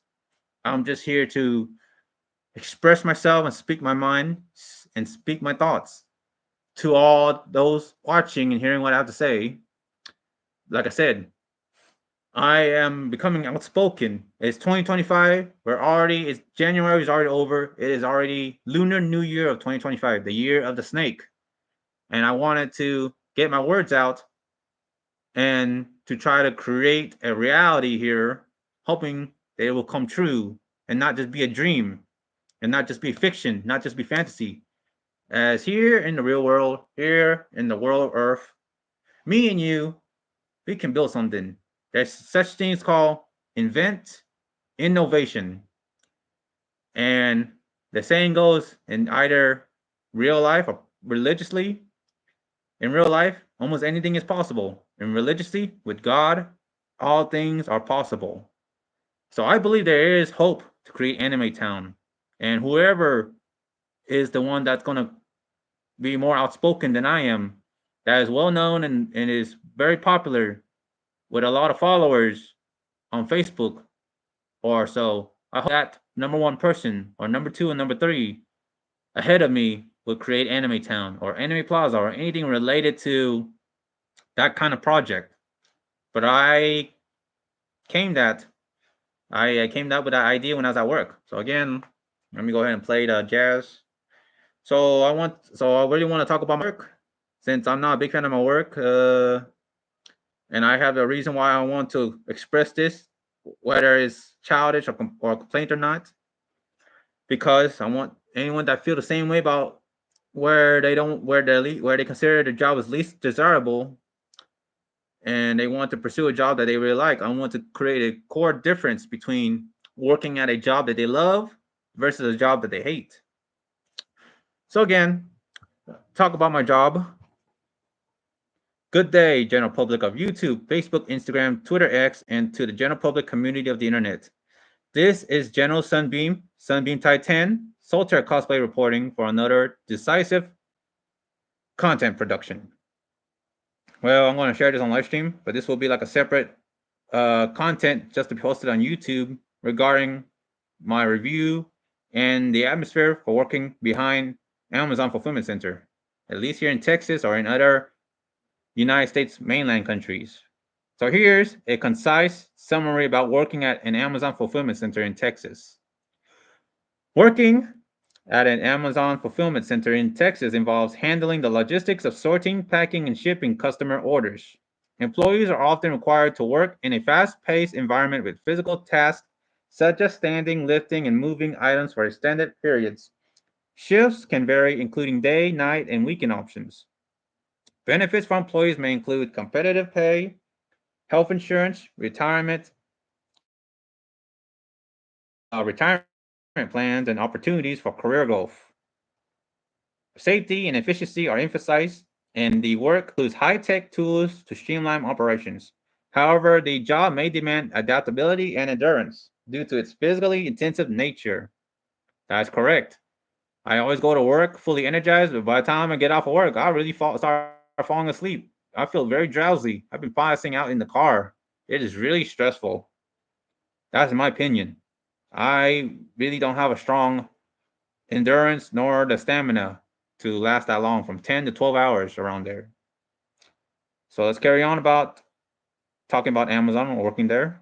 Working at an Amazon fulfillment center in Texas involves fast-paced, physically demanding tasks like sorting, packing, and shipping customer orders. Employees may work various shifts, including weekends and nights, in a high-tech environment focused on efficiency and safety. Benefits often include competitive pay, health insurance, and career growth opportunities, though the job requires stamina and adaptability. That is true. I would strongly agree with that. Does Amazon go by metrics rates there? Yes, Amazon uses metrics and performance rates at its fulfillment centers. Employees are typically monitored on their productivity, such as their speed of picking, packing, and sorting items, as well as accuracy and adherence to safety protocols.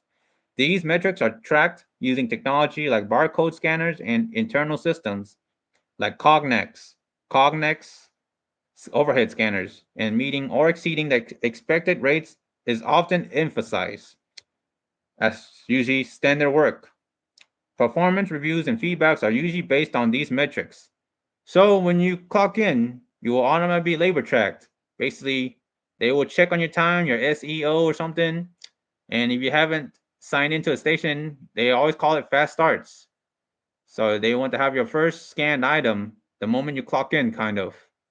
So fast starts would matter, and then of course, time off tasks and idle time will come into play. So all that will be tracked by your, clocking in from the start, and you will be labor tracked, unless you're manually coded as a water spider by the managers there. So let's carry on talking about this. Working at an Amazon fulfillment center involves being part of a fast-paced environment where employees handle, pack, and ship products to customers. Here are some key facts about working in Amazon fulfillment centers. Job, roles, and responsibilities. Roles. Positions range from warehouse associates, packers, pickers, and forklift operators due to managerial roles. Duties. Employees are responsible for receiving inventory, storing products, picking customer orders, packing and shipping them efficiently. Automation and robotics often assist in streamlining tasks.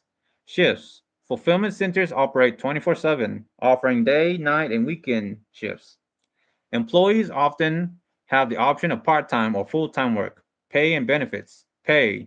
Amazon offers competitive wages, often starting at around $15 or between $15 to $18 per hour, depending on the location and role.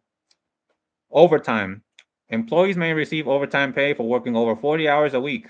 Benefits. Full-time employees typically receive health insurance, 401k or 401k, matching, paid parental leave, and tuition assistance. Work environment. Physical demands. The job often involves standing for long periods, walking several miles a shift, and lifting packages that may weigh up to 50 pounds. So that's how demanding it will be when working there.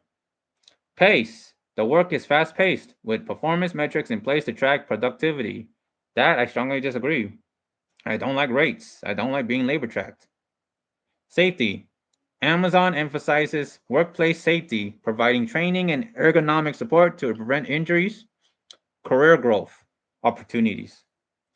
Amazon promotes from within, offering training and development programs for employees interested in advancing to management positions or other roles within the company. Skills development. Employees can gain valuable logistics, operations, and supply chain experience. Employee feedback. Pros. Employees often cite competitive pay, benefits, and opportunities for advancement as positives. Well, in my opinion, for the career growth opportunities, I've been trying to apply for like non-inventory and they rejected it and they will not move forward with me on that. And I did try to do one. I had did some labor share in non-inventory a long time ago back in the Amazon fulfillment center where I work at. But their internal hiring for other career opportunities within that warehouse is slow and they take a long time and then they just I don't know choose not to move forward with me. I really hate that. I really wish there's an easier opportunity to move through with the hiring process. Oh boy, it's getting a little cold. Okay, my mouth's running dry. Gonna give me some grape. Sun kissed grape brought from HEB. Let's get some soda. Let's get some sugar. A little bit of sweet tooth. After that, I gotta brush my teeth. Gotta keep my teeth clean.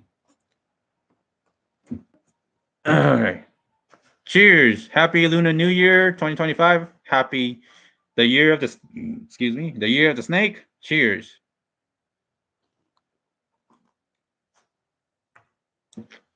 All right.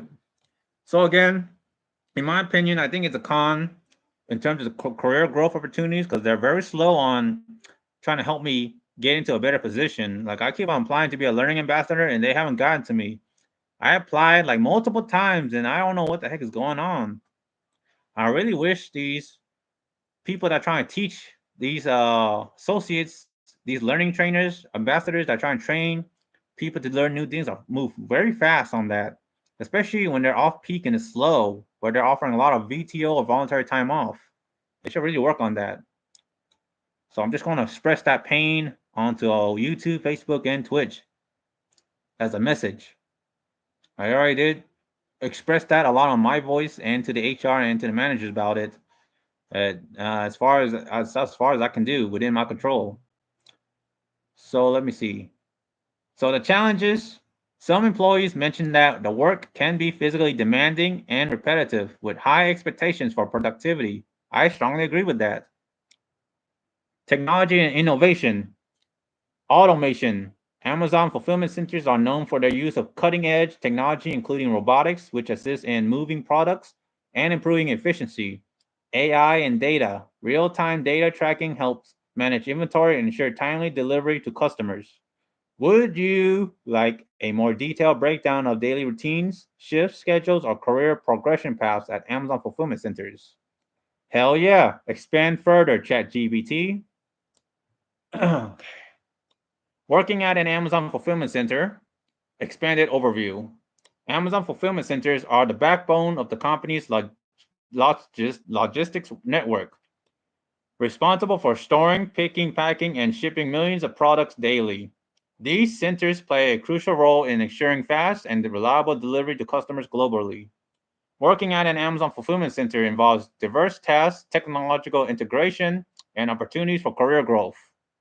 Job roles and responsibilities: warehouse associate, picks and packs customers' orders, operates scanners to track inventory, sorts and organizes packages based on shipping destinations. Store associate, places products into storage bin after receiving shipments, scan barcodes and organizes inventory for easy access. Picker, retrieves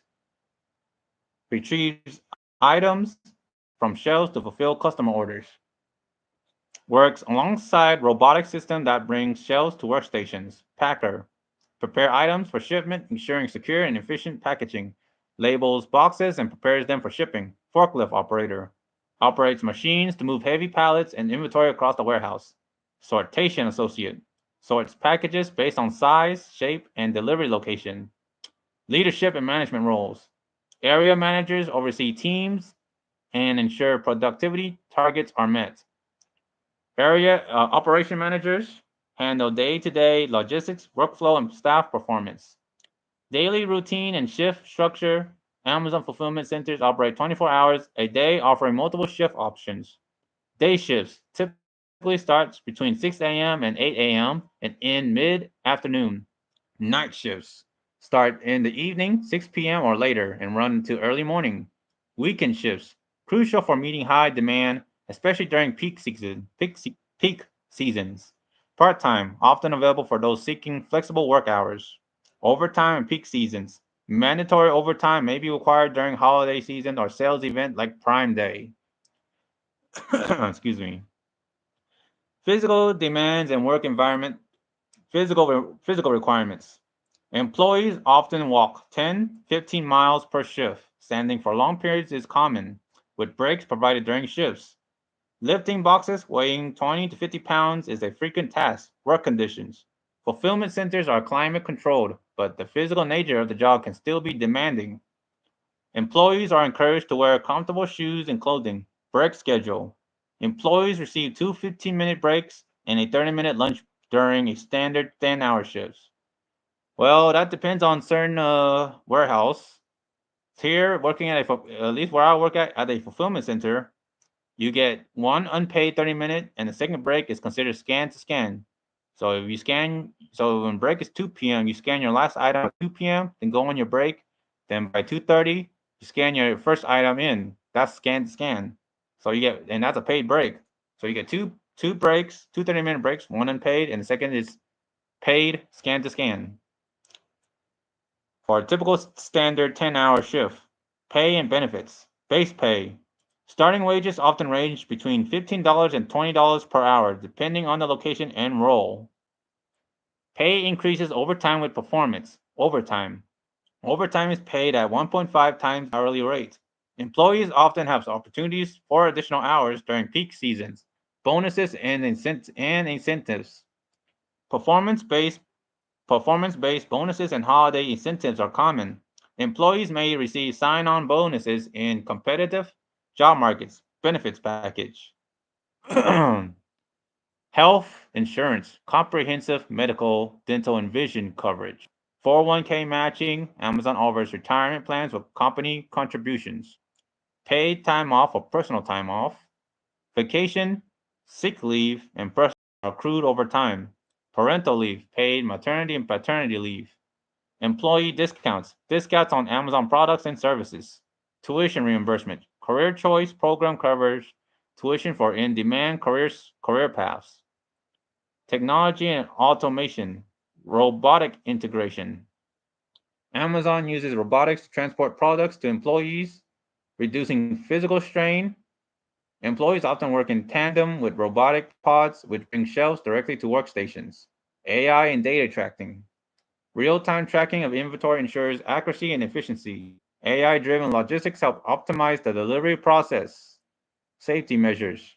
Ergonomic tools, lifting assistance, and regular safety training reduce injury risk.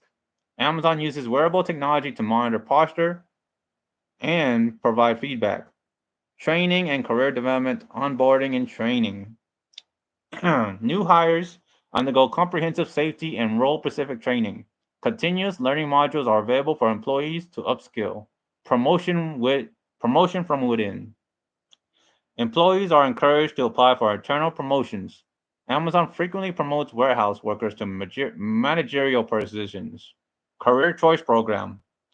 Amazon covers up to 95% of tuition costs for employees pursuing degrees or certifications in high demand fields, even if they choose to leave the company afterward. Employee feedback, pros and cons. Pros: competitive pay and benefits, career advancement opportunities, cutting edge technology, job security. Amazon continues to expand its fulfillment network. Cons: repetitive work. Well, I agree with that. Boring, repetitive work. Tasks can become monotonous over time. Physical demand. The job can be exhausting, requiring stamina and strength.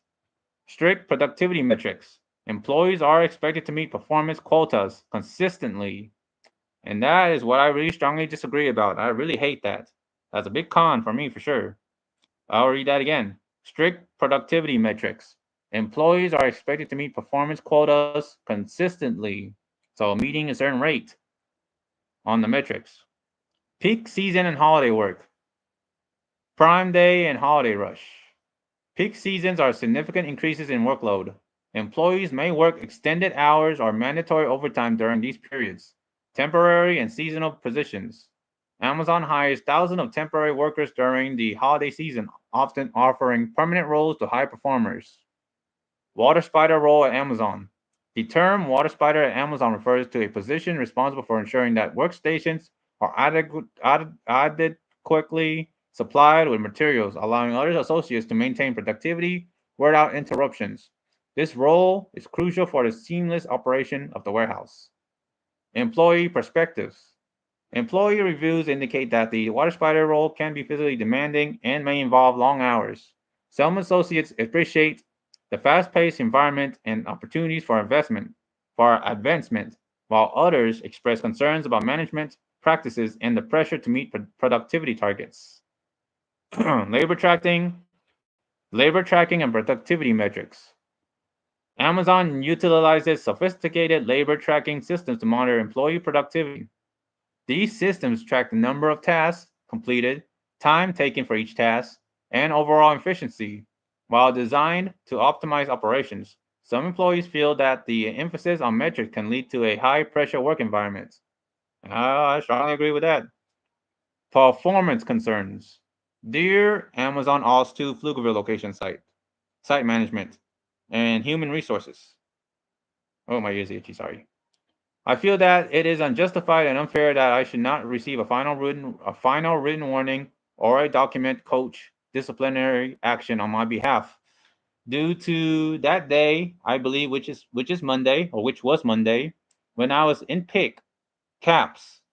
I am searching I am certain I did not leave my station and did to the best of my abilities to work until the first break. Working consistently, there were code orange work construction barriers here and there, such as tote jam, automatic robotic pod floors halting by amnesty team, or power outage.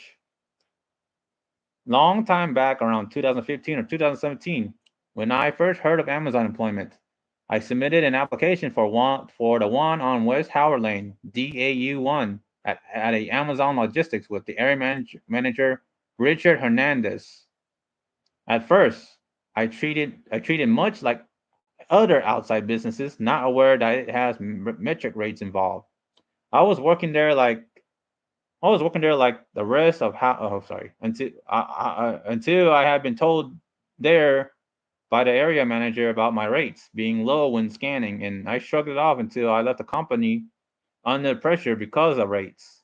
So I assumed that I've been pressured about it, so I just left. 2021 coming back when the vaccine for the COVID-19 pandemic exists. I started working.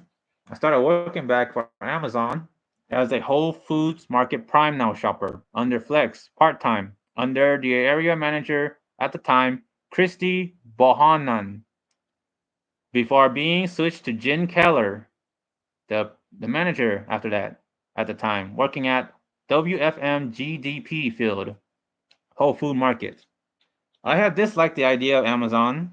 I have disliked the idea of working back to Amazon, following some sort of metric labor tracking system that automatically writes any associates up for poor productivity or being at bottom 5% versus them working consistently at their own pace and remaining on duty until their break time. While juggling quality assurance and proper product handling, I was recommended to work there that time by my family despite my personal disagreement with how work culture is, eventually leading to working at OS 2. That's where I'm currently working at in Texas, OS 2. Eventually leading to working at OS 2 Fulfillment Center under area manager Tristan Egan's. Being trained in inbound stow at the time, working 10-hour donut shifts, which is Monday, Tuesday, Thursday, Friday from 7 a.m. to 5:30 p.m. I really don't think rates would be something to worry about regardless. I thought the metrics are there to just assure associates are working at their stations and being productive. Since then, I strongly dislike the work culture and how biased it can be with its rates metric system. Eventually, I left the company around 2021 peak, then returned back around 2023 and inbound decant receive. Then I switched to Flex RT or Flex Reduced Time around mid months until late September month. Then I switched back to regular 40-hour full time and outbound pack. And now I switched to outbound ship dock. I want to see the whole report of my metrics for the current disciplinary actions up to the final written warning over my metric productivity. I want to look closely in detail on the timing from the startup to the first period before first break to scan break, then checking around 5:30 p.m. to 6 p.m. for Monday, October the 7th, 2024. That day I did work in AFE pack. Shooting rate. Shooting rate was 101 UPH or units per hour for 2.2 hours. Then I was moved to caps pick, which my rates was 228 for 5.8 hours only for October the 7th, 2024. So 228 units per hour for 5.8 hours. The rest of the prime week I did was AFE pack for the duration of the time. Some I was moved to assist in ship dock transship. I was told by area manager in pack on Thursday, October the 10th, 2024, while I was in the middle of working that I would receive a final written warning out of the cold blue. Ultimately, that feels off and unjustified. The metrics can be inaccurate differentially by management laptops or Amazon's computer system compared to the metrics shown on A to Z. Even the fulfillment games that display the metrics isn't accurate. I would like to have all my disciplinary actions repealed, overturned, and pardoned. I also wanted copies of my entire disciplinary actions and metrics, including time management (SEOs), to see how much idle time or time off task I accrued for my own records. Thank you. Again, I would like my disciplinary actions repealed.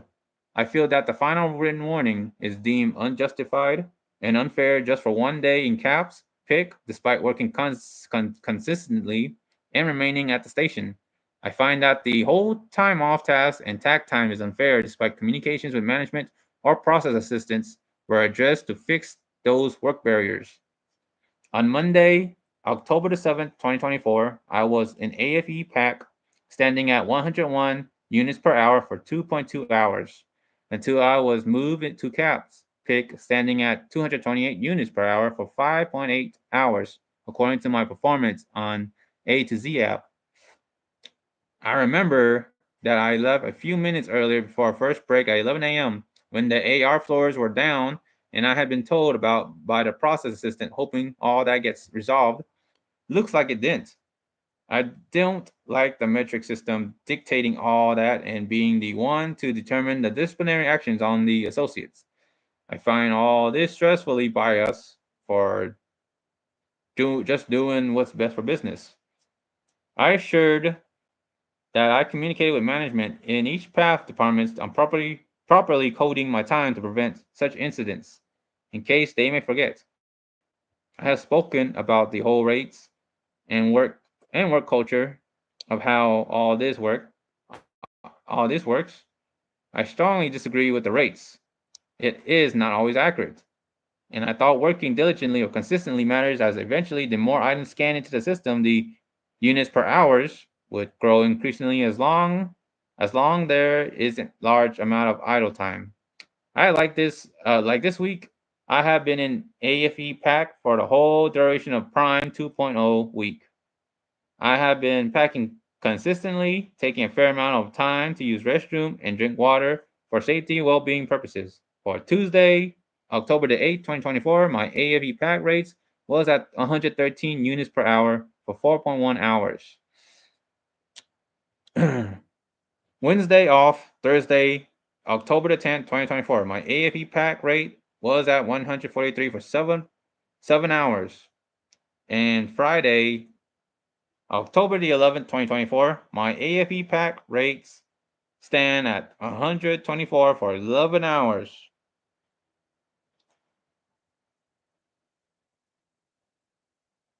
Oh my gosh, I'm starting to fall asleep again. Oh boy. Gotta move around. Give me some little more sugar.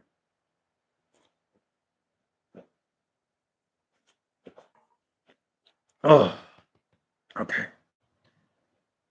So again, sorry about that. I was starting to doze off again. Oh. So again, I apologize if what you're seeing all this is boring. Thank you for tuning around, sticking around, hearing me what I have to say from start to finish. So I'll go ahead and reread this. I have been in AAP pack for the whole duration of Prime 2.0 week. I have been packing consistently, taking fair amount of time to use restrooms and drink water for safety, well-being purposes. For Tuesday, October the 8th, 2024, my AFE pack rates was at 113 units per hour for 4.1 hours. Wednesday off, Thursday, October the 10th, 2024, my AFE pack rates was at 143 for 7.0 hours. And Friday, October the 11th, 2024, my AFE pack rates stand at 124 for 11 hours.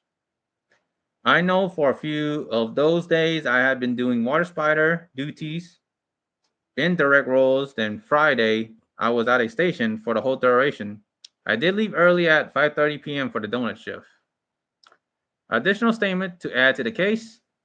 I am sorry for over repeating myself in these appeal cases or HR case reports, but again, I strongly disagree about the metric rate system that Amazon work culture implemented in terms of accuracy calculation. I can see sometimes it can be a flaw in calculations, especially in times where there are legitimate workflow barriers such as conveyance jams, automatic robotic floors, halt tool stop, network offline, power outage, and little here, there, supply replenishment. There can be instances that either process assistance or management are not responsible to code down time for downtime. I don't even know how labor tracking works. For all I know, speaking with HR, that upon clocking in starts the labor tracking, and when doing water spider, the manager manually code time, so there isn't repercussion with the system. I don't know how they code the startup meeting time though, because fast starts. When I first worked for Amazon, I think the work culture is rate driven. Yeah, rate driven. Final thoughts. Working at Amazon Fulfillment Center offers stable employment, competitive wages, and comprehensive benefits, but the work environment is physically demanding. For those seeking career growth, Amazon's internal promotion culture and education benefits provide ample opportunities. In my opinion, I personally appreciate the benefits that Amazon has to offer, but I don't resonate with the work culture and the way productivity is measured. The constant pressure to meet quotas and the atmosphere of being surrounded by conveyors and machinery feels draining and uninspiring to me. It's not the kind of environment where I see myself thriving long term. I'm a geeky, nerdy weeb and proud otaku who would much rather be immersed in the world of anime. Working in an anime related field feels like a dream job for me. I actually tried applying to Uppo's anime and Anime Pop before they sadly shut down and faded into non-existent. It was disappointing to see those places disappeared, as they felt like the kind of creative and fun environments I could truly enjoy. Yeah, so again, I'm a geek. I'm a geeky, nerdy weeb and proud otaku who would much rather be immersed in the world of anime. Working in an anime-related field feels like a dream job for me. I actually tried applying to Uppo's anime and Anime Pop Austin before they sadly shut down and faded into non-existence. It was really disappointing, very disappointing to see those places disappeared, as they felt like the kind of creativity and fun environments I could truly enjoy. Again, Project Anime Town. At the end of the day, my passion lies in writing fan fiction, general fan fiction and fantasy, and crafting general stories inspired by the shows and worlds I love.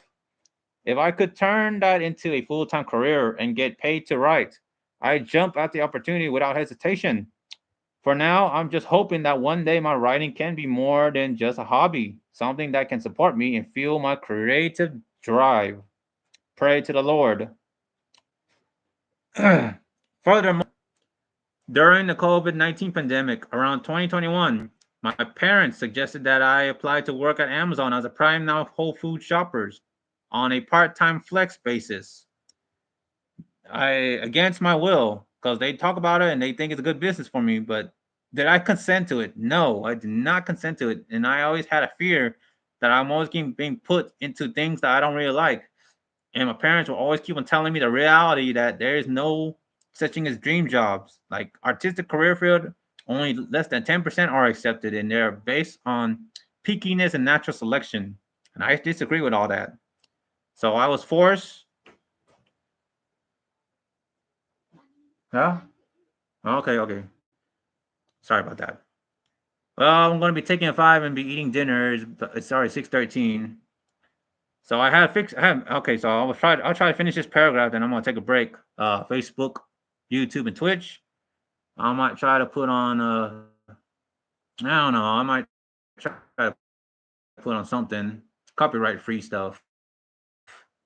I might even put on Amazon. Hopefully, I don't get copyrighted for sharing promoting Amazon from other YouTuber like C11 NFC. So again, let me read this. So furthermore, during the COVID-19 pandemic around 2021, my parents suggested that I apply to work at Amazon as a Prime Now Whole Foods shopper as a part-time flex basis. They even helped me through the application process and scheduled the online orientation. At that time, it felt like a practical option given the circumstances, but I've always had mixed feelings about working for Amazon. So I might read that again when I come back. But I'm gonna go ahead and take a break from live streaming and eat dinner. So, yes, creating your own anime, that's awesome. I dream about it too. I think every life is a story that deserves to be told. It will be great to see an anime about a normal person's life. With the advancement of artificial intelligence, it become more accessible and soon will be much more possible. Well, I agree with that, Damon Sullivan. Thank you. And thank you for your comment. And again, anyone tuning in, thank you for watching my Facebook live stream, YouTube live stream, and Twitch. Oh, I'm not. Am I? Oh, I'm not scrolling. Oh, there you go. Okay, I thought something's wrong. But anyway, YouTube, Twitch, and Facebook. I'm going to be taking a break. I kind of want to leave this running, but again, I might just have to cut the stream. I'm gonna cut the Facebook live stream, and I might restream Facebook again later on after I finish eating dinner. Especially the FPS here per second on Facebook live stream is really bad. But I'll just keep on live streaming on YouTube and on Twitch because I'm trying to grind and build a follower, a strong subscriber, hoping to break 40 on YouTube and hoping to break 40 on Twitch. I don't care if I get any followers on Wattpad because I'm not getting paid at all and I'm just there to write stories. So I'll call it a live stream on Facebook, but I'll restream again later on. Thank you for tuning in. Thank you for watching me. I am Sunbeam07, Sunbeam072, and General Sunbeam, also known as Sunbeam Titan and Soltaire Cosplay. Peace.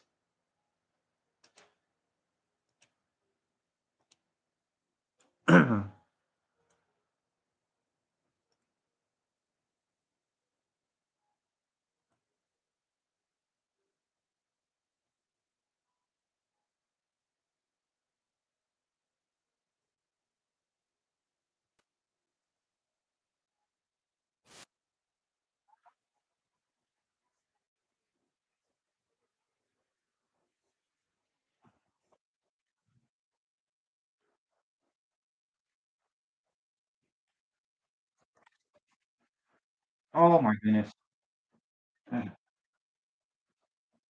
Accidentally just trip over my own mouse. Well, I hope Tom and Jerry will be happy. I didn't mean to hurt Jerry. Oh, my bad.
video like this made me realize how Amazon will continue to dominate whether I'm still working at Amazon or not. I am very sad and disheartened to say that I am no longer working at Amazon because I'm back. But after staying connected with the Amazon community through you guys on this channel, I have decided that I will be returning to Amazon soon, but only as a part-time worker because I am still in school. But yeah, hopefully you guys like that decision. I really do enjoy answering all of your guys' questions about the Amazon job in the comments, and it was one of my main reasons in deciding to come back.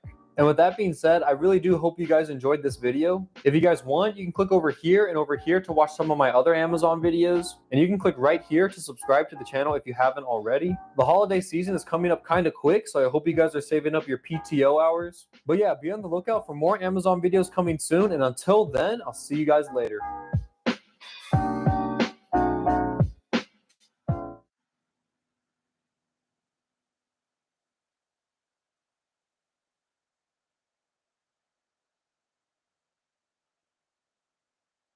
What is up, guys? I'm back with another Amazon video. This time I wanted to show what I do as an Amazon warehouse worker. So I'm gonna bring y'all inside with me and show you guys exactly what I do every night. It's 5:50 right now. My shift starts at 6. The weather is great. I have a lot of energy. So I'm gonna head inside and let's go get this started.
All right, guys, I just made it back to my car on my first break. It's 8:31. I clocked out at 8:26. So at 8:56, I need to be back inside the building and clock back in. But this is usually what I just do. I come into my car. Let me show you guys. I eat some food. I got some chips, some peanuts, some bread, and iced water. So yeah, this is basically what I do. I usually just like listen to music or talk with friends on my phone, and yeah, just stuff like that to pass the time. This is actually an extra shift I decided to pick up a couple days ago. So this is actually the 4th day in a row that I'm working. Usually I'd only be working 3 times a week, Thursday, Friday, and Saturday, all for 12 hours for a total of 36 hours. But the shift I'm taking right now, it's 10 hours, so a little bit shorter than my usual shifts. And because of that, I don't get the third 15-minute break, which I talked about in my last video. So yeah, I'm just gonna chill in here for the next 15 to 20 minutes and then head back inside into the warehouse and then get back to work. So I'll see you guys then.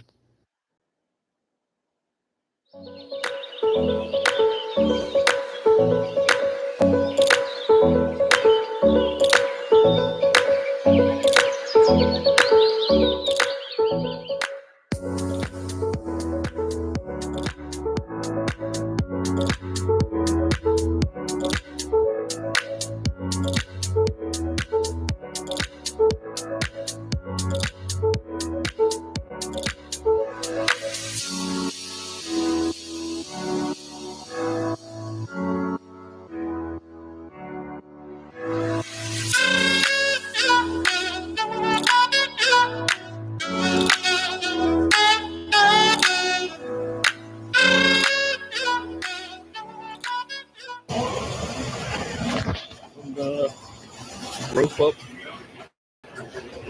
the station and yeah, head to break. Here we go. What is up, guys? It's midnight. I'm on my second break now. Really tired of just storing. My feet are kind of hurting because I've been standing for the past 3 hours, but yeah, happy to be on this break right now. So you guys probably saw in the papers that I showed, that was the list of all of the people who are stowing with me in the warehouse at the same time. And it's listed in order of efficiency. So for me, I was like number 22 or 23. And there was a total of maybe 150 or so people on the list.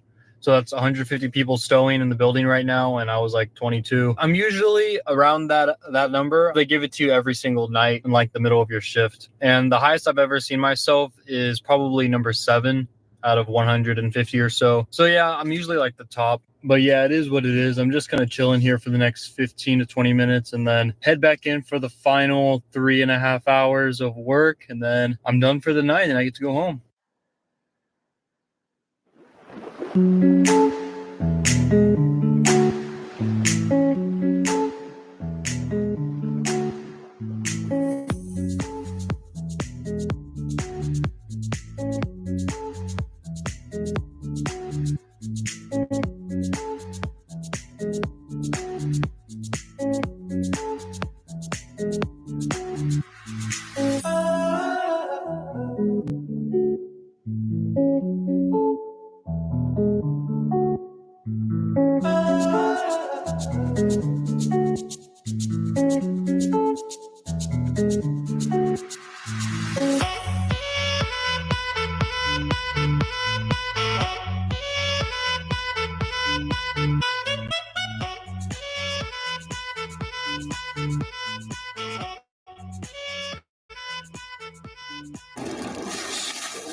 The carts go away.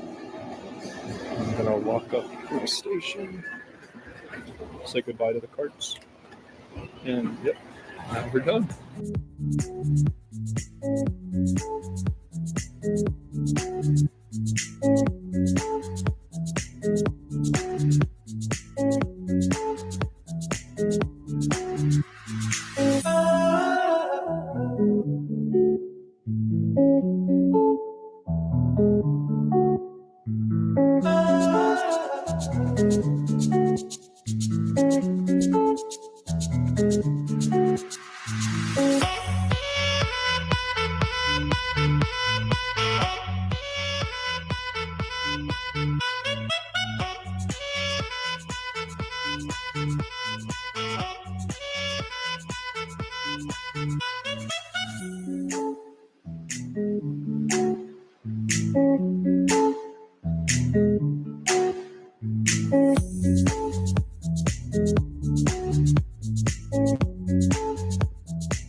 Finally done working at Amazon. If I could show you all that logo in the background. Yeah, you can probably tell, but yeah, walking back to my car now. Really exhausting day. This is my 4th day in a row.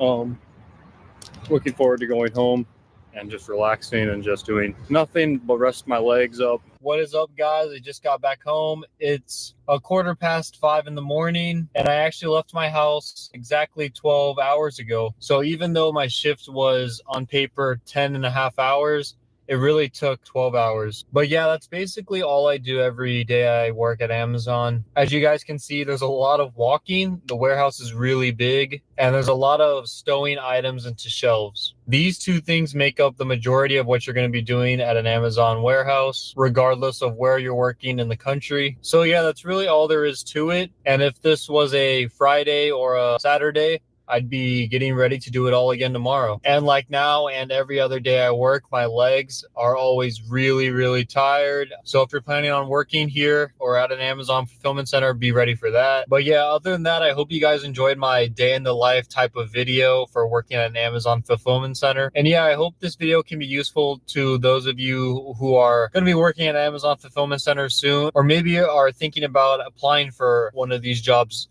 in the near future. So yeah, if you guys like the video, please hit like for my legs. They need a lot of support right now. And be sure to be on the lookout for my upcoming Amazon videos. I think they're going to be particularly useful to those of you who are going to be working at Amazon soon or are thinking about working at Amazon. And as always, if you have any questions, concerns, or anything else, please leave it in the comments below. I'll definitely do my best to answer all the responses that we get. But other than that, stay safe, guys. I'll see you all soon. What is up, guys? It's Dylan, and I'm back with another Amazon video.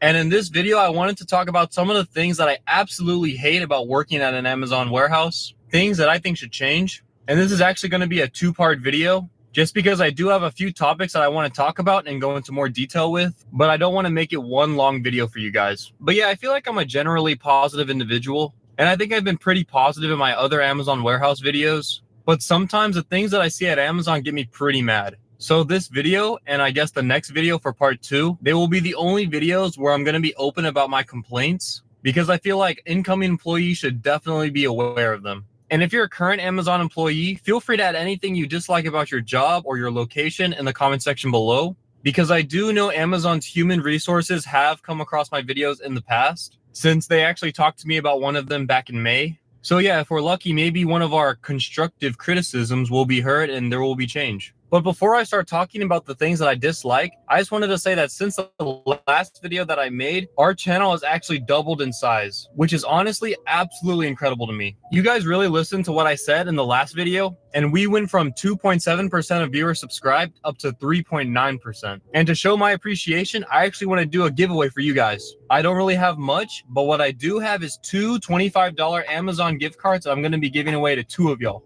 I'll talk about how you can enter and when to enter by towards the end of the video. And yeah, I'm really excited for the giveaway, and I just wanted to use it as a way to show my gratitude for you guys. But yeah, with that being said, here are some of the things that I hate about working at an Amazon warehouse.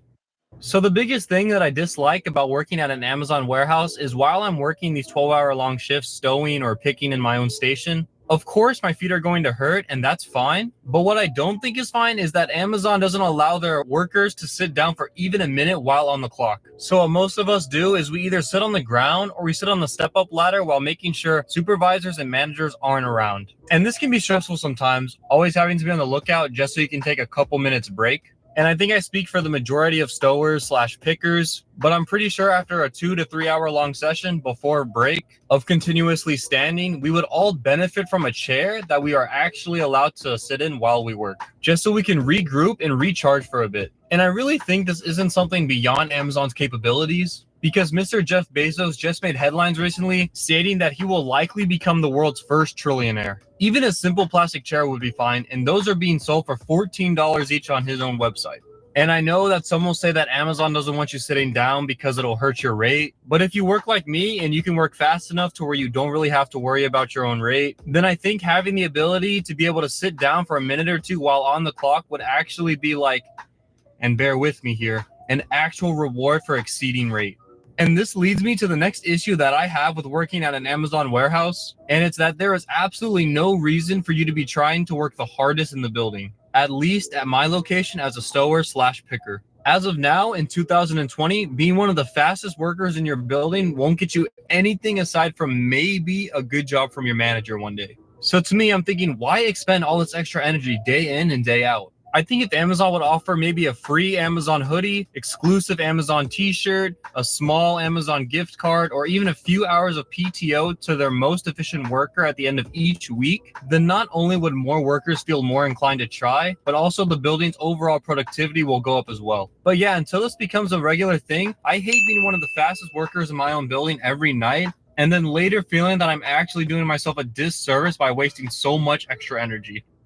So another thing that I dislike about working at an Amazon warehouse, and this is just my opinion, but I actually think that the job is slightly underpaid. And I say slightly hesitantly just because the minimum, no matter where you work in the United States, is $15, which in some states that's actually over double the minimum wage, which is great. But once you start actually working the job and seeing just how taxing this job can really be on your body, especially if you're working the 10 to 12 hour long shifts, that outside looking in perspective of $15 starts to feel a bit undervalued. And I think the other two reasons that I just mentioned previously also does not help justify the pay. So yeah, I do actually like the fact that you do not need any sort of minimum education to be able to qualify for the job. But at the same time, I feel like if Amazon increased their minimum by $2 to $3 per hour, then you would hear zero complaints from me and a lot of the other Amazon employees about whether the job is worth it or not. And I think this is definitely within Mr. Jeff Bezos' budget to make this actually happen. And not to mention that this would definitely help out Amazon with their ridiculously high turnover rate.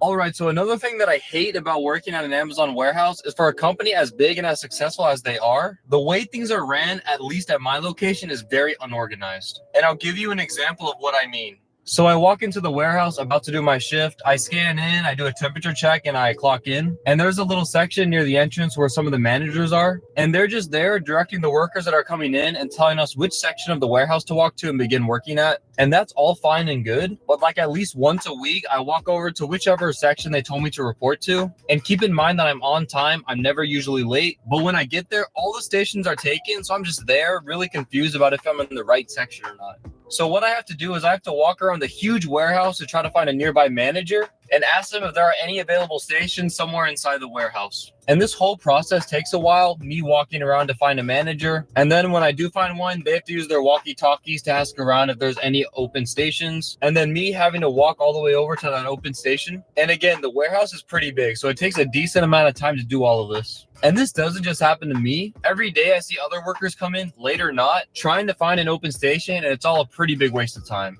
And I know some of y'all might be thinking that, well, maybe the warehouse is just overstaffed for the night and they might just need to send some employees home. And yeah, this might be right, but I think for a company as big and as established as Amazon, they can definitely do a better job of informing specific employees beforehand if the warehouse is going to be overstaffed or not during that specific shift, rather than me having to drive 30 minutes from my house and then possibly being sent home due to overstaffing, and then me having to drive 30 more minutes just to get back home. So yeah, it's all a big hassle, and I think all of it can definitely be avoided. My thinking is maybe have it so when you clock in on the system, the monitor screen can tell you which station and which section inside of the warehouse to report to and start working. Or even on the A to Z app, in the section where it tells you about your shift schedule for the day, I think it would be nice if it could tell you about this as well.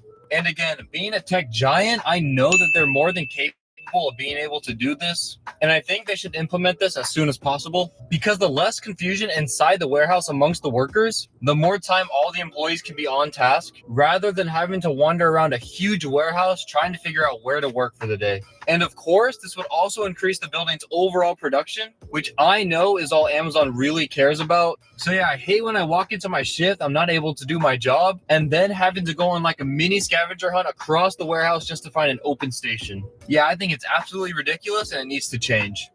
All right, so the last thing that I wanted to talk about in this video that I hate about working at Amazon is the fact that no matter who you are, while you're inside an Amazon warehouse, you will be treated as a walking number. And by number, I mean your rate number. This is because if your rate number is not as high as Amazon wants it to be, you will be replaced with zero hesitation. Amazon will make an effort to connect with you on a personal level, aside of maybe your own manager, if that at all. So they likely will not sympathize for you when something personal comes up and you need time off, or when something personal comes up and it affects your work performance. And if for any reason your rate is dipping too low, first you'll be given a warning, of course, but then if you are unable to get your rate back up soon, they will let you go, no questions asked. And then you would have to wait a full 90 days before you can actually reapply. But yeah, that's the brutal truth of how the Amazon system works. If you're not capable of being that number that Amazon wants you to be, then you're out. And to me, I think it's a very unethical way to go about running a business. And it's a terrible look for a company as big as Amazon.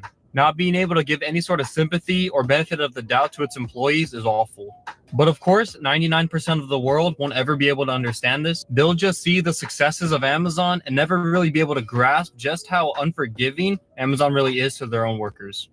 But yeah, that about does it for all the topics that I wanted to cover in this part 1 video. I didn't want to make the video that long for you guys. So yeah, let me know in the comment section below if you agree or disagree with anything that I said, or if you have any sort of interesting story or experiences while working at an Amazon warehouse. I read all the comments, so feel free to speak your mind or ask any questions. Alright, so now I'm going to talk about how you guys can enter the giveaway. So, like I mentioned before, I'm going to be giving away 2 $25 Amazon gift cards to 2 of y'all. And it's just a way of me saying thank you to you guys for all the recent channel support. So I made the entry process really simple for you guys. All you have to do to enter the giveaway is 1, subscribe to the channel, I'll be checking, and 2, fill out the Google Docs survey sheet that's going to be linked in the description of this video as well as in the comment section. It's just a sheet to fill in your name and give an email so I can contact you if you win. The survey should take no more than like 10 seconds to fill out, but yeah, that's all you really need to do to sign up.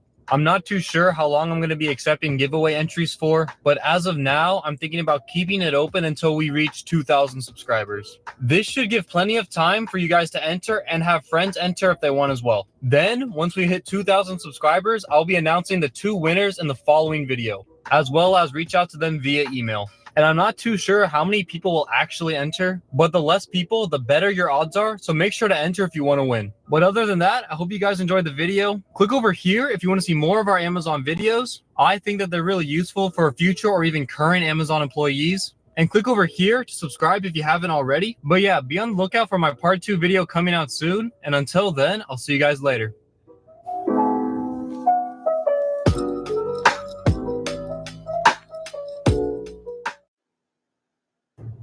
What is up, guys? It's Dylan and I'm back with another Amazon video, and this video is going to be a sequel to the last video I made where I talked about some of the things that I hate about working at an Amazon warehouse. So yeah, I'm going to be giving some of my thoughts and opinions about a few things that I've noticed and come to really dislike about working at Amazon. But of course, as I learned from hundreds of y'all's comments, each Amazon location does vary a bit. So something that I mentioned about my location may or may not apply to yours. And if that's the case, let us know in the comments. Or if you agree/disagree with anything that I say, let me know down there as well. I read and respond to every response that I get, so feel free to speak your mind. And maybe, just maybe, someone of upper status from Amazon might come across our responses and something might change. But before I start talking about the things that I hate about working at Amazon, as promised in the last video, I have chosen 2 winners for the 2 $25 Amazon gift cards. And they will be announced towards the end of the video, so make sure you stick around for that. But with that being said, here are some of the things that I hate about working at an Amazon warehouse.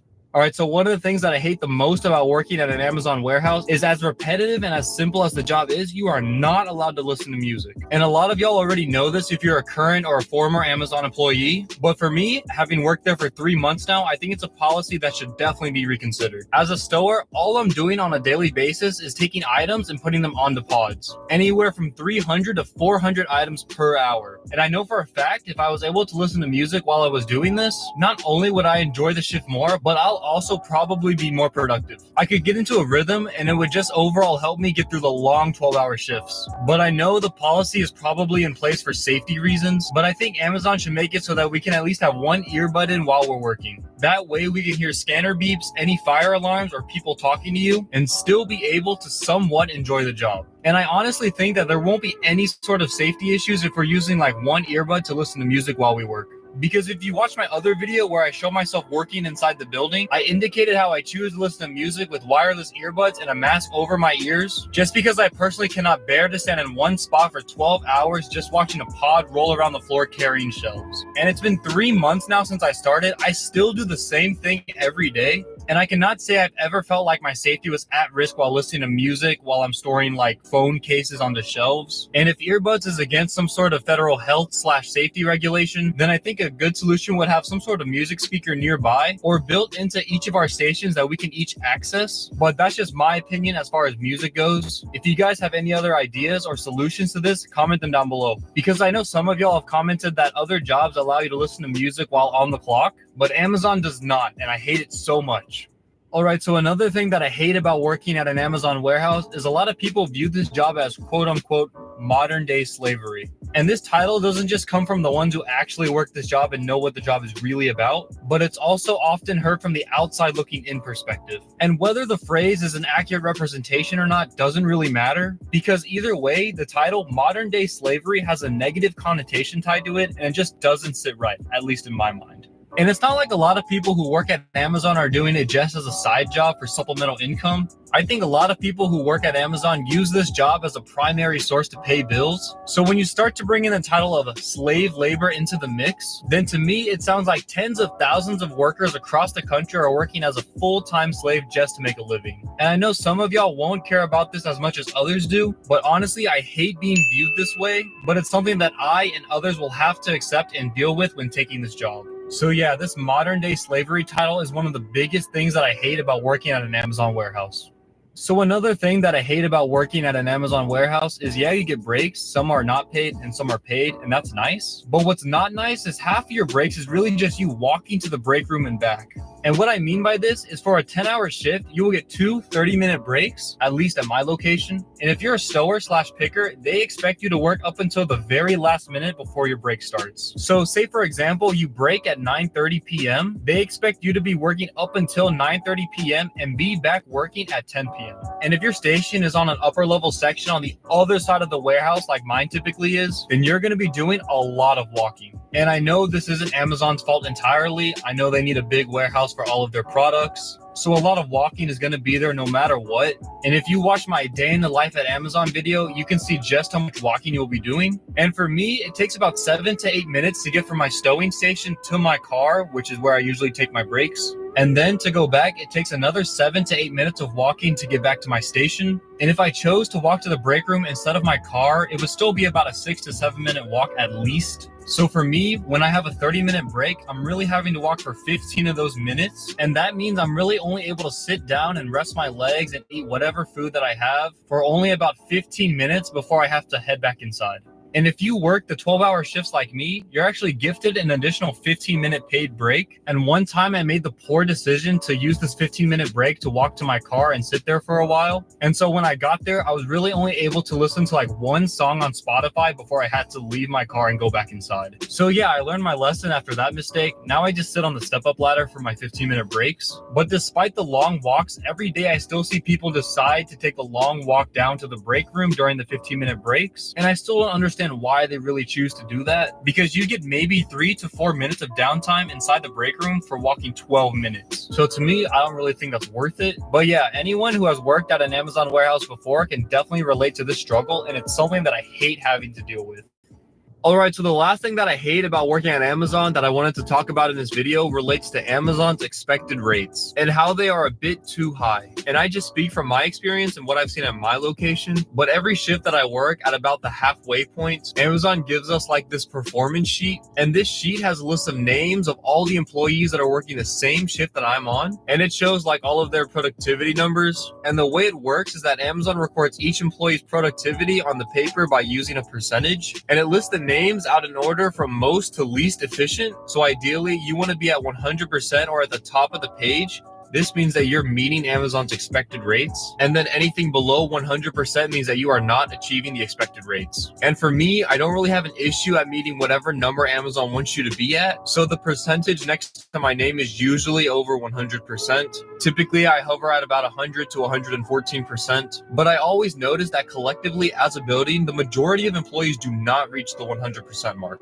And when I say the majority, I mean 75 to 80% of the names on that paper are below 100%. And it's not just one day that 75% of the workers aren't at 100%, but it's always day in and day out. And obviously, Amazon cannot afford to fire all 75% of the workers who cannot get to this 100%. So all they do is write some note at the top of the page saying like names under 70%, please increase rate. So to me as a worker, all I'm seeing is that most of us cannot get to 100%. So why is the expected rate still so high? The way I see it, if only 25% of us can actually get to your number, just lower the number. I think it's as simple as that. Stop trying to set unachievable rates just to try to get us to work harder. I mean, it's smart, I guess, until you're actually stressing out about not being able to reach the rate, only to realize that 75% of the building also didn't achieve the rate. So yeah, I think it's an overall sneaky tactic that Amazon uses, and I hate how they just don't lower their expectations. Alright guys, so that does it for all the things that I hate about working at an Amazon warehouse. If you didn't watch part 1, you can click somewhere up here. I talk about some of the other things that I hate and think should change at Amazon, so I think it's worth a watch. But yeah, if you agree/disagree with anything that I said, or if you have any interesting stories while working at Amazon, let us all know in the comment section below. I read all the comments, so feel free to say anything that you want. Alright, so now what some of y'all been waiting for, the giveaway winners. So as promised in the last video, I've chosen 2 winners for the giveaway, and to help me show you guys who won, I decided to make a simple program using C++ software, just so I can brush up on some of my skills that I learned this year before going back to college in August. It's a bit nerdy, so if you don't want to hear the explanation of how the program works, skip over to this time in the video to see who won.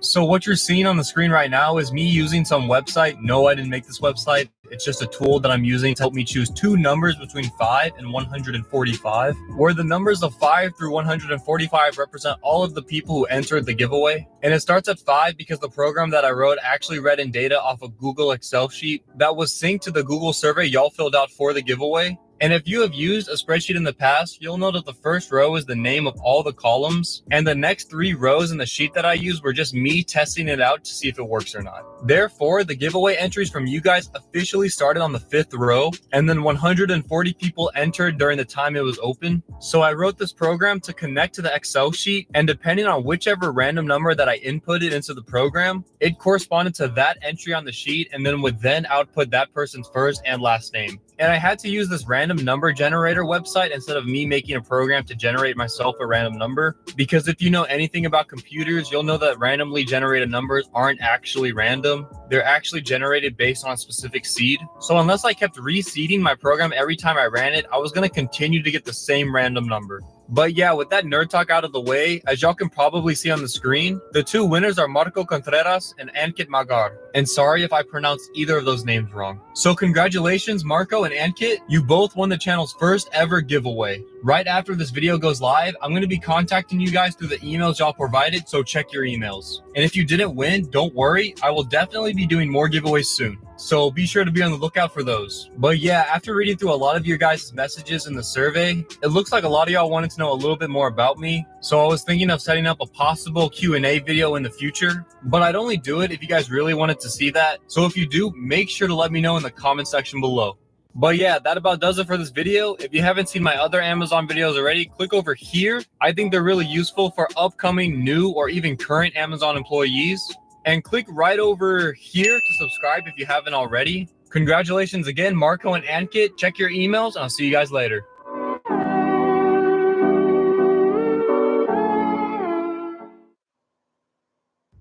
What is up, guys? It's been a while, but I'm back with another Amazon video. And since it seems like y'all really enjoyed my top 10 tips before working at Amazon video, I decided to make a similar video. This time I'll give you guys my top do's and don'ts before working at an Amazon warehouse. So I hope those of y'all who are starting at Amazon soon will find this useful. And if you guys have already started working at Amazon, feel free to add anything else in the comment section below. But with that being said, let's get right into my top 5 do's and top 5 don'ts before working at an Amazon warehouse. Hey guys, it's Don from the future. I'm just editing that video y'all are about to watch, but I just wanted to quickly show y'all something first. So if y'all can see this right here, this is just our overall channel analytics, and it's showing me that 96.9% of y'all are not subscribed, and we need to change that. But if you are part of the 2.7% that are, thank you. It means a lot. And if you're not, come on, what are we doing? Hit that subscribe button now. But yeah, that's all I had to say, so let's get back into the video.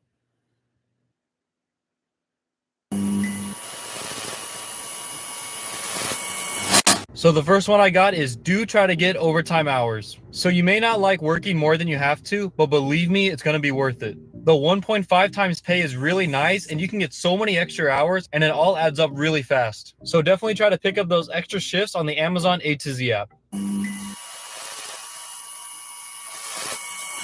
All right, for our first don't, and this one's pretty important, it's don't take drugs for a few days before your new hire orientation. So yes, Amazon does do drug tests, and it is true that recently, due to the pandemic, they have stopped. I personally didn't take one in May, but a lot of y'all in the comments section have been saying that they have restarted taking drug tests. So you definitely want to watch out for this. So just play it safe and lay off for a few days, and then you should be good. All right, so next we have do get comfortable shoes. And if you've watched my previous videos, you'll know that I've said this a lot. And that's because it's still probably the most important thing you can bring and use to help you do the job. So getting a great pair of shoes is a major key, especially if you plan on working the 10 to 12 hour shifts. And yeah, your feet will thank you later. All right, next, don't clock in late for your shift or for meal breaks, and don't miss your entire shift without telling your manager or at least human resources, since you could get fired immediately if you do. If you show up late for any reason, Amazon will give you these points for being late, and if you get 6 points, you're out. So definitely try to be on time. Next, do bring your own food and drinks, especially if you signed up for full-time hours. Your shifts are going to be long, hard sometimes, and physically demanding, so you need as much fuel as possible or else you're not going to have a great time. So a good idea you can use if you think you're going to struggle with motivation throughout your shift is to pack something exciting to eat that you'll be looking forward to eating during your break. I personally do this sometimes and it works great. But yeah, make sure to bring good food and hydration. You'll need it. All right, for our third don't, we have don't slack off too much when you're on the clock working. TOT, or time off task, is a very important measure that Amazon uses to ensure that all of their employees are being productive for the entirety of their shifts. And what this means is that if you're a stower or a picker or any other role that requires you to hit a specific rate and you take more than 10 minutes in between item scans, for any reason, maybe to use the restroom, to talk to someone, or just to take a small break, then you start accumulating TOT minutes. And if you receive 2 hours or 120 minutes of TOT in a day, then you will automatically be fired. So definitely watch out for this. All right, for our next do, we have do try to change up your role after 3 to 4 weeks. If you're getting bored of the same task you've been doing, which will probably happen, you can actually ask your manager to let you work a different role. And this can bring a bit more excitement into the job and may help reduce the boringness, at least for a short period of time. Okay, so moving on, don't get 3 write-ups in 90 days. If you do, you could and probably will be facing termination. So do your best to obey all of Amazon's policies, even if you don't really agree with them. Because if you do get a write-up, you have to wait a full 90 days from the day you got the write-up for it to be cleared from your name. Okay, for the last do that I got, do your job, but don't do it the best. And what I mean by this is at the end of the day, everyone's going to get paid the same no matter how hard you work. And unless this changes, why work the hardest in the building and expend a lot of energy when in the end, you and the laziest person in the building are held exactly the same? And if anything, being the best at your position will only make your manager want to keep you at the same position for longer, and you probably wouldn't even be able to change your role even if you wanted to. So yeah, for now, do your job, but don't do it the best. All right, so last but not least, don't give up, at least not right away. After your first week, you'll probably realize that the job isn't that fun. It might not be what you expected, and you might want to just pull the plug and quit. And this is very understandable. In fact, I think the majority of new Amazon employees do exactly this. But to me, I think that if you've already signed up for the job, completed all the written tests, drug tests, and background checks, you should at least make a small commitment to the new job. In my opinion, try to work the job for at least 4 weeks and then make a decision of what you want to do. And if after a month you want to leave, at least you would have made a few grand and helped tens of thousands of people out. But yeah, don't give up right away.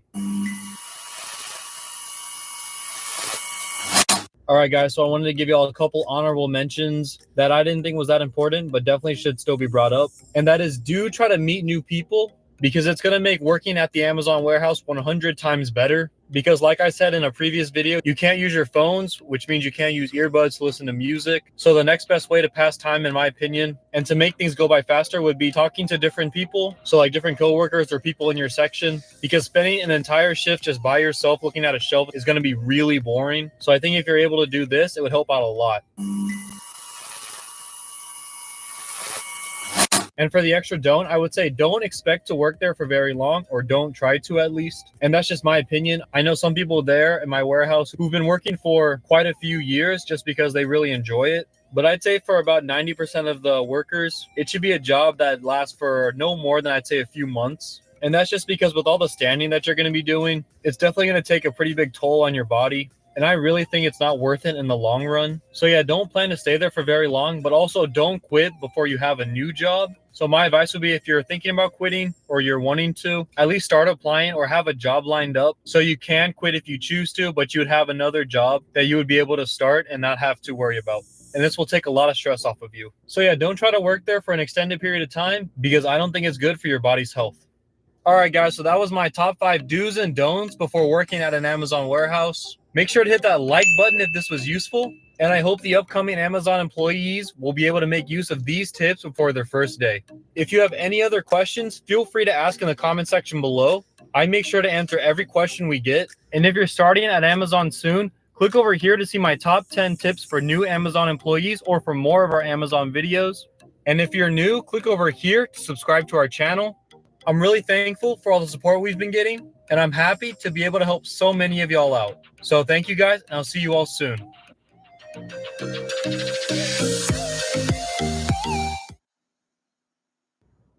What is up, guys? I'm back with yet another Amazon video, and this time I wanted to give you guys 10 tips that I wish I had known before working at Amazon. But first, I wanted to apologize about the lighting. It's 2 in the morning right now, and I work overnight shifts at Amazon, so this is the time I'm usually up. And I'm recording this in my car because all of my family's asleep and I didn't want to wake any of them up. But yeah, to try to fix that, I brought a little lava lamp in here, but I'm starting to realize that it's not doing anything and I'm just dumb.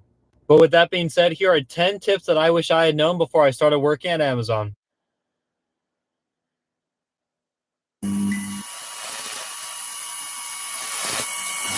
So number 10, Amazon has a point system, and if you accumulate too many of these points, you will get fired. But I believe the number you're looking to avoid is 6. I can put a bit more detail right here. But most of these points are accumulated by either being late, leaving early, or missing an entire shift. And of course, the more you're late, the more points that are going to be given to you on that certain occasion. So yeah, basically just don't be late, try to come on time, and you won't have to worry about this point system. But this 6-point system is definitely something I wish I knew before I started working at Amazon.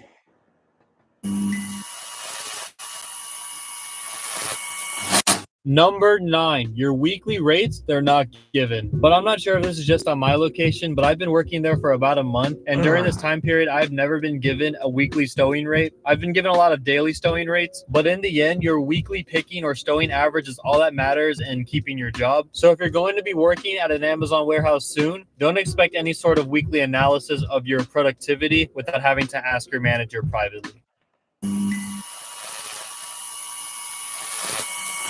Number 8, warning and write-ups. So this first part might be obvious to you, but if you do anything against Amazon policy, you're going to be given a warning. And then if you do anything against Amazon policy again, you're going to be given a write-up. And if you get 3 write-ups in a certain amount of time, you're going to be fired. But the thing that a lot of people don't know, and something that I wish I knew, is that there's actually a rollover period for both warnings and write-ups. So for warnings, say for example, you are listening to music, which is against Amazon policy, and you get written up by a manager that happens to see you. They're going to treat it as a write-up, but since it was your first incident, you're actually going to be given a warning. But if you stay clean for the next 30 days, this warning will actually be dismissed and you will no longer have any sort of warnings or write-ups under your name. But say for example, you do something against Amazon policy again before these 30 days have elapsed. This time you're going to be given a write-up, and these write-ups are actually a lot harder to clear up. So for write-ups, it actually takes 90 days of not obtaining any additional violations before being dismissed. But yeah, this 30 and 90 day rollover period is something that I think everyone should know about before they start working at Amazon.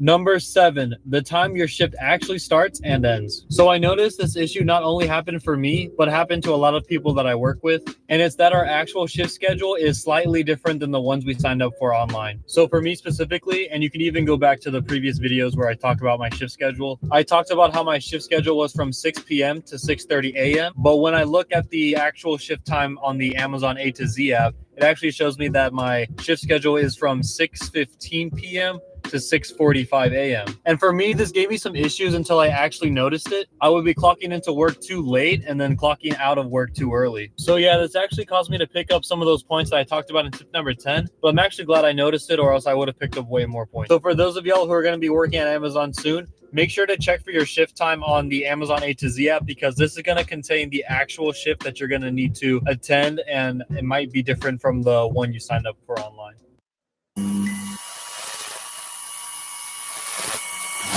Number 6, overtime hours. So one of the things I was confused about before I started was how overtime was going to work for my shift specifically, because I'm on the reduced time shift. So I'm working 3 shifts that are each 12 hours long for a total of 36 hours. So I wasn't sure if overtime would have technically started at the 37th hour, or if I needed to have worked up until 40 hours and then every hour that would be considered overtime. But then I later realized that it starts at 40. So for me specifically, I would have needed to pick up an extra shift, and the first 4 hours would not have been considered overtime, and the exceeding hours past 40 would have been overtime. But another thing that I wanted to know was exactly how many hours would Amazon let you work in 1 week. And I later found out that the most hours that Amazon will let you work in 1 week is actually 60. And during this 1 week period, you are not allowed to work. The most you could possibly work would be 6 in a row. Number 5, when you're in the warehouse, Amazon knows everything that you're doing. Amazon is a very technology-driven company, so they're going to make sure to use all of their resources in order to know everything that their workers are doing while they're on their property. For example, they're going to know when you enter or leave the building. They're going to know when you clock in and when you clock out. They're going to know what station you're working at and the time it takes you to stow or pick your first item when you get there. They're going to know how many items you're picking or stowing in an hour. They're going to know when you're purposely away from your station trying to take a break. They're going to know when you're walking down the hall. They're going to know when you're sitting down instead of working. They're even going to know when you're tying your shoes. So basically just know that even though it might seem like no one's watching you while you're working, just know that someone has an eye on you at all times, and they're going to make sure that you're doing the work that they want you to do while you're on the clock. Number 4, you get paid time off. This is something that I wish I knew about before I started working at Amazon. And it doesn't matter if you're a seasonal or a full-time employee, but how it works is every time you work 24 hours, it doesn't matter if it's in a week, in 2 weeks, or even in a month. Every time you work 24 hours, you're going to be gifted 1 hour of paid time off. And yeah, this is something I didn't know about until about 2 weeks in, when I looked at A to Z and I saw these personal time hours accumulating. And these paid time off hours can be used anytime you want, and they're going to be given to you on paydays, which are Fridays. So yeah, I think this would be useful to anyone who's going to be working at Amazon soon.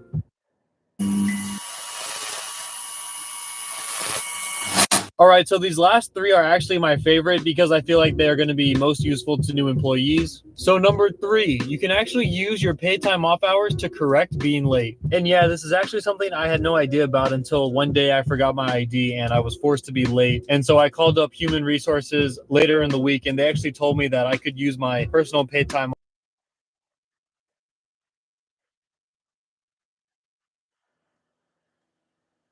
All right. Testing. 1, 2, 3. All right. Let me see. Testing. Just making sure this is working. It's making sure I'm able to communicate here on Facebook.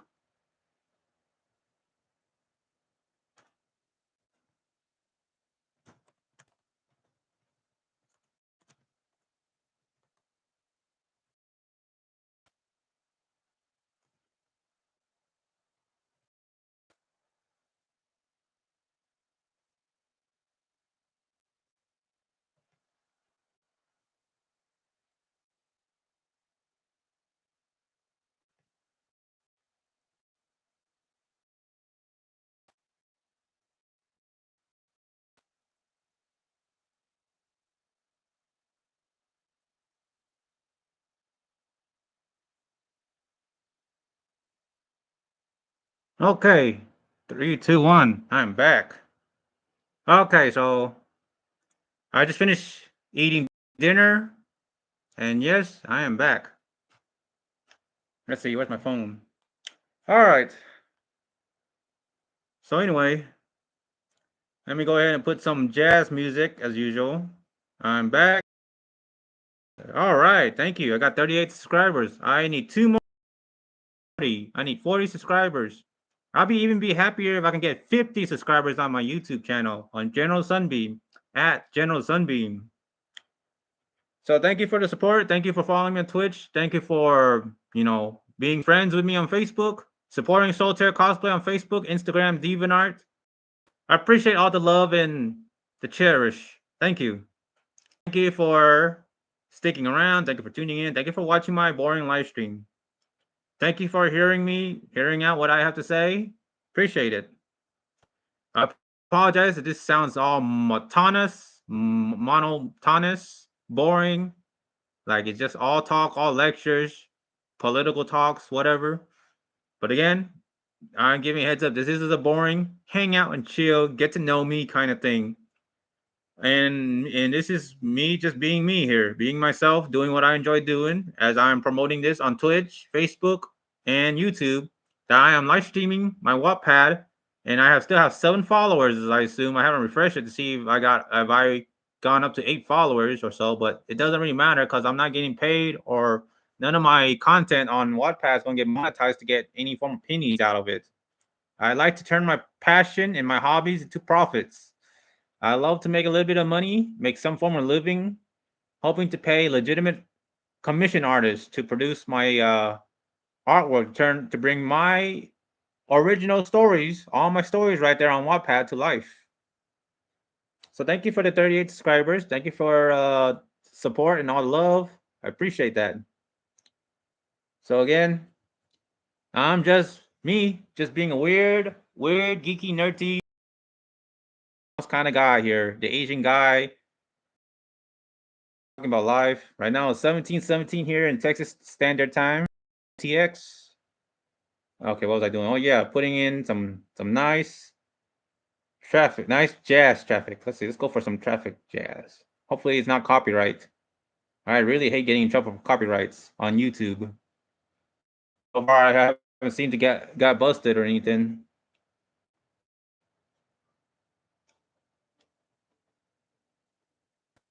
There you go. Let's connect to the media room TV. Screen it on the big TV. Ooh, feel the air conditioner here. Again, Sunkiss grape brought from HEB for about $1.50. Promoting this brand, Sunkiss grape. You get this at HEB for about almost $2 or $1.50. I love grape soda. They're my favorite. They remind me of Fanta. Well, I mean, this is basically tastes like Fanta grape, but Sunkiss brand. So promoting that, and if I still have that Neural in a recycle bin already, so promoting the Neural brand drinks. The one I brought was the blue white raspberry flavored Neural Bliss. Special thanks, credit, and shout out to Neural brand drinks. Thank you, and also shout out to my friend Crazy74 for suggesting that a long time ago. He said just like those Neural brand drinks that helps with my stress, and there's the drink that helps with sleep, and then there's that to provide energy and an immune system, and there's other varying flavors that helps with losing weight and being more playful kind of thing. But yeah, I'm back. This is your live stream. Titan, General Sunbeam, Sunbeam 07, Sunbeam 0072, and Sunbeam 0, and anything that's almost Sunbeam. Well, usually there aren't a lot of alias by the name Sunbeam other than me, for what I know.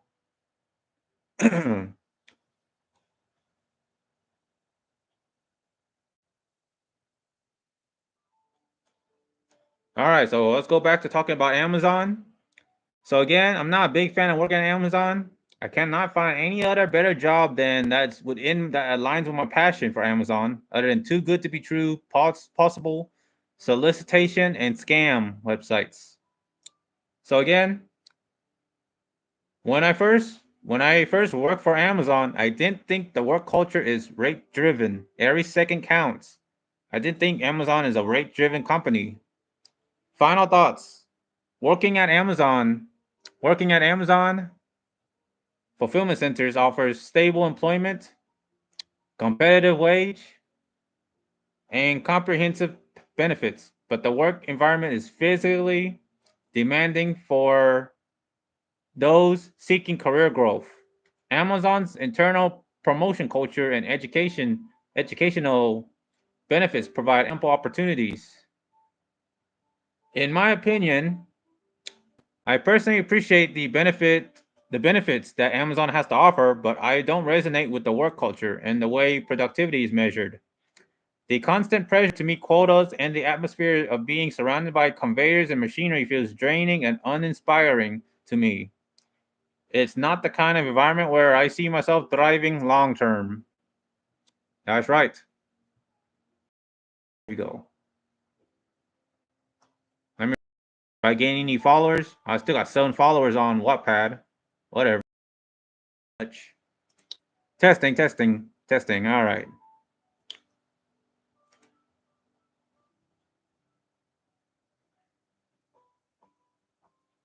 Quickly activate powerful safety settings to stop hateful and harassing messages from being spammed in your channel.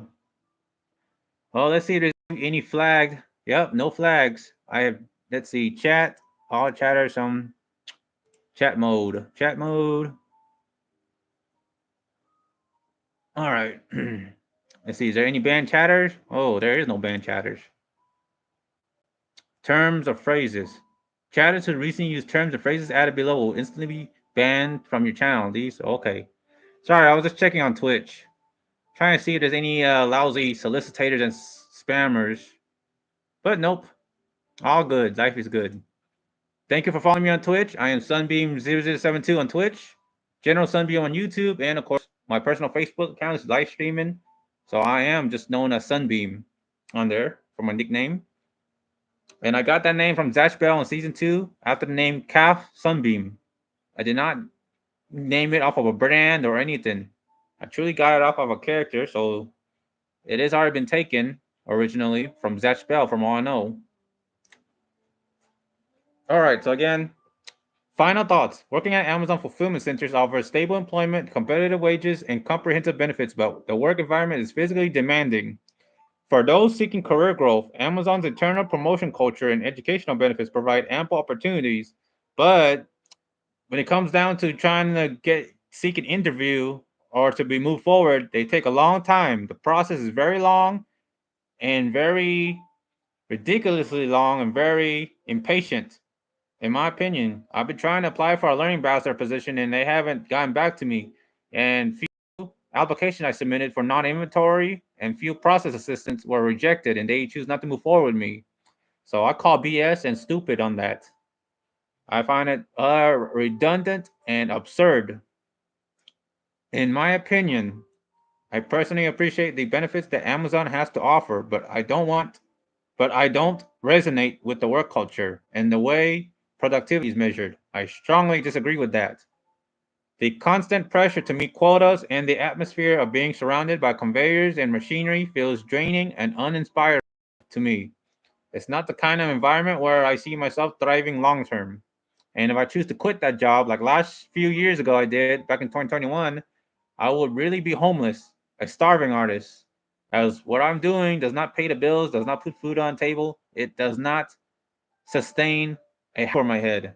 Because writing stories on Wattpad is just a hobby, and I'm very disappointed that there aren't robust amount of jobs for that, where I can be a freelance writer, and get paid in small portion of pennies for it. And I wish to see that in some sort of app or something. I wish to see more opportunities where I can get paid to just be me and writing stories. But no, having to accept the real world standards is just absurd. Stressful, stupid, and retarded. In my opinion, I personally appreciate the benefits that Amazon has to offer, but I don't resonate with the work culture and the way productivity is measured. The constant pressure to meet quotas and the atmosphere of being surrounded by conveyors and machinery feels draining and uninspiring to me. It's not the kind of environment where I see myself thriving long term. And let's see what else.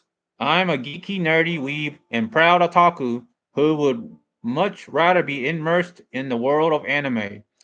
Working in an anime related field feels like a dream job for me. I actually tried applying to Uppo's Anime and Anime Pop Austin before they sadly shut down and faded into non existence.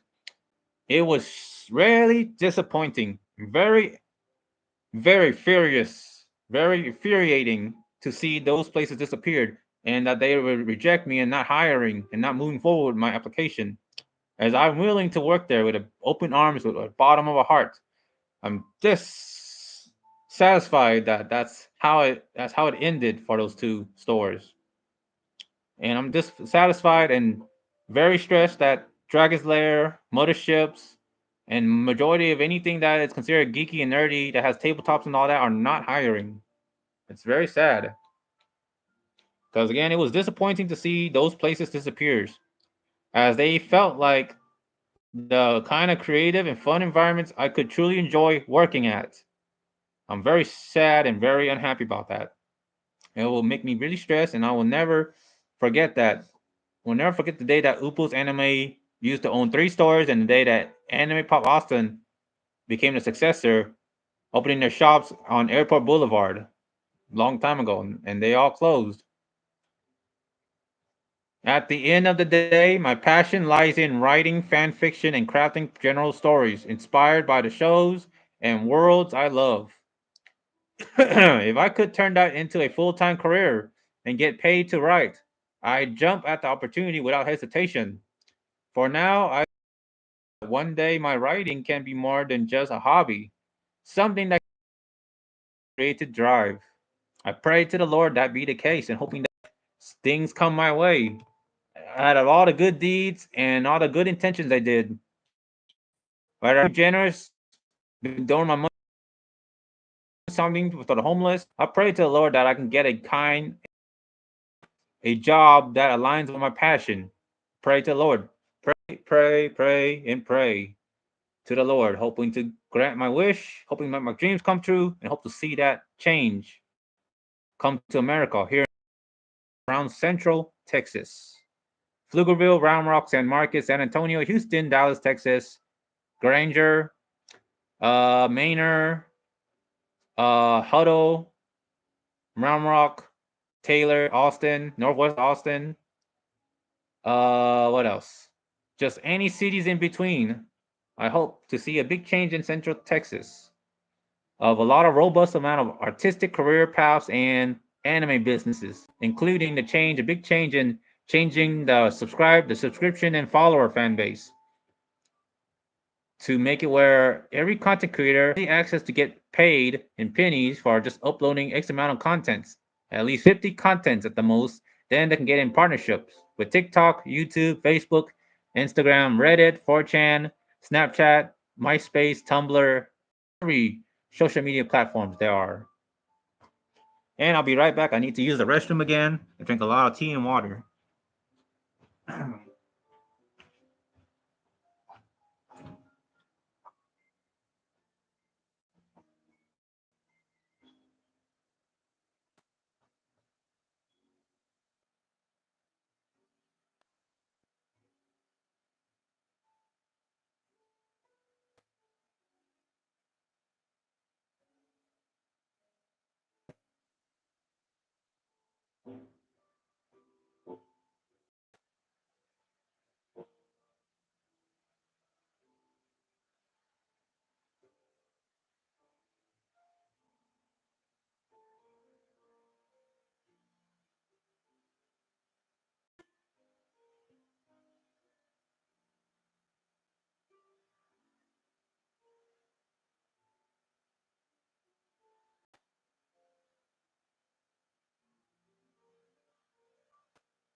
Okay. I love night traffic jazz. I just having to go back to work tomorrow. I just want to stay up the night and watch night traffic jazz music. Anyway, Facebook, YouTube, and Twitch, I am back again promoting Sunkiss brand. Great flavor. Tastes like Fanta grape. Brought this from HEB for about almost $1.75 or something. I hope I don't make a spill because I don't want to create any stains. So again, today is Lunar New Year's for the Asian culture, Vietnamese, Chinese, Korean. Gong Yi Fat Choi and Juk Mung Nam Moi and An. I forgot how to say it in Spanish, but happy Lunar New Year's. It's the year of the snake. Though I prefer the dragon for last year in 2024, but hopefully things get better in 2025 and more jobs coming our way to Austin, Texas. Pray to the Lord that the current president, second term year, Donald J. Trump, hopefully doesn't screw up and make a lot of mistakes. I don't have any power beyond that. I did not vote for him. I did not vote for anybody. But I will say this: next year or this year, since my driver license will likely go to expire, I will renew it and to sign up to vote. But luckily, this should be the last time that Donald Trump would apply to be a president, despite all the rumors saying that he would somehow find a way to remain in power. I mean, that aside from politics, I um, just disagree with the inflation, and I just hope that I can send a message to the federal government to push more artistic jobs. I mean, I'm pretty sure it will get ignored, but hey, I'm just gonna submit. I'm gonna speak my mind and really make a change myself, hoping to be a revolutionary figure, an artistic revolutionary figure. So, cheers to the new year of the snake.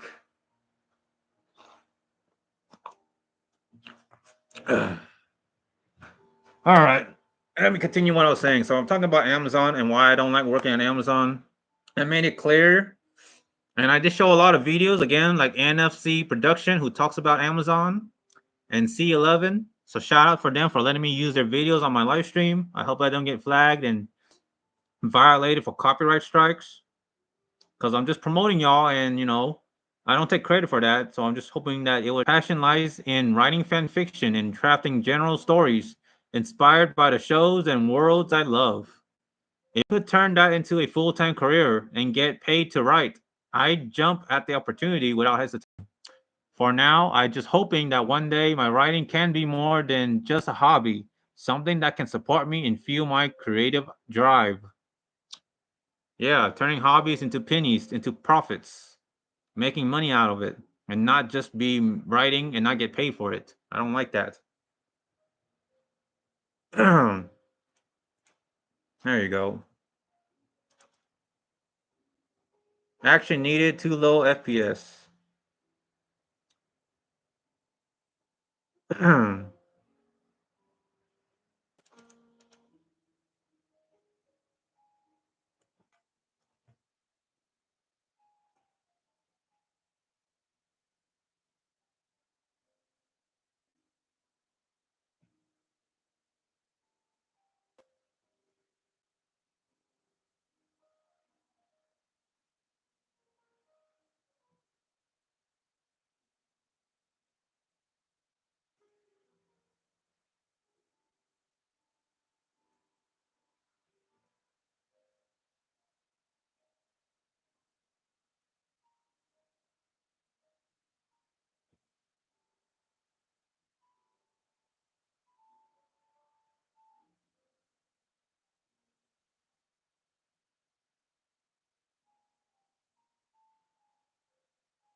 Okay.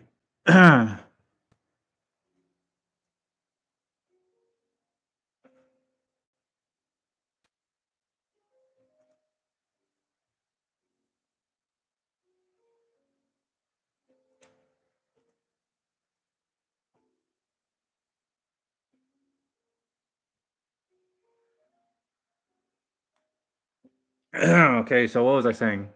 So yeah, to fuel my creative drive.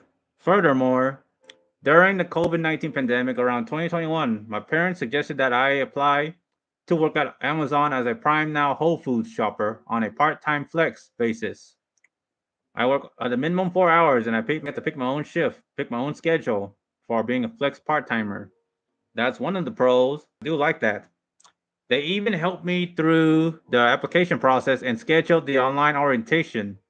At the time, it felt like a practical option given the circumstances, but I've always had mixed feelings about working for Amazon. What I dislike the most about Amazon or any of their roles is the constant focus on metrics, quotas, and expectations, the rates. The emphasis on productivity rates feels overwhelming and impersonal, and it's not the kind of work structure that motivates me. I've also had prior experience working at Amazon, specifically at Day AU1 on West Howard Lane as a seasonal sortation associates. That role reinforced my feelings about the work environment, and I realized pretty quickly that it wasn't something I wanted to pursue long term.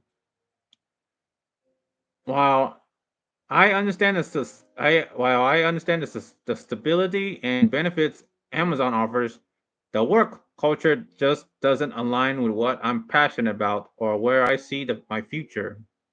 And that's the memo about Amazon. So I already spoke about that. So again, report and review working at Amazon Fulfillment Center. As someone who openly shared my thoughts on platforms like Facebook, Instagram, YouTube, and Twitch, I feel compelled to document my experience working at the Amazon Fulfillment Center. Unfortunately, my experience has been overwhelmingly negative. Discontent with metrics and labor tracking. One of my primary grievances is the strict focus on rate, metrics, and labor tracking systems. These systems tie employees to a station for long stretches of time, often 3 to 4 hours without much reprieve. The expectation to meet specific productivity benchmarks feels excessive, leaving little room for individuality or personal pacing. This approach, in my view, dehumanizes the work experience and prioritizes metrics over the well being of employees. Work culture concerns. The work culture at Amazon reflects a rigid and monotonous environment, which I find deeply unappealing. The repetitive tasks and the pressure to perform at a specific pace make it difficult to feel any sense of fulfillment or pride in the work. I dislike the system and extend that criticism to any jobs that operate under similar frameworks. May it be DoorDash, Uber Eats, Favor, Lunch Drop, those driving gigs. I don't like any related jobs that follows those kind of work culture with the rates and the metrics and the labor tracking system. I don't like that. For the future, I strongly advocate for more flexible and opportunities.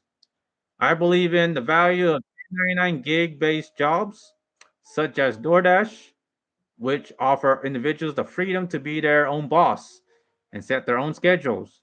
This type of work provides a sense of autonomy and personal responsibility that traditional jobs like fulfillment center roles simply lack.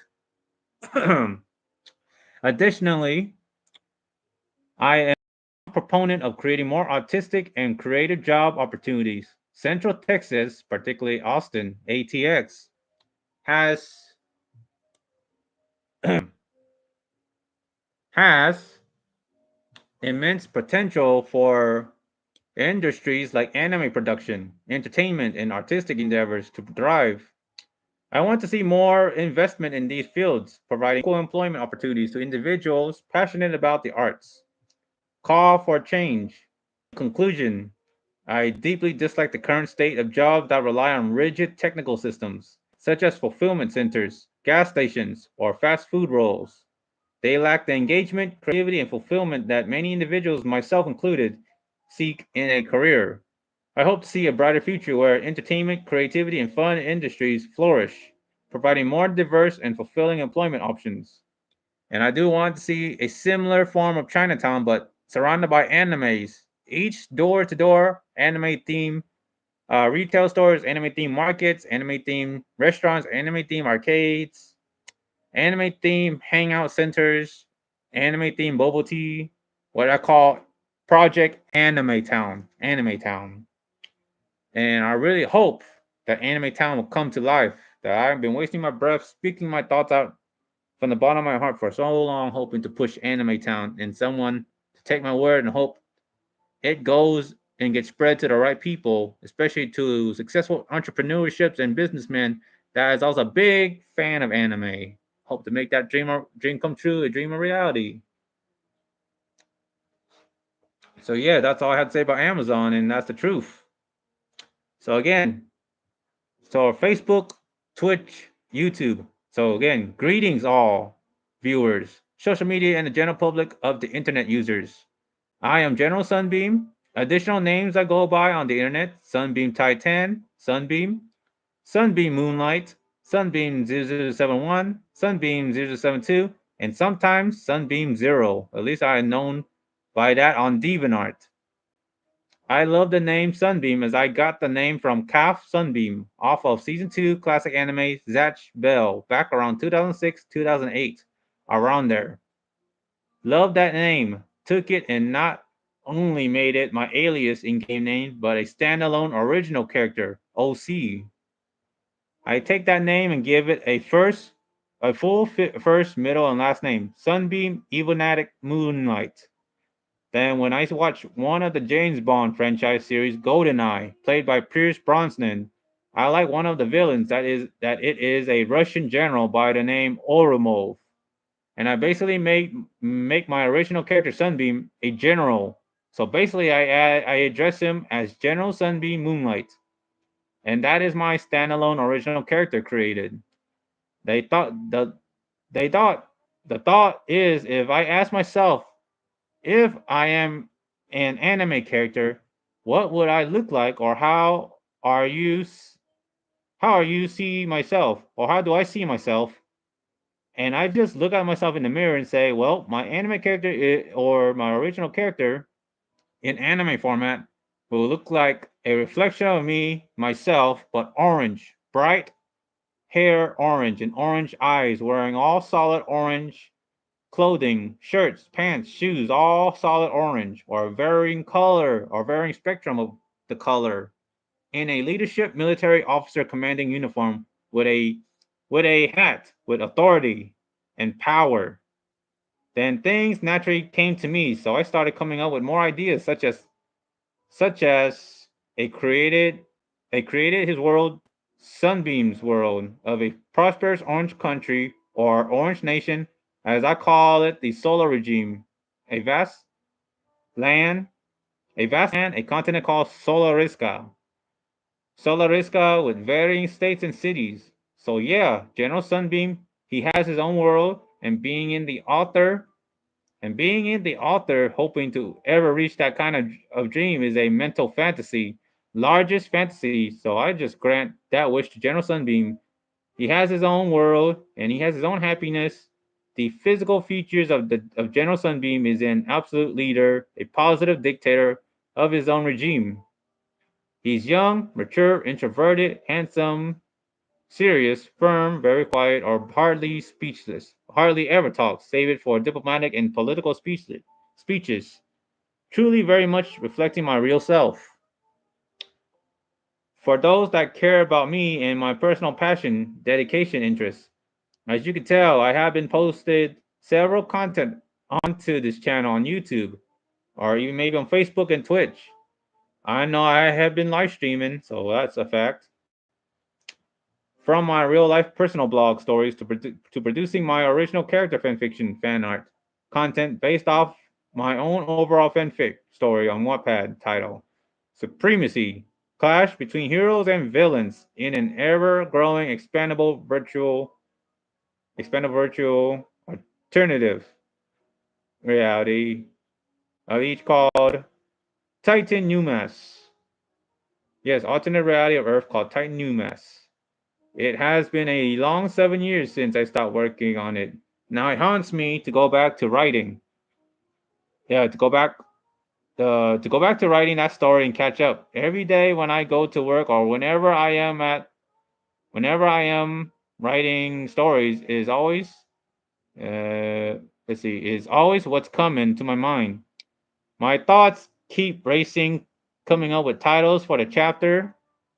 Yes, coming up with chapters and creating a lot of original characters or OCs, creating new cities or states, world shaping, and to ever keep publishing my hard writing creative literature stories on every writer's website, that is Wattpad, Blogspot, DeviantArt, or even anything exclusive on the mobile app that is about writing stories. It is truly, genuinely, and sincerely my number one utmost passion, and I have been writing this since elementary school year 2005 when I was oh this reading is making me tired. So again, keep publishing my hard writing creative literature stories on every writer's website, that is Wattpad, Blogspot, DeviantArt, or even anything exclusive in the mobile app. On the mobile app that is about writing stories. It is truly genuine. Oh, let me get some more. Let me drink some more soda. I'm getting sleepy.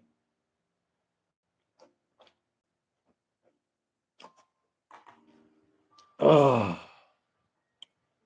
oh boy. Okay. Hopefully you don't mind me being a slooch here, just lounging and grabbing the mic like this. Okay. So again, I am at whenever I am at writing stories is always what's coming to my mind. My thoughts keep racing, coming up with titles for the chapter and creating a lot of original characters or OCs, creating new cities or states, world shaping, and to ever keep publishing my hard writing creative literature stories on every writer's websites, that is Wattpad, Blogspot, DeviantArt, or even anything exclusive on the mobile app that is about writing stories. It is truly genuine and sincerely my number one utmost passion, and I've been writing this since elementary school year 2005 when I was putting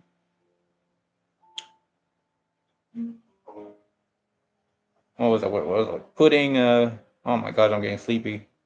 Wattpad, Blogspot, DeviantArt, or even anything exclusive on the mobile app that is about writing stories. It is truly, genuinely, and sincerely my number one utmost passion, and I've been writing stories since elementary school year 2005 when I was putting pencils on journal paper, writing more than 30 journals all the way through 2016 before.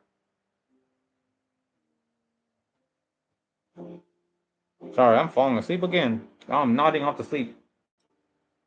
All right, it is truly, genuine, and sincerely my number one utmost passion, and I've been writing this since elementary school year 2005, when I was putting pencils on journal paper, writing more than 30 journals all the way through 2016, way before COVID-19, the pandemic, and the post-pandemic way before COVID-19, the pandemic, and the post-pandemic era. It was way before President Obama's term in the office and before Donald J. Trump, to put it that way.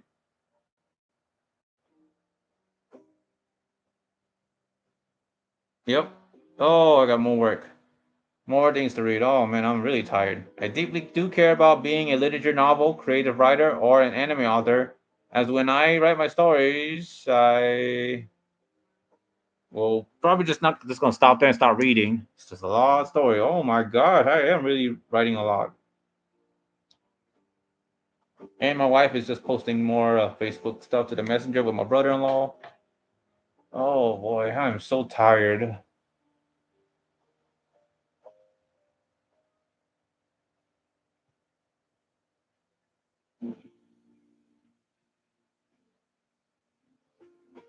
I don't know if I should take a nap, a short nap or not. But again, I don't want to shut down all my live streams. I just want to keep grinding and hoping to make a name for myself. But I am just showing that I am tired. I'm falling asleep, and I'm still talking, running my mouth. Oh man. So yes, I already spoken everything, and I'm just promoting, my stories here on Wattpad. Oh boy.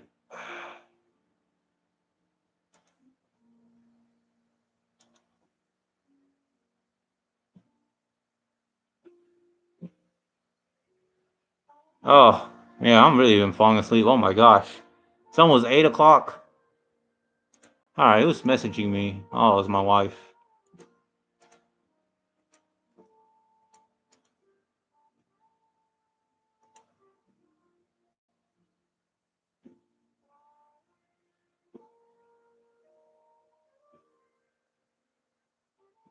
What? My wife had posted something on Facebook that posted 13 minutes ago, and I'm sure she's talking to her friends right now. Uh, okay. Oh, falling asleep again.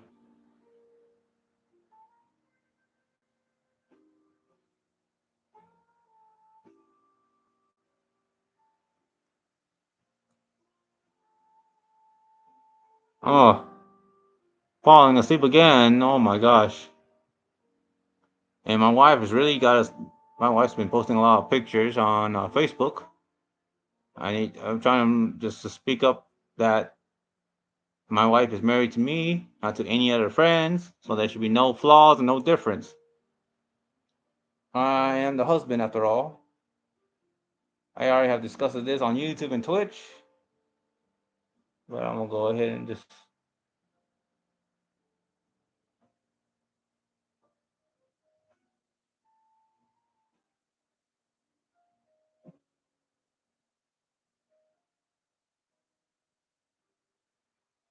All right. I probably might have to just close the camera and maybe take a short nap and just promote some more YouTubers because I am getting sleepy. So again, thank you for all for tuning in and watching my live stream. Oh, I only got one viewer. All right. Hey, thank you for tuning in. I am getting a little sleepy, so I might just stream another YouTuber while I take a short nap. I might try to set my alarm clock for 8:30 or something, 8:45. All right.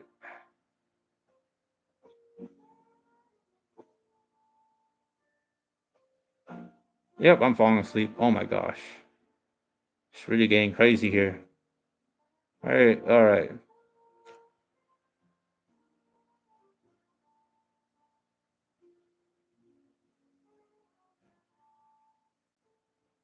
All right. Yeah, oh my gosh.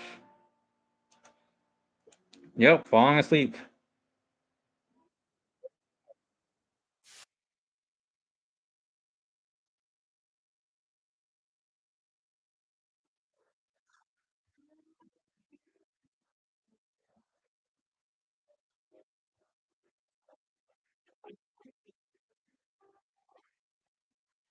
All right.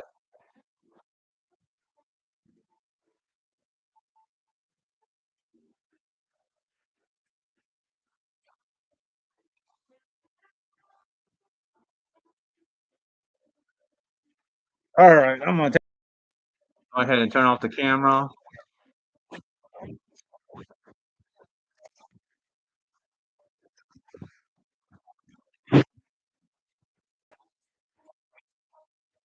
Oh, there you go. All right, go on and take a nap now. Take a little short nap. Twitch, Facebook, and YouTube.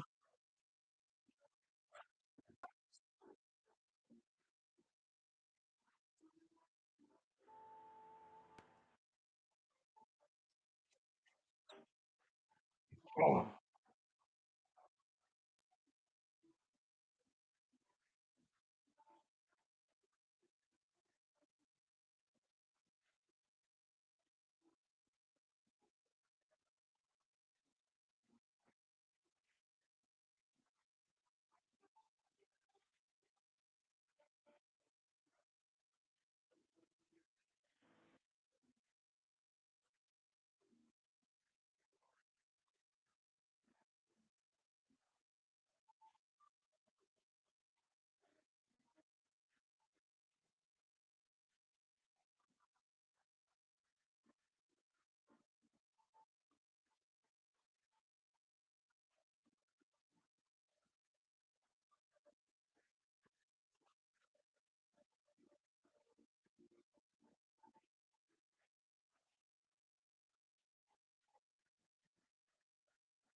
Testing, testing. 1, 2, 3.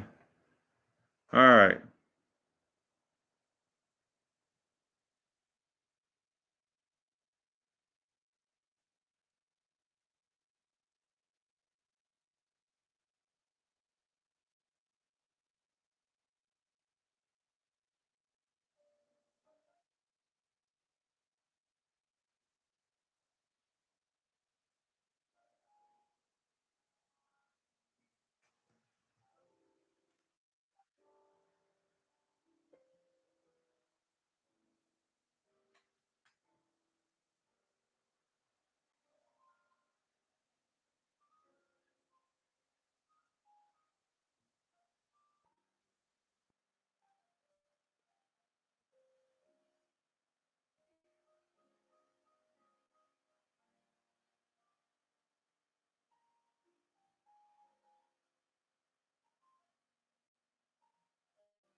Okay. Well, I just woke up, so I'm awake. Sorry about the big hiatus and all that. Let's see. Is anyone still? Okay.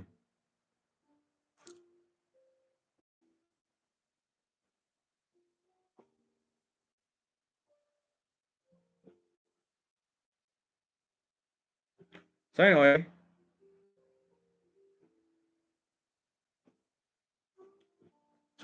anyone that's been tuning in, thank you for tuning in. I'll continue what I had to say. It's 9:03 p.m. here, and yeah, this is my chat GBT. Passion versus work. I'm gonna go ahead and read this. Defining my passion. The fine line between love and hate in a career.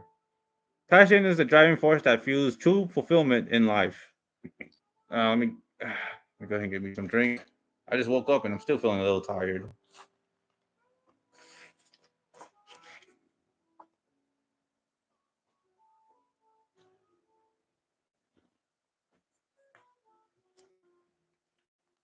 For anyone tuning in, thank you for watching my live stream. I am General Sunbeam. Sunbeam 07, Sunbeam 072, Sunbeam Titan, and Soltaire Cosplay reporting. So let me start reading this here on JetJBT. Defining my passion, the fine line between love and hate in a career. Passion is the driving force that fuels the true fulfillment in life. It is the difference between waking up excited to work versus dreading every moment spent in a job that feels meaningless. Oh my gosh. Who the heck is keep on messaging me?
Okay, sorry about that. I just got interrupted.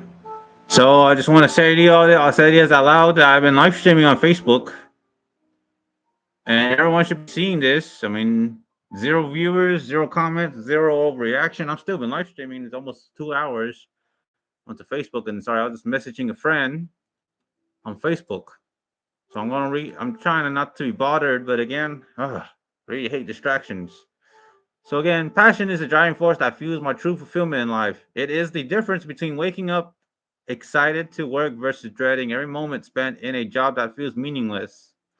For me, the line is the line is crystal clear. I despise working at mundane, soul-draining technical businesses like Amazon, Fast food joints, gas stations, offices, and warehouses.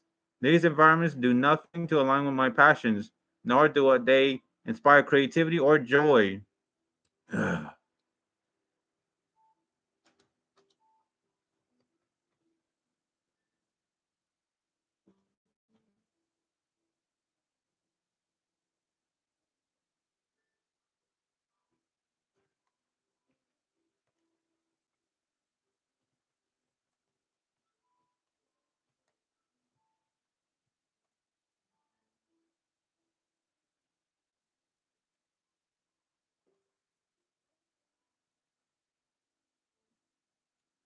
There, I just try to tell one of my friends that I'm planning to go to college in spring.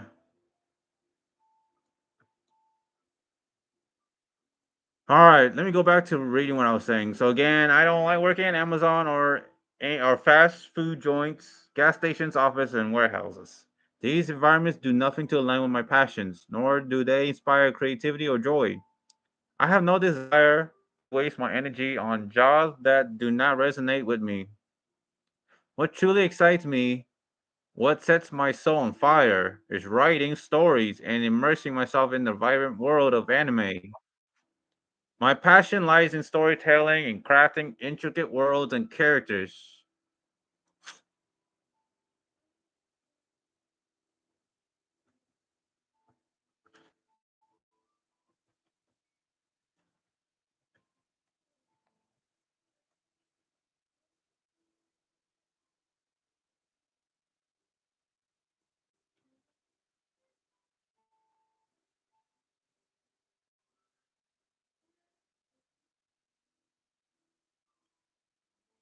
Yeah, I'm just trying to tell a friend that I'm really tied up right now, I, and I'm in the middle of live streaming Facebook, YouTube, and Twitch.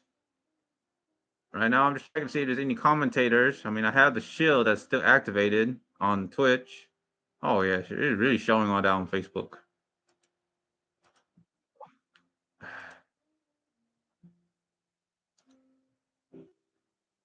Right now, I just don't want to be bothered by any outside annoyances and nuisance. So yes, right now it truly excites me. What sets my soul on fire is writing stories and immersing myself in the vibrant world of anime, 2D animation. My passion lies in storytelling and crafting intricate worlds and characters and being surrounded by the very essence of anime culture. Oh my goodness.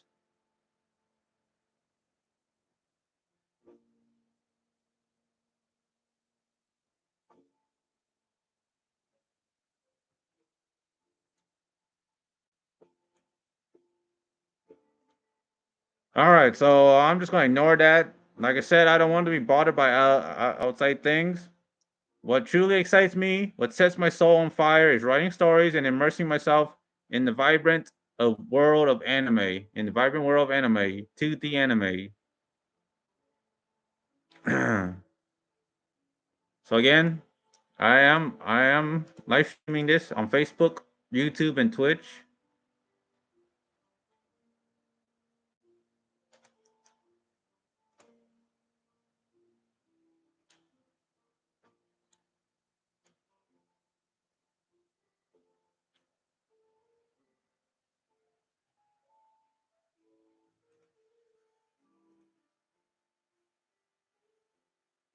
All right, so yeah, I'm just trying to share that to get the message spread to make it clear that I am live streaming there.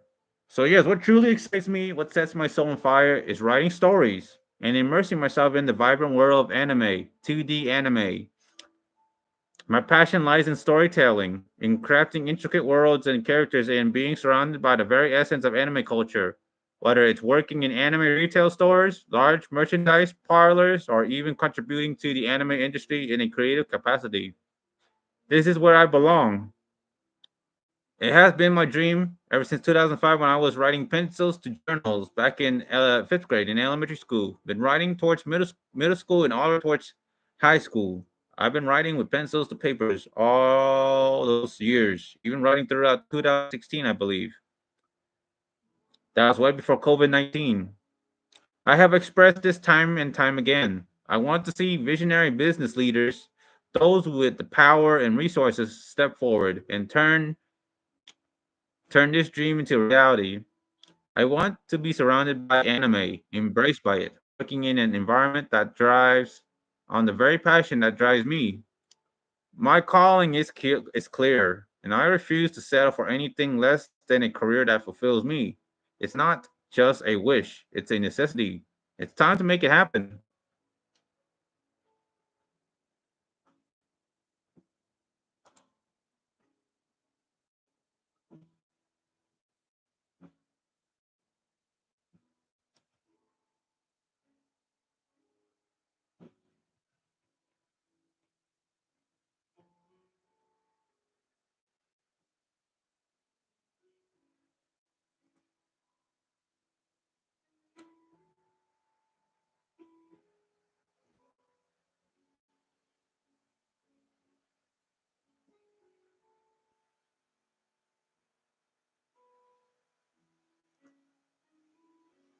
Okay. I forgot what I was doing. Oh, yeah. Let me finish reading. So, all right, for that. So, defining my passion, the fine line between loving and hating a career. Passion is the defining factor between thriving in a career versus merely surviving. It is the difference between waking up motivated and excited to work versus dragging yourself through another dreadful shift in a job you resented. I kind of wish I kind of am left alone about that, but I'm not gonna bother replying that.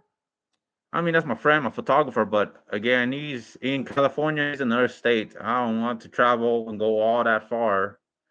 Right now, it's not my passion to cosplay. My passion lies within writing stories on Wattpad and hoping to make money out of that and to create my own anime like Monty Rooster Teeth with RWBY.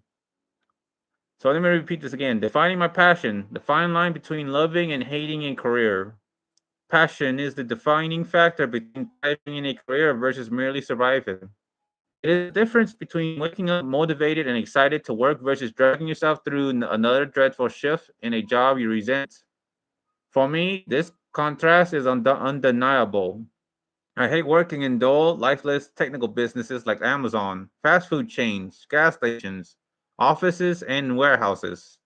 These fields drain me mentally and emotionally because they do not align with my aspiration, creativity, or visions for my life. The truth is, the truth is, my work ethic flourishes in environments that I am genuinely passionate about. When I am engaged in work that excites me, especially in anime retail, merchandise, parlors, or any field tied to anime culture, I am driven, dedicated, and eager to perform at my best. In a job I love, in a job I love, I would wake up excited, I would wake up excited, ready to contribute and give my all. But when I'm forced into a job that does not align with my passion, I struggle to take it seriously. My motivation dwindles and it becomes difficult to commit to something that feels like a waste of my potential. This often leads to frustration, showing up late, receiving disciplinary actions, and an overall disinterest in the work. This is very true for those that don't take a job seriously and a job they hate so much. I don't like working at Amazon, and I really would almost show up late. I would really be taking a job, having what's the word? Struggled the job seriously. I often been getting a lot of disciplinary actions. I've been given a document coach in quality, document coach in rates and productivity, document coach in policies. And again, I just said I did have a final written warning. I almost got terminated for having for meeting poor productivity in terms of rates. I mean, I would show that and I would try to read that on my Amazon after I finished reading this. I will be planning to make a dedicated YouTube content talking about Amazon in deep detail as a standalone YouTube content. So again, yeah, I struggle to take it seriously. Like I am driven, dedicated, and eager to perform at my best in a job I love. I will wake up excited, ready to contribute and give it my all. But when forced into a job that does not align with my passion, I struggle to take it seriously. my motivation dwindles and it becomes difficult to commit to something that feels like a waste of my potential. This often leads to frustration, showing up late, receiving disciplinary actions like doctor coaching, first written warning, second written warning, final written warning, close to termination, and an overall disinterest in the work. I know where I truly belong. My ultimate passion lies in writing stories and crafting worlds filled with imagination and creativity. My dream is to take these original stories and turn them into something greater, an anime adaptation of my works on Wattpad. I aspire to become an anime producer, bringing my creation to life and sharing them with the world. I inspired to create my own anime adaptation just like Monty Rooster Teeth did with RWBY, RWBY. That's a fine example that I'm trying to amplify, to mimic, and to emphasize. I want to be like Monty the creator of RWBY. He lived a long life and he successfully brought that cartoon animation to life. I wish to be just in the same boat, in the same shoes as him. But of course, it's just a dream, and I hope I get that same support and rise to fame and power. I aspire to become an anime producer, bringing my creation to life and sharing them with the world, just as Monty did. That is where my heart is. That is where my work ethic will shine brightest. I have expressed this vision multiple times.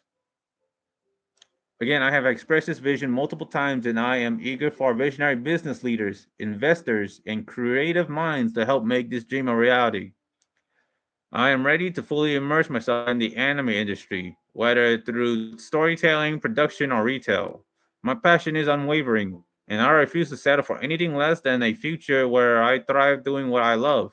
It's time to make this dream come true, and it's time to share and spread this message, and to share and spread all my live streams to other platforms, to Reddit, 4chan, Discord, Skype, Reddit far and wide, hoping to someone to create Project Anime Town, hashtag Anime Town, a dedicated plaza, a big shopping strip full of anime, next door to door, surrounded by anime, like a forever permanent convention, an anime convention. It's going to be all year round. I hope to see Anime Town thrive, and I hope to see a fruition of Anime Town. And I don't really want to. All right. So a friend named Jonathan messaged me, and I didn't want to be all rude, but I try to, I responded and say, "Hi, I just want to check up on you because I saw your recent post on Facebook. I hope you're doing okay." I was like, "Huh? I am doing okay." He said, "That's good. Just wanted to check up on you as well as I've been very busy, and I know I don't really check up on you as much as I should.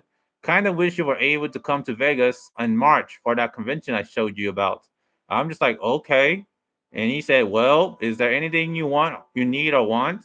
And I'm like, "No, not that I know of." And he was like, "Well, hope you still try to do more spicy content. Still so willing to help." And I said, "I do what makes me happy." And I said, "I always like seeing you happy. More so when I want to please you. I know I need to get vintage shoes and some sex toys." I said a lot. I said a lot that I only care about writing stories, nothing else. And he said, "Oh, no more spicy content." I said, "Yes. I already have planned to go to college in spring month." And he said, "That sounds great, but also too bad. I was getting a girl for you to work with." I'm like, "Yeah, but I am married." And he said, "It's cool. I understand." "Oh, in the beginning, you said you were down to work with a girl or a guy when you were starting, but I know things change. Well, want me to stop sponsoring you?" Just asking. I'm like, "Yeah, thanks." And he said, "It's cool. I just hope we can still be cool with each other." Well, yeah, we're still cool, but I said I already shared that I'm live streaming right now, and I said all capturing on Twitch, on my personal Facebook and all that.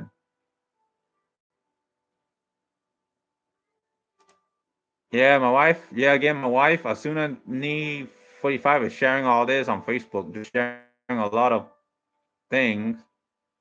Yeah, again, I don't like to share this, but this is my wife. And again, I want to remind all of you that my wife is married to me, not to anyone else. my wife is married to me. You know, see, I got married. I got married on September 2nd, 2023. And I'm just reminding all that this is my wife and she's married to me, no one else. She's not married to anyone else, and that's that.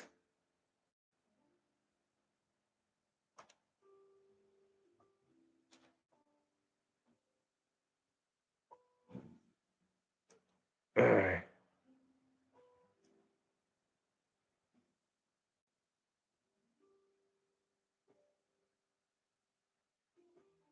Yeah, so I'm just showing this, capturing this on at least on Twitch. I think it has not been captured on Facebook or YouTube, but my wife, Asunani45, on Instagram and on YouTube, Asuna Rose 44. She's married to me. I want to say a bit that my wife is married to me and nobody else. They're just friends, and I am the one that only drives, and my wife hasn't been driving. So if she wants to hang out with other friends, I mean, I appreciate that she did reach out to me, but no means no. I'm not wasting my gas and time taking my wife out to other people, to any friends, and to any friends that are friends with my wife and also friends with me. You're gonna have to learn how to take a no for an answer, as I don't like to go out of my way just to meet someone else. I don't like wasting my own time. I'm wasting my own time right now to express all this to hope to make a big change. I really don't like working where I work at. I don't want to go to bed early. Right now it's 9:23, and I already took a nap already, and I don't feel tired right now. I already crashed earlier. I've been falling asleep. I've been nodding off to sleep ever since 12 p.m. and I'm still a little bit tired, just tiny bit, but I'm mostly awake. Drinking Sunkist brand grape flavor that tastes like Fanta grape, and yeah.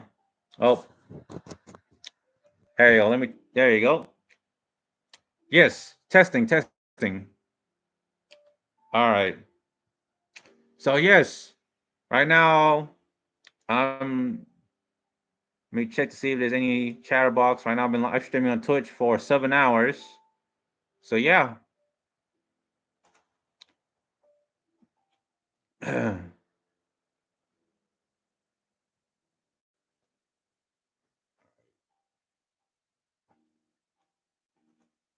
Go ahead and share some more Twitch, and share all this on Twitch and YouTube and Facebook, promoting my original stories.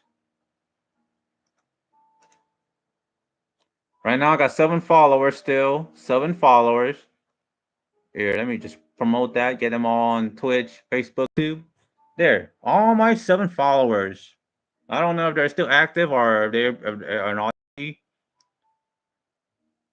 I have a longtime friend named WolfDog19, has over 20 works and 4 reading lists. And I don't know how many followers this person have, but dang, like James Victor Parkinson's has 27 followers, and Electric Zero X has 41 followers. How the heck can they? I don't know how they get all those followers and where they get it from. But I don't understand why. I guess why I have 7 followers when I should have like 30 or 40 or 50. I used to have 21 followers and it just jumped down to 7. That's just ridiculous and stupid. I since 2013. I should have a large follower following count. So I am General Sunbeam 007. I am a strong, passionate, creative writer. Whenever free time allows, I make it an effort to write down things stuck in my thoughts. I have high tendency to daydream when away from writing. I write for the dedication, never for payment or profits. I don't enjoy working technical opportunism. I just work from home, writing away. Aside from writing, I take interest in content creation or live streaming. My core prime goal is to be my own anime producer or director, producing my own animation adaptation in 2025. I care to study by all means to get there. Work on a freer lifestyle where I hope to get paid for my ideal time. What the heck?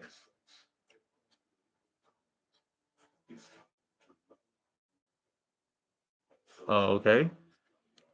So yeah, I have been writing on Sunbeam's Moonbeam, intimacy with nature, and supremacy, clash between heroes and villains. Those two I've been working on. got 27 and got 600. I'm just like, man, I should get a lot of followers and a lot of page views, readers reading this. Come on. I've been promoting this on all my live streams platform, Facebook, YouTube, Twitch, even Instagram. So I have 2 shares right now.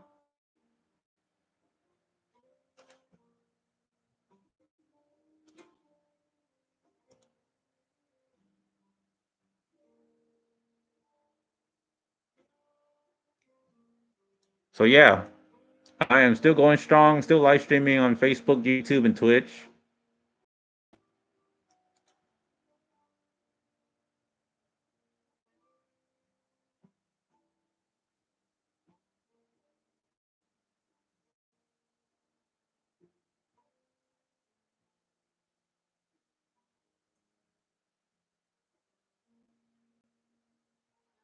Okay. So yeah, that's all I got is I already spoke my mind. So yeah, I don't like working where I work at. I will go ahead and show on my Amazon. I'm gonna read everything. Like I said, I have like several disciplinary actions where I working at Amazon. So let me check my Amazon A to Z. Right now, there's no voluntary time off, no VTO at the moment. My performance.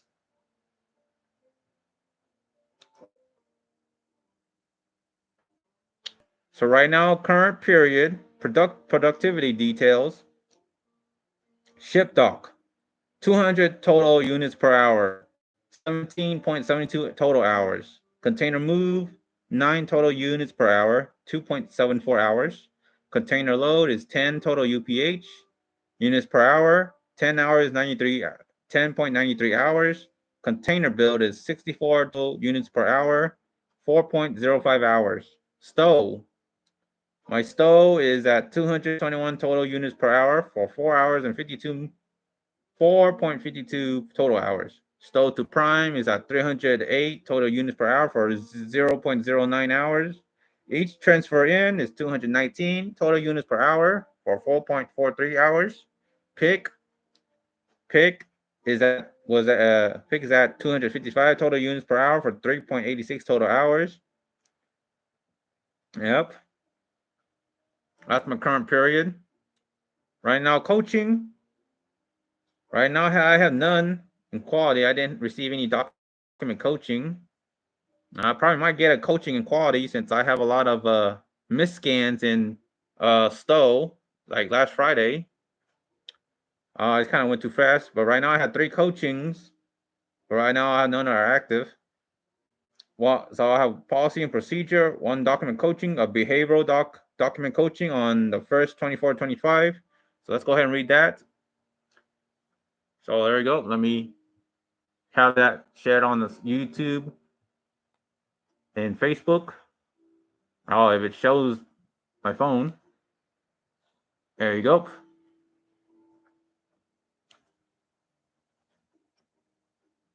There you go. Let me capture that. Let me check.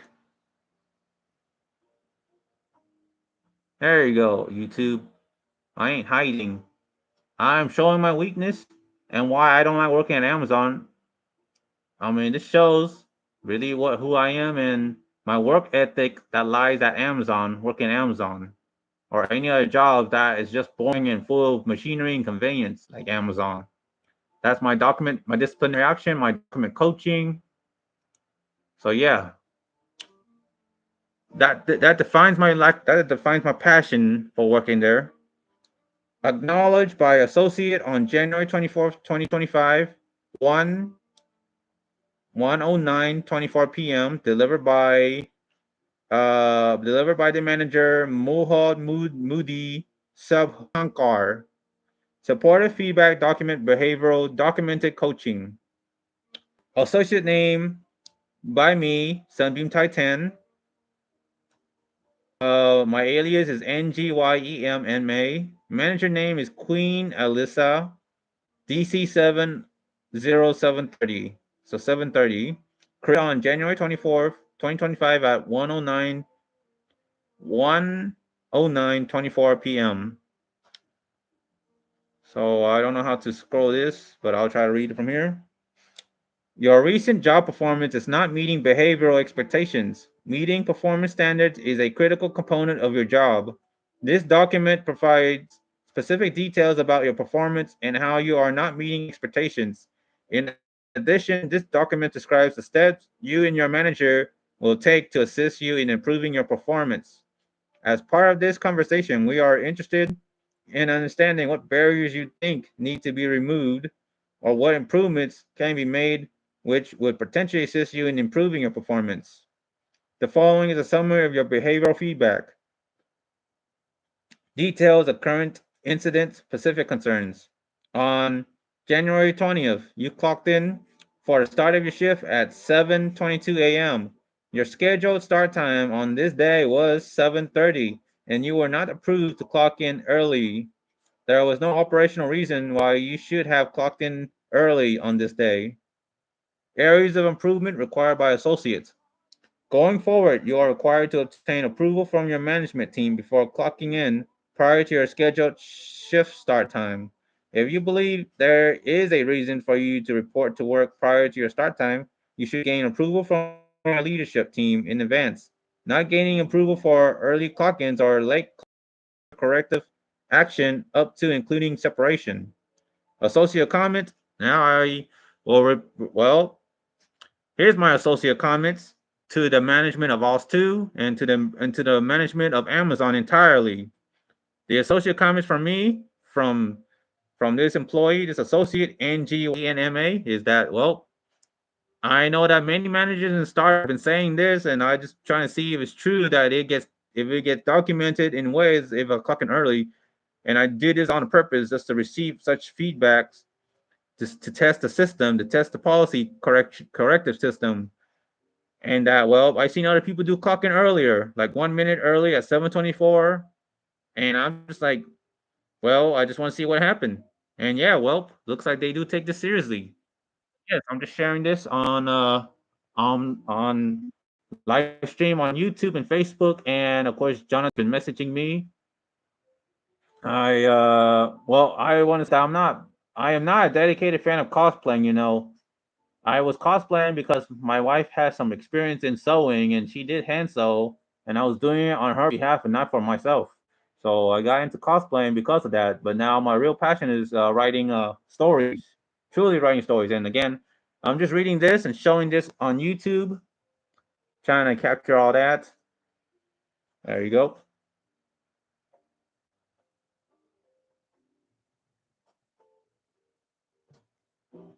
So yes, so I received a behavioral document coaching for clocking in a few minutes earlier, or 3 minutes early, which I shouldn't not clocking at 7:25 or at 7:30.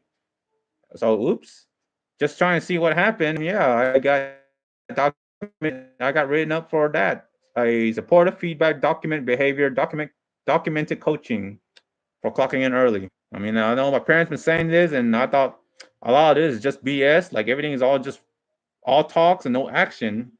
So I did that to prove a point. So yes, that is my associate comment to Amazon and to OS 2, that I just trying to see if anything can be done, and somehow that tracks all that.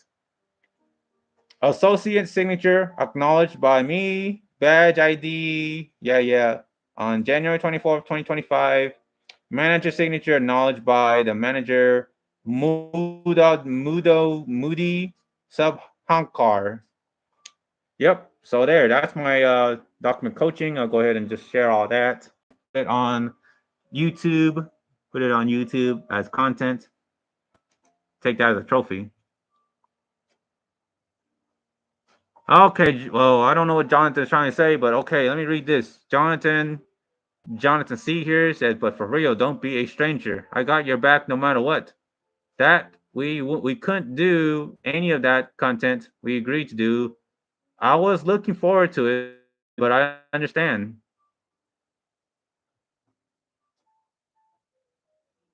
And right now, I'm just sharing this on Facebook.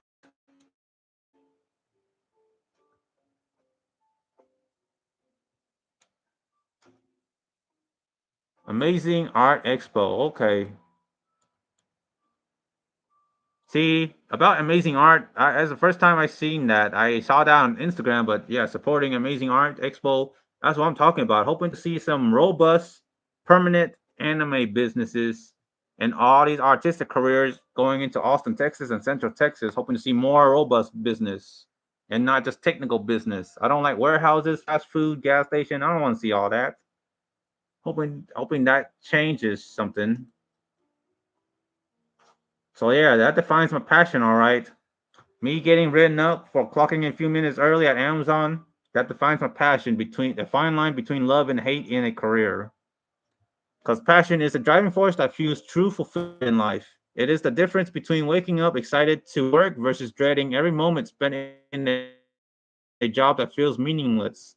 For me, the line is crystal clear. I despise working in mundane, soul draining technical businesses like Amazon, fast food joints, gas station, offices, and warehouses. These environments do nothing to align with my passion, nor do they inspire creativity or joy. I have no desire to waste my energy on jobs that do not resonate with me. What truly excites me, what sets my soul on fire, is writing stories and immersing myself in the vibrant world of anime. My passion lies in storytelling, in crafting intricate worlds and characters, in being surrounded by the very essence of anime culture. 2D anime, cosplay conventions, and permanent anime businesses, as well as other artistic businesses. Whether it's working in anime retail stores, large merchandise parlors, or even contributing to the anime industry in a creative capacity, this is where I belong. I stressed this so many times and overexpressed this on multiple live streams, even on Instagram. Hoping to share this and get the spread on Quora, Reddit, 4chan, Skype, Discord, WhatsApp, Telegram, Blue Sky, Blue Page, all across social media, even the classic social media like AOL, Yahoo, instant messaging, Google, Tumblr, MySpace, Snapchat, all that.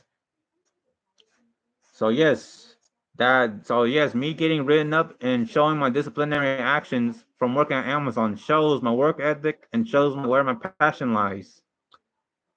I have expressed this time and time again. I want to see visionary business leaders, chairperson, any chairman of every conventions, entrepreneurs, business leaders, those with the power and resources, step forward and turn this dream into reality. I want to be surrounded by anime really bad, embraced by it, working in an environment that thrives on the very passion that drives me. My calling is clear, and I refuse to settle for anything less than a career that fulfills me. It's not just a wish, it's a necessity, or at least it's my dream, a passion, something I really longed for the longest time for 31 years of my life. Being living here in ATX and here in Texas on the mainland, it's a necessity. It's time to make it happen. I hope Chirp and anyone watching and tuning in, hearing me from start to finish, hoping to make this a reality and make it come true. I want to be surrounded and showered all around by anime. So yes, like I said, I do not like working at Amazon, and I have received so many disciplinary actions, a lot of supportive feedbacks, document behavioral, coaching, first written warning, second written warning, third written warning, even the document coaching in quality. I even also got written up back when I used to work at Whole Foods under the former manager Jen Keller at the domain, the Whole Foods on domain, for having poor rates, and I really hated that so much. It stressed me out. So yes, associate comments is that I wish managers are on the same page about clocking in 5 minutes and not be saying, "Oh, you can clock in at 4 minutes." Like they have to really be honest. Like I'm here to bust the truth, and yeah, you can only clock in 5 minutes early and not 1 minute, not 3 minutes early. Like if you start at 7 a.m., you can clock in at 7:25 a.m. So it shows on there, and I'm trying to capture all that on the camera, get a good capture on there.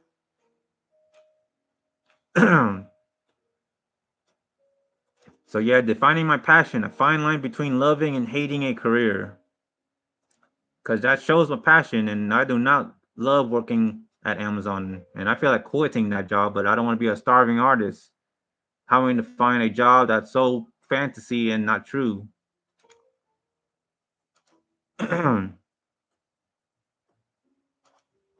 I'll just respond to Jonathan saying okay. Because right now,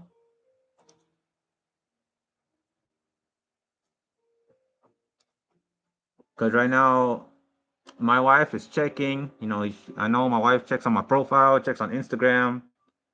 I mean, I'm showing it right now on live stream on Twitch at least. So yeah, right now there's only one viewer. Here, let me try to wave. So yes, as you can see, let me try to scroll this down. There you go. So I'll read this again. Defining my passion, the fine line between loving and hating a career. Passion is the defining factor between thriving in a career versus merely surviving. It is the difference between waking up motivated and excited to work versus dragging yourself through another dreadful shift in a job you resent.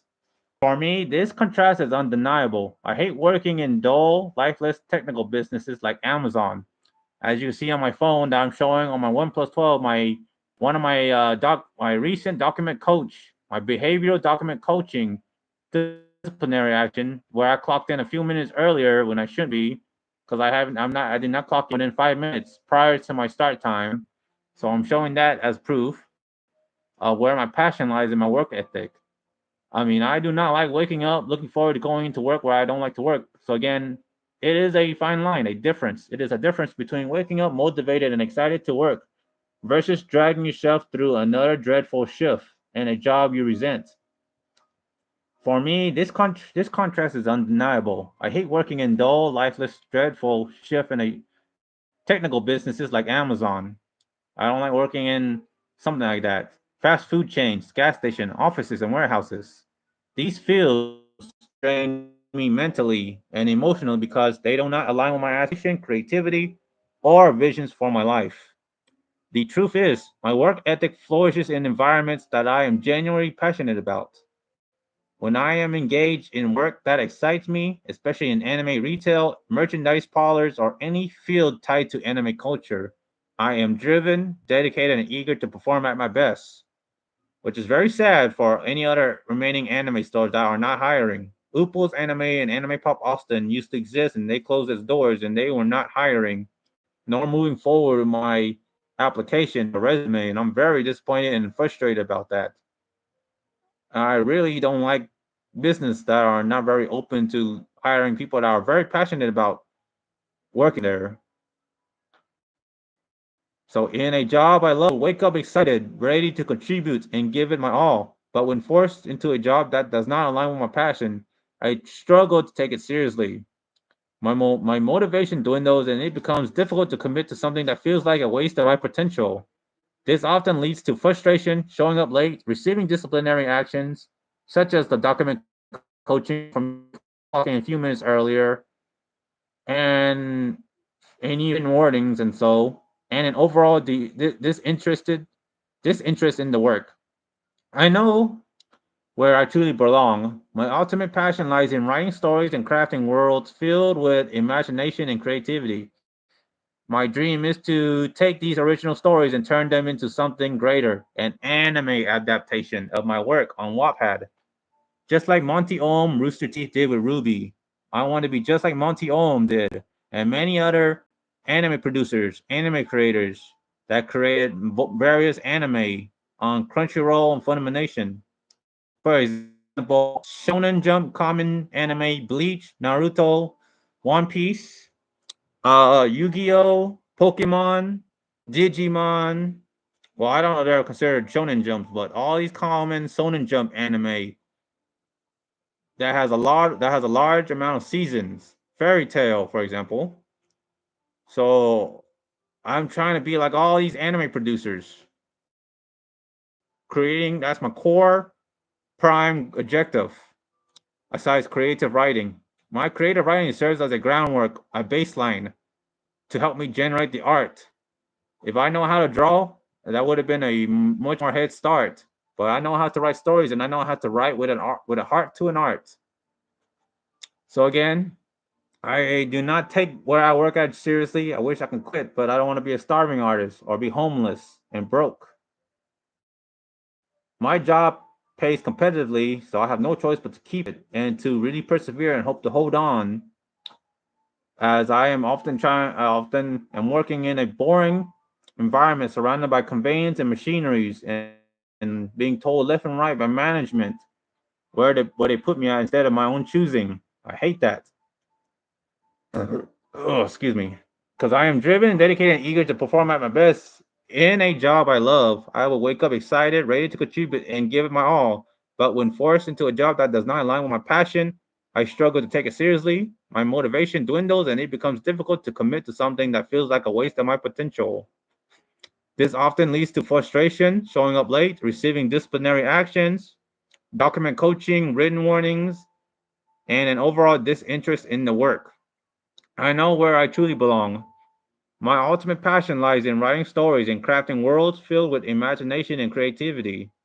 I stress this a lot on Facebook, and I've been sharing this almost every day on Facebook, Instagram, and any other social media, spreading my wings of freedom and thoughts far and wide. My dream is to take these original stories and turn them into something greater, an anime adaptation of my works on Wattpad, just like Monty did with RWBY, RWBY. Monty and Rooster Teeth. They worked together and they created RWBY, that American cartoon anime. I aspire to become an anime producer, just like Monty did with RWBY, bringing my creations to life and sharing them with the world. That is where my heart is. That is where my work ethic will shine brightest. I have shared, I have expressed this vision multiple times, and I am eager for visionary business leaders, investors, and creative minds to help make this dream a reality. I am ready to fully immerse myself in the anime industry, whether through styling, productions, or retail. My passion is unwavering, and I won't settle for anything less than a future where I thrive doing what I love. It's time to make this dream come true. It is time to support and create Anime Town, Anime Plaza, Anime City, Anime Block, Anime State, Anime Continent. I want to see a shopping strip surrounded by anime merchandise, a big space, a big shopping strip full of anime all around, just like Chinatown.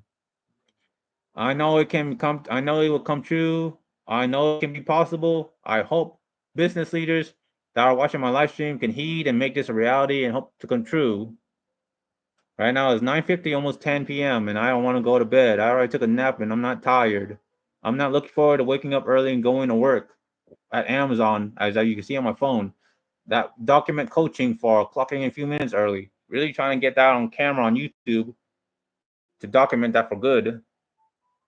Might as well take that as a trophy, I guess.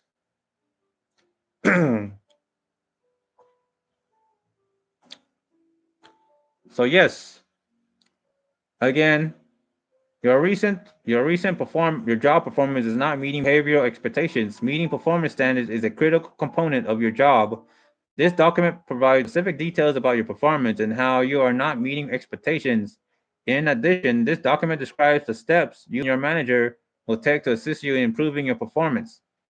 As a part of this conversation, we are interested in understanding what barriers you think need to be removed or what improvement can be made, which would potentially assist you in improving your performance.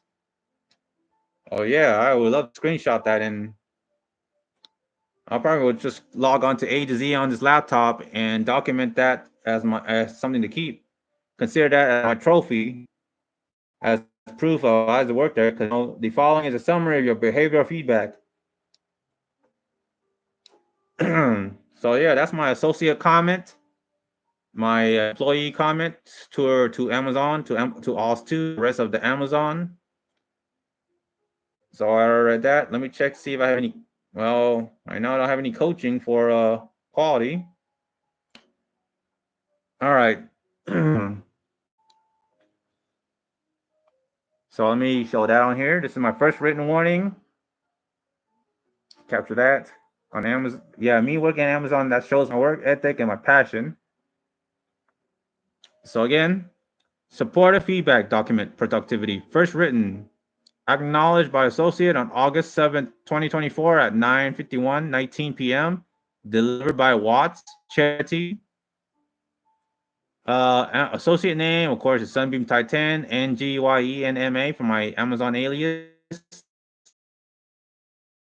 Alderon Isabel, Flix, reduced time. Created on August 7th, 24 at 19 p.m. Active days, 30 days. Or active days, 30. Summary, your recent job performance is not meeting productivity expectations. Meeting performance standard is a critical component of your job. This document provides specific details about your performance and how you are not meeting expectations. In addition, this document describes the step you and your manager will take to assist you in improving your performance. As part of this conversation, we are interested in understanding what barriers you think need to be removed or what improvements can be made which would potentially assist you in improving your performance. So again, get that on YouTube on camera.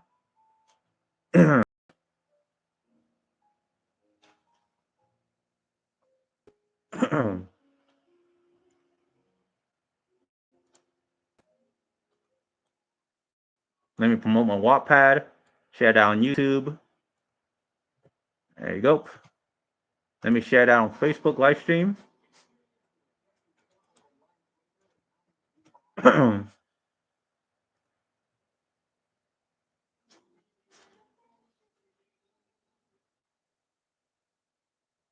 There you go.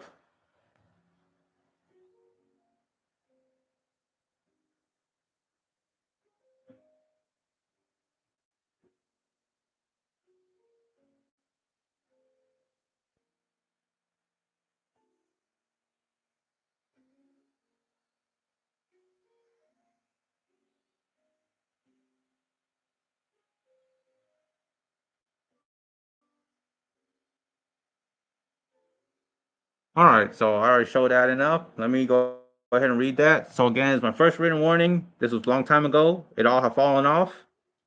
So the following is a summary of your productivity feedback for in terms of communication history for working at OS2 back last year, so around August 7, 2024. First written count 2, January 10, 2024. Most recent appreciation feedback is 1, May 22nd, 2024. Details of current incident / specific concerns. Process. Pick. Function 43000184. Items picked each total. LC, my learning curve is 5, level 5. Hours 7.17. Units 1757. Units per hour is 244.77. Each transfer in was 43,000,34,34,958. Next though, each medium, level 5 at, that's my learning curve at 11.13. Units is at 1315. Units per hour is 118.09. All right.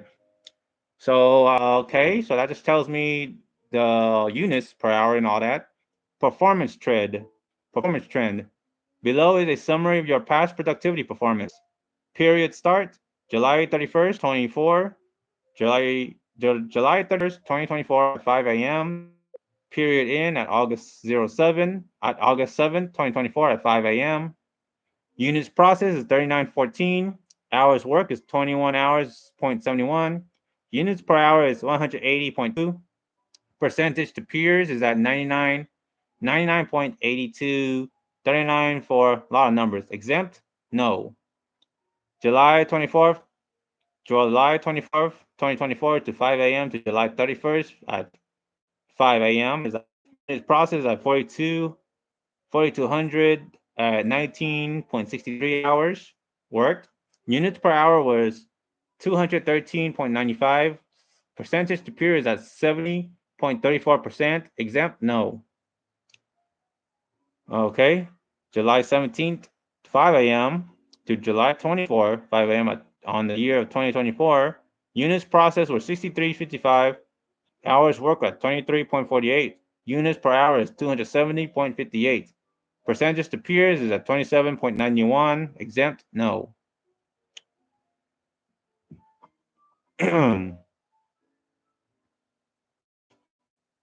So yeah, so areas of improvement required by associates. We are committed to helping you improve your overall productivity performance and will assist in addressing any job-related barriers impacting your ability to meet expectations based on willingness not meeting expectation per the quality and productivity performance policy. If performance continues to not meet expectation, further corrective action and or termination may occur. In addition, if an associate receives a total of 6 written warnings in a rolling 12 months, their employment will end. Please reach out to your manager for additional training or resources. Associate comments, well, I never have received any. We'll get that right now. Well, I would say I deserve it because I've been stepping out and going idle. I haven't been taking the job series. I've been stepping out for 30 minutes and just being on my phone. I'll be honest with that. So I will take that as a big L here. Take that supportive feedback, document productivity, first written warning as a big L. So yeah. Like on July 3rd, 2024 at 5 a.m. to July 10th, 2024 at 5 a.m. I didn't really do it. I think where I was exempted, yes. I was doing water spiders. I was doing indirect roll work as a water spider. So then that's been properly coded.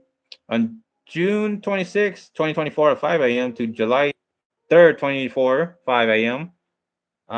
Units processed were 3108. Hours work at 18.8. Units per hour is 165.29. So details of current incident specific concerns. So pick function is 4184 items pick each total. Okay.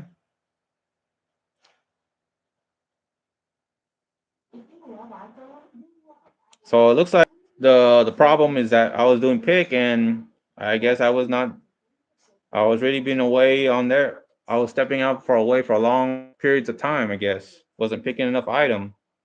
1757 to 1350. Okay.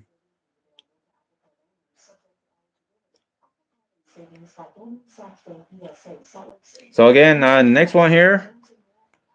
I'll capture that. There you go.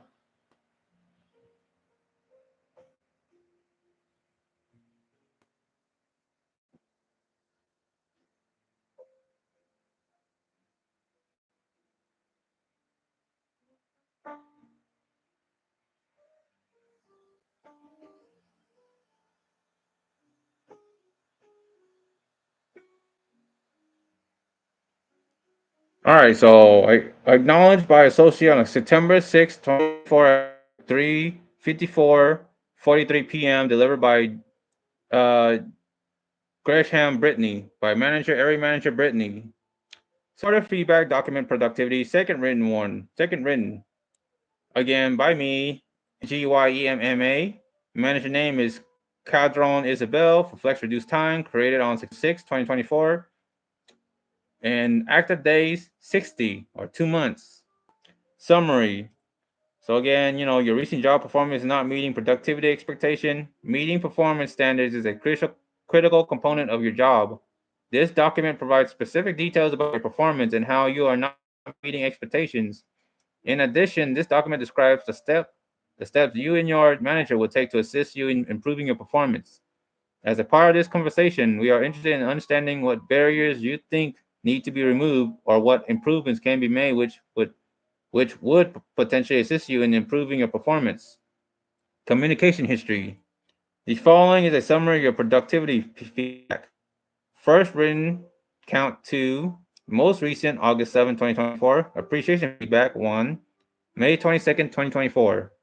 Details of current incident / specific concerns. So process is each transfer in is function is 4300034958 Nike stole each medium level 5 at 6 6.04 hours and 982 units. Units per hour is at 162.5. So okay, I'm guessing that I wasn't stealing a lot of mediums, and that really is odd. Below is a summary of your past productivity performance. August 28, 2024 is 5 a.m. to September the 4th, 2024 at 5 a.m. Units processed at 982. Let's see. So areas of improvement required by associate.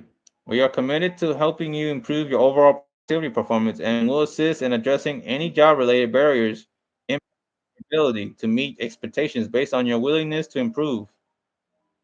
Currently, you aren't meeting expectations per the quality and productivity performance policy. If performance continues to not meet expectation, further corrective action and/or termination may occur. In addition, if an associate receives a total of 6 written warnings in a rolling 12 months, their employment will end. Please reach out to your manager for additional training or resources.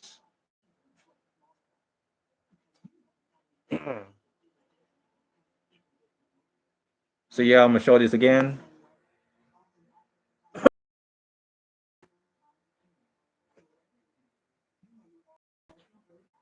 And okay, well, I'm not sure what Jonathan wants. Jonathan here, messaging on Facebook. All right, well, I should get you the shoes for Vinci because I'm not a big fan of incomplete cosplay, but to be honest, you do look cute in those tights.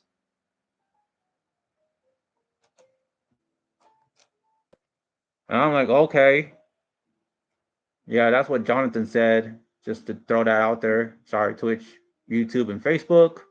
So again, this is my second written warning, my second feedback from Stowe, I think. Yeah, I was stepping away. I was doing jackpot and I did step away, so I wasn't being myself again. You know, I'm not taking the job seriously.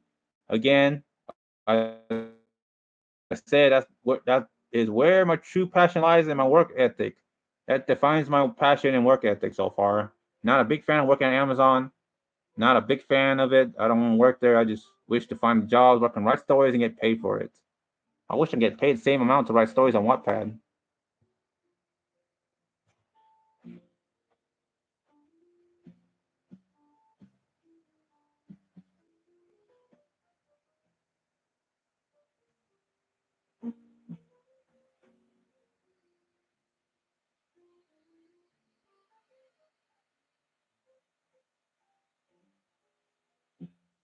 There you go.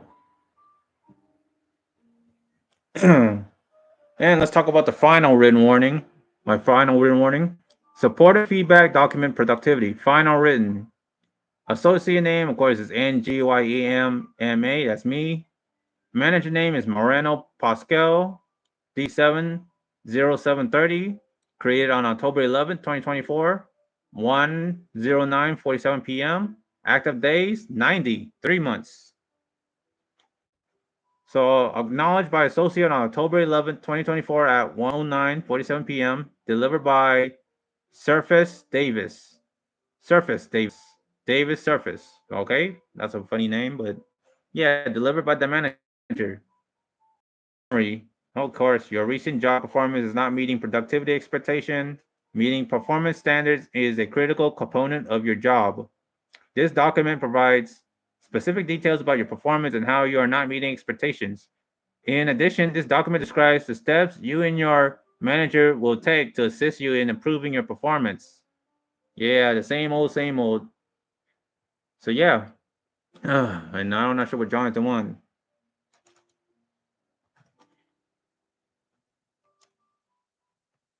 I'll just let him know I'm busy at the moment. I'm letting my friend know, telling Jonathan C here that I'm busy at the moment. Like I said, my wife is watching my live stream possibly, and I don't want to get in trouble. So yeah, right now my wife is just promoting other people's Instagram. It seems on her Facebook page. She just take a screenshot. My wife Asuna Ni 45 and Asuna Rose 44 on YouTube. Again, yeah. All right, go ahead and switch that. Share my Wattpad here. promoting my stories on Facebook and YouTube and Twitch, and sharing my final written warning feedback on my phone on OnePlus 12. Right now it's 10:07 p.m. Watching some piano cafe, chill out jazz piano, and drinking me some delicious Sunkist brand grape soda. It tastes like Fanta grape. Empty water bottle. All right, well.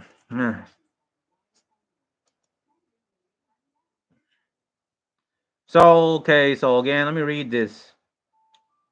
But for real, don't be a stranger. I got your back no matter what.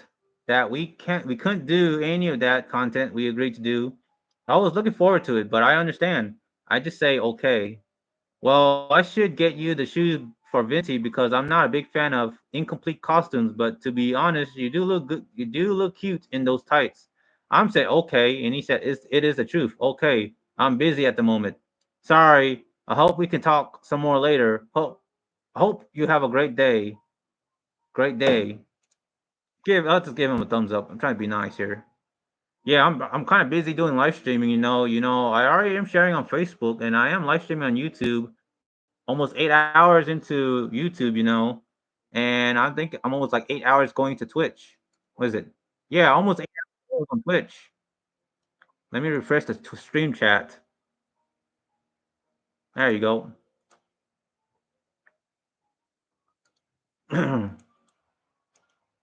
Well, I'm saying that because I am living with my family, with my immediate family at the moment, and my wife is living with me too, living in this house.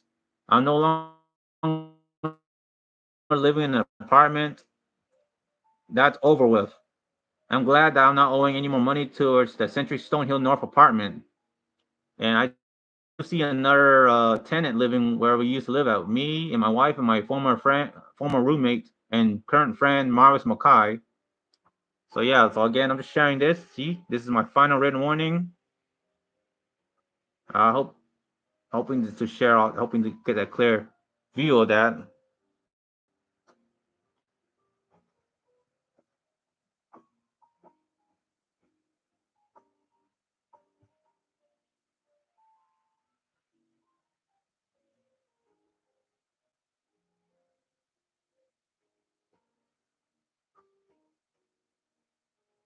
There you go. Yeah. So yeah, I'll go ahead and read all this if I could. So active days is 90 or 3 months. So level, the feedback is 1. First written is 2. Second written is 1. So I only got 1 appreciation feedback on May 22nd, 2024. First written is 2.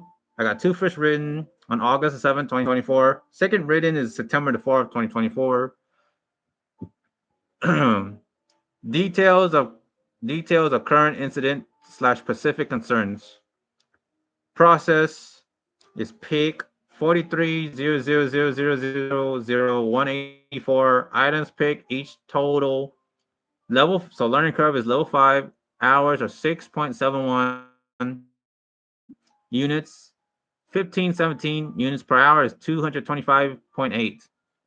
Okay, well, so that's the detail of current incident / specific concerns. Is that my peak rate is poor, especially units per hour is at 225.8. Okay, well, I'm sorry. Well, that sucks.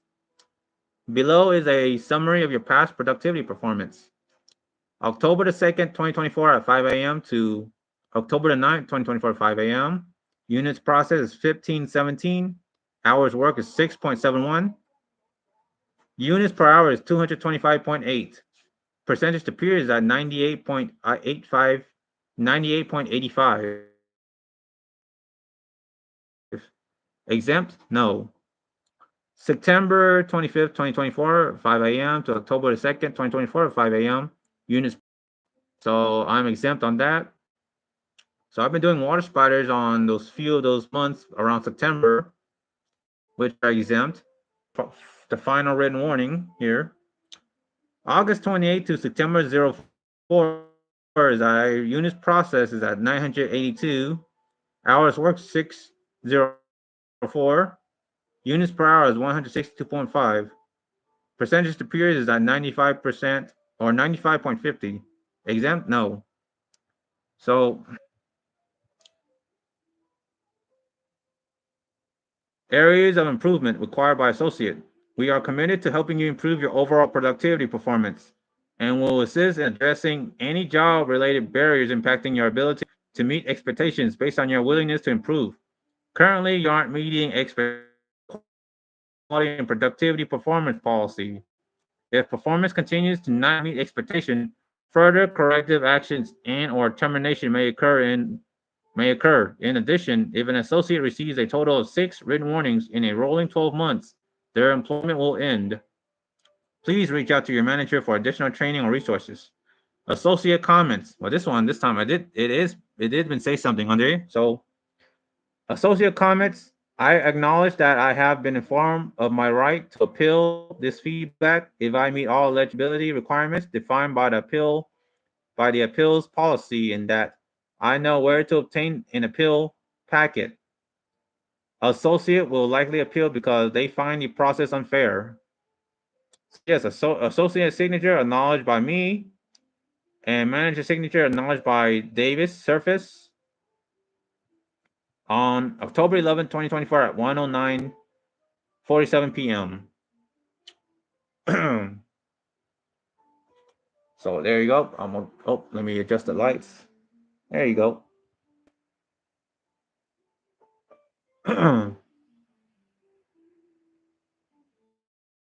So I have filed an appeal, and I did argue and talk to politician, and it got reject the appeal. Well, the appeal did not went through, and we got chugged out of the way. It got destroyed. It got ruined, and it got declined. So yeah, it all fall off. Luckily, so I have no active warnings at the moment in terms of productivity, but it's still lingering. So I'll have to wait to 2026 to get it all erased, all that record off. So yeah, I'm just showing this. Might as well just keep it there, try and document that, take it as a trophy, as a testament of how much I hate my job so much and how much that my work ethic defines on jobs that I don't like. And I will never force my kids to work at a job that they don't like. I always will help my kids and grandkids to pick a job that they love so much so that they will have a strong work ethic, a strong passion. Is to pick a job that they love so much that aligns with their passion.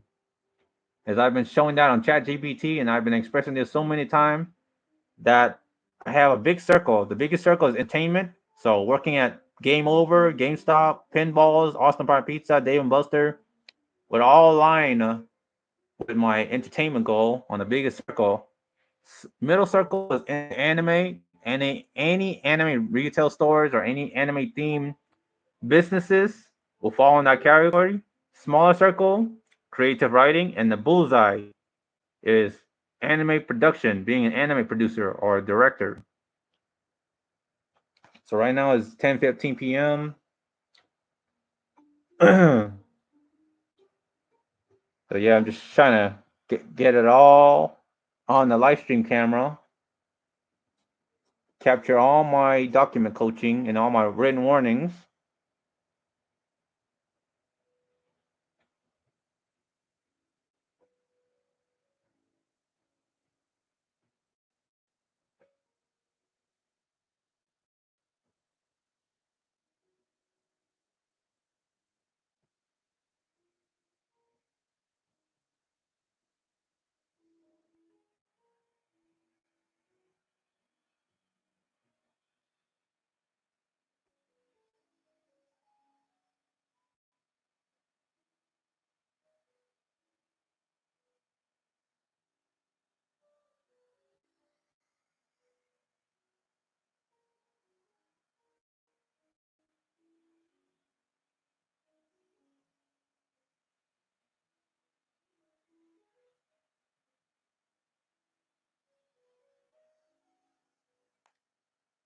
There you go.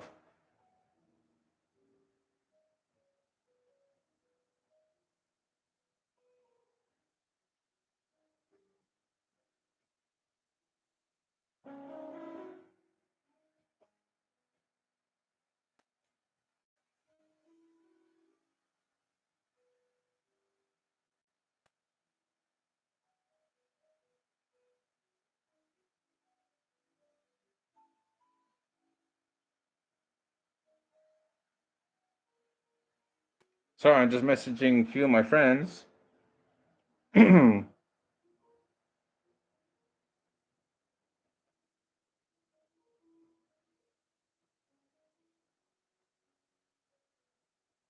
right, so yeah. So here you go. Let me capture all. Oh.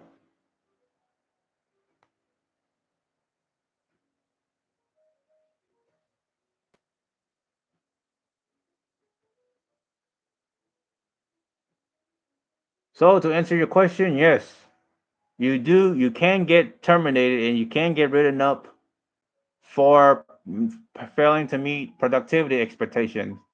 Rates, yes, you will be labor tracked and you can get written up if you do not stick at your workstation and keep on stowing, picking, packing for within 3 hours and making sure you don't go to the restroom for over an hour because you will have a heavy idle time and time off task if you work at Amazon. They are very strict with the labor tracking and the rates and all that in meeting certain quotas and all that. So yeah, this is my proof right here. So I'm gonna capture this on live stream on YouTube. Productivity. I have already got 3 coaching. Right now I don't have any active written warning. So you get 1 document coach first, second, and third written warning, and the next one you just get terminated. So I have already accrued a record of 3 warnings already. First written, second written, and final written.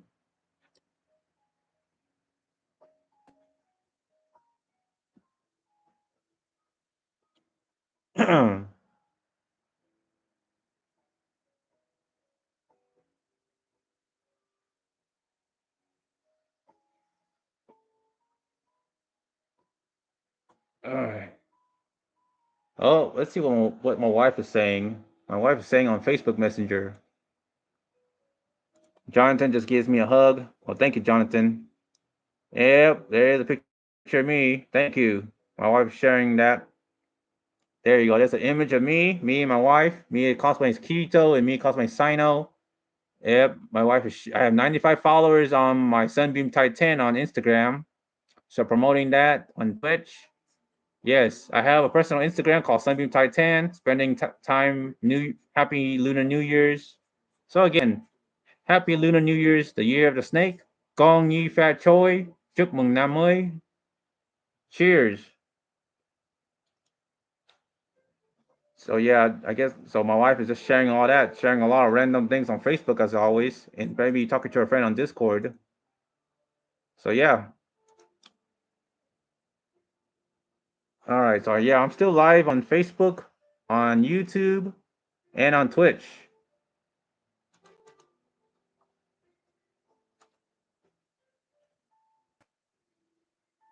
All right, go ahead and exit that. There you go. So I've already been live streaming for 8 hours already.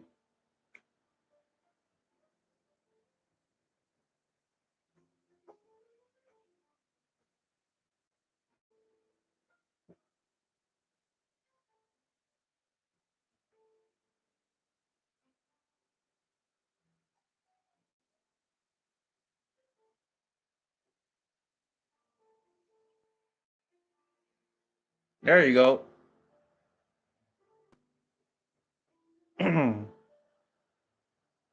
And let me show you this. This is my rates. See? Current period, my metrics here, my rates. So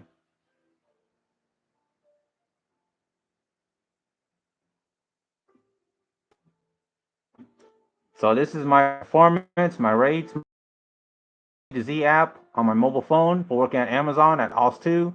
So far that's, and of course I'll be coming in hopefully working at ShipDoc. Hopefully I don't get moved to pick or pack. I don't like those. I hope I also don't want to get moved to decant. I don't like working at decant and all that. See, right now it's 10:22 p.m. Today, insufficient data.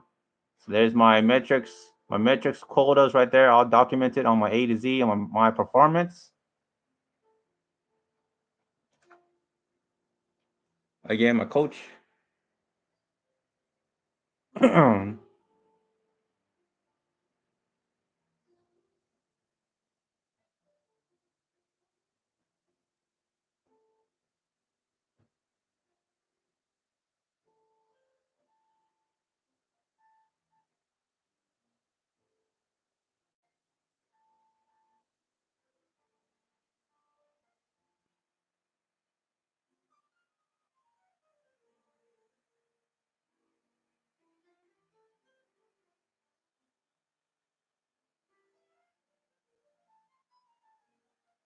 There you go.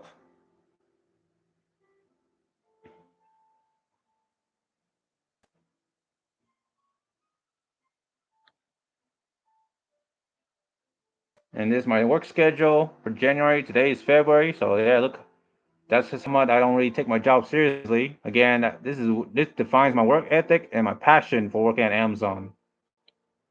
I'm not a big fan of working there, and that's my proof, my strongest proof.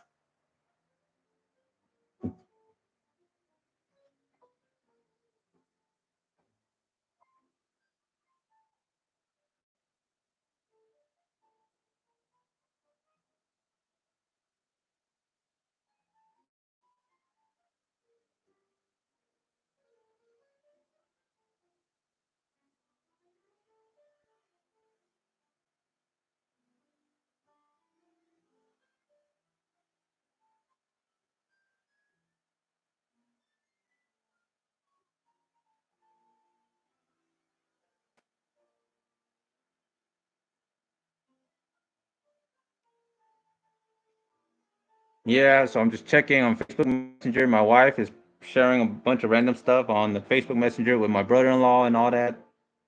Like my wife always keeps on sharing a lot of various things. Trying to let my wife know that just want to let everyone know again that my wife is married to me. I am married to my wife. I have my ring finger right there. Yep. I've already been spoken for, and I haven't been talking to uh any other opposite sex. I'm married. I love my wife. I wish my wife can live stream like I'm doing and to be more productive in life.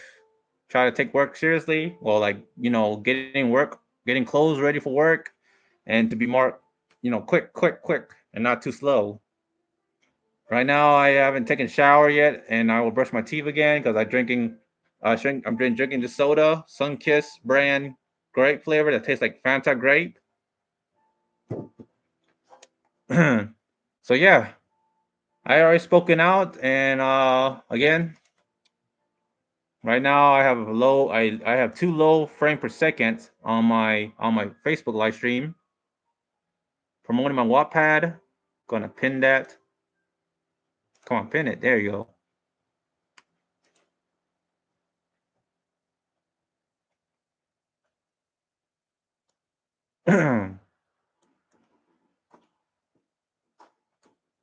I'm gonna reply to that. There you go.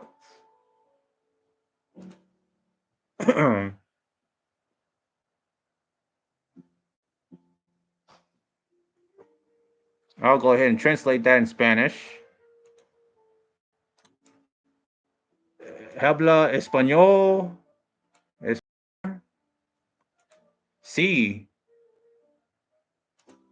All right. So happy New Year 2025. Oh, this is in Cantonese.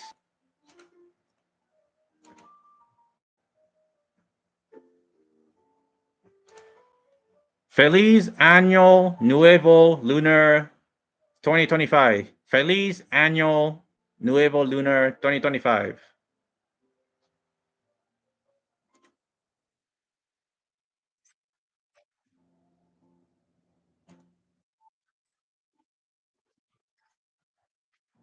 There you go.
Mm-hmm.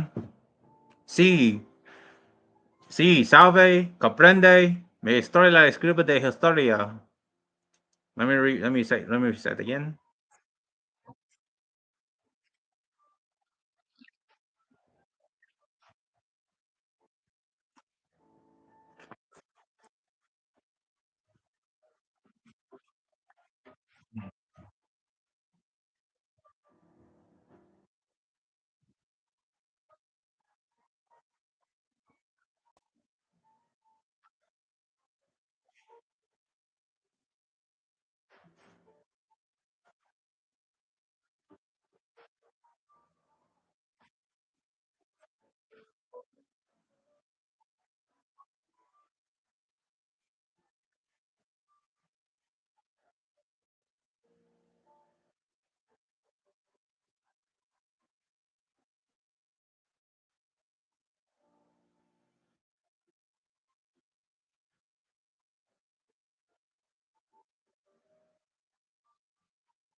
Okay, sorry, I am back.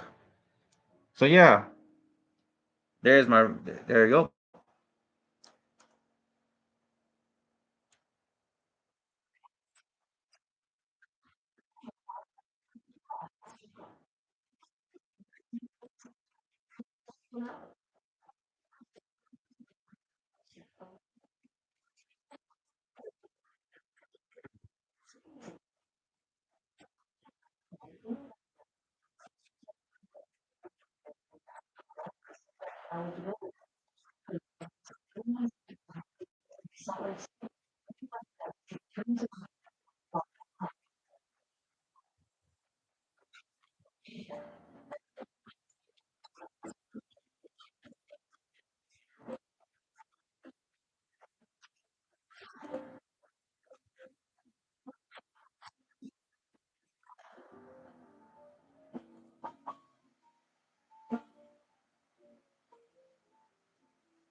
So yeah, promoting my work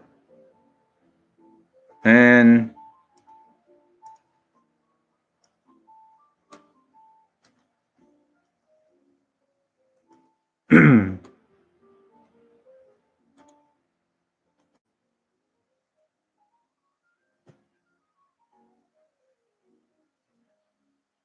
get that shared on my live stream. Get every Spanish speaking, get every communication on there.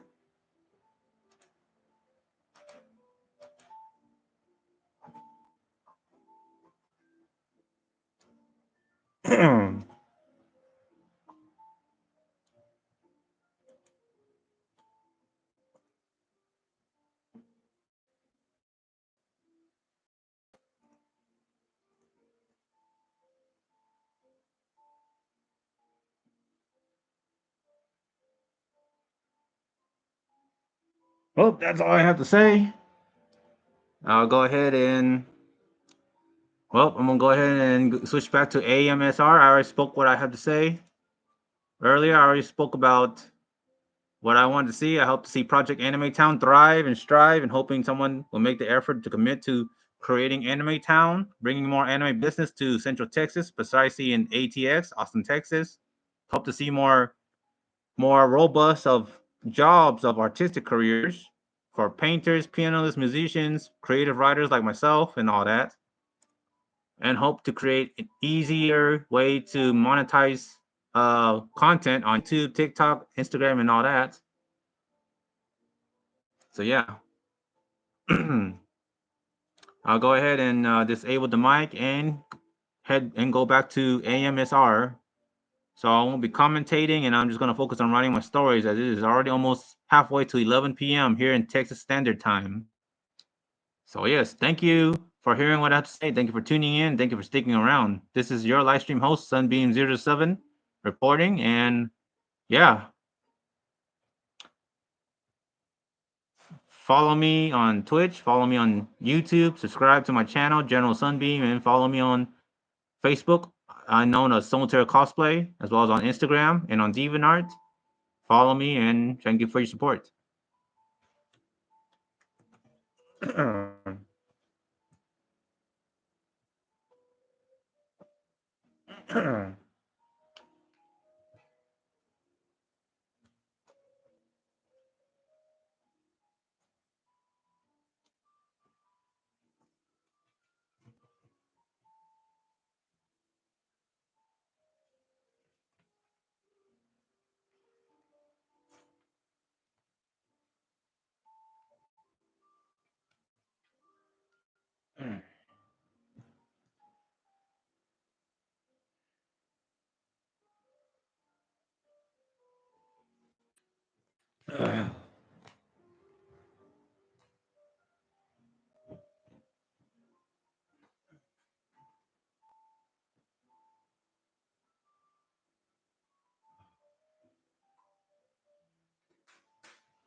No.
그치.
Inspiration for the cat.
Yep.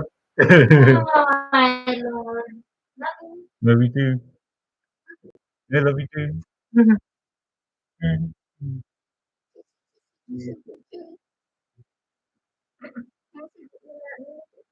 Yeah, sure.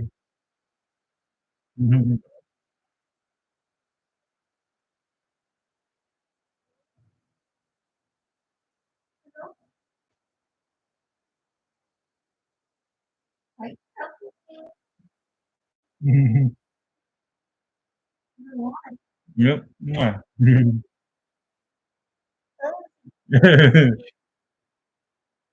How? How? Kai, I how? don't know. Remind me of that cat over there. Is that Bartlett? Is that about that cute cat? Yeah. That's small. Looks like this one. I'll buy a bigger one next time. This is my phone and my other stuff. Yeah, it's small. Good fit, my stuff. Stop. I don't buy the same one. Can't find out. This is a question. And Kai and Reagan friend would be like, "Why you bring that cat?" They both say like, "Just a freaking purse. It's not a real cat. It's just a freaking purse." I would ask them both. It's just a purse. Purse. Sorry, my like what I call my love partner. You gotta be kidding me. Bring it like that. Bring it like that. You know that. It's a rat. That's what you told me. You said. That's your cat now, not rabbit. I rabbit. Remember, we're gonna have rabbits? Yeah. Yeah, the black one and the, you know, black.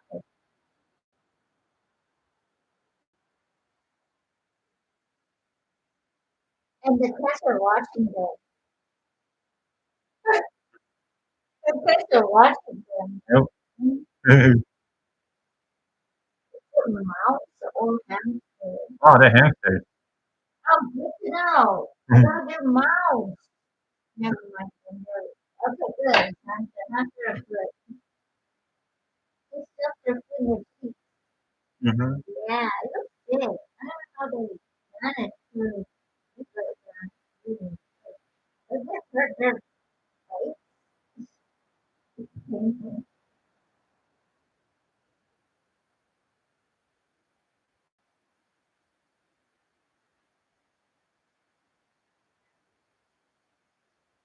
Yeah, Buddha. Raymond was listening in Instagram. He asked, yeah, those two friends with him. Oh boy, yeah. It was the Raven. Ah, Rachel. My friend. Oh, Rachel also friends with the Mexican Buddha. Oh, it's Stella too. Wow. I didn't know. I didn't know he friends with him too. Oh, Phil too. Oh. Ah, yeah, he is. Phil also friends with the Mexican Buddha. Wow. Hey, him too. And her. I met her. The camera guy too. And the other camera guy. Damn. And Arthur too? Wow. Wow. He's friends with our friend. Wow. I didn't know. Well, he's friends with everyone.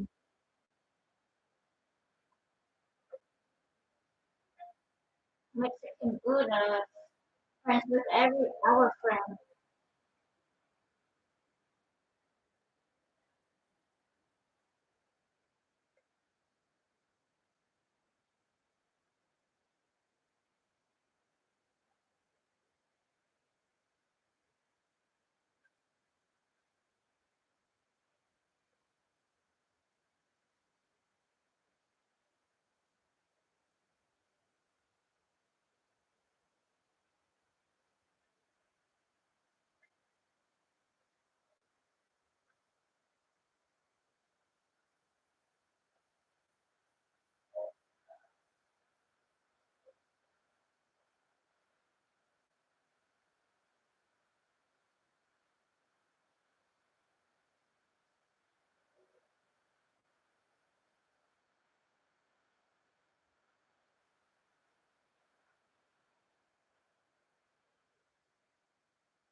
Mhm.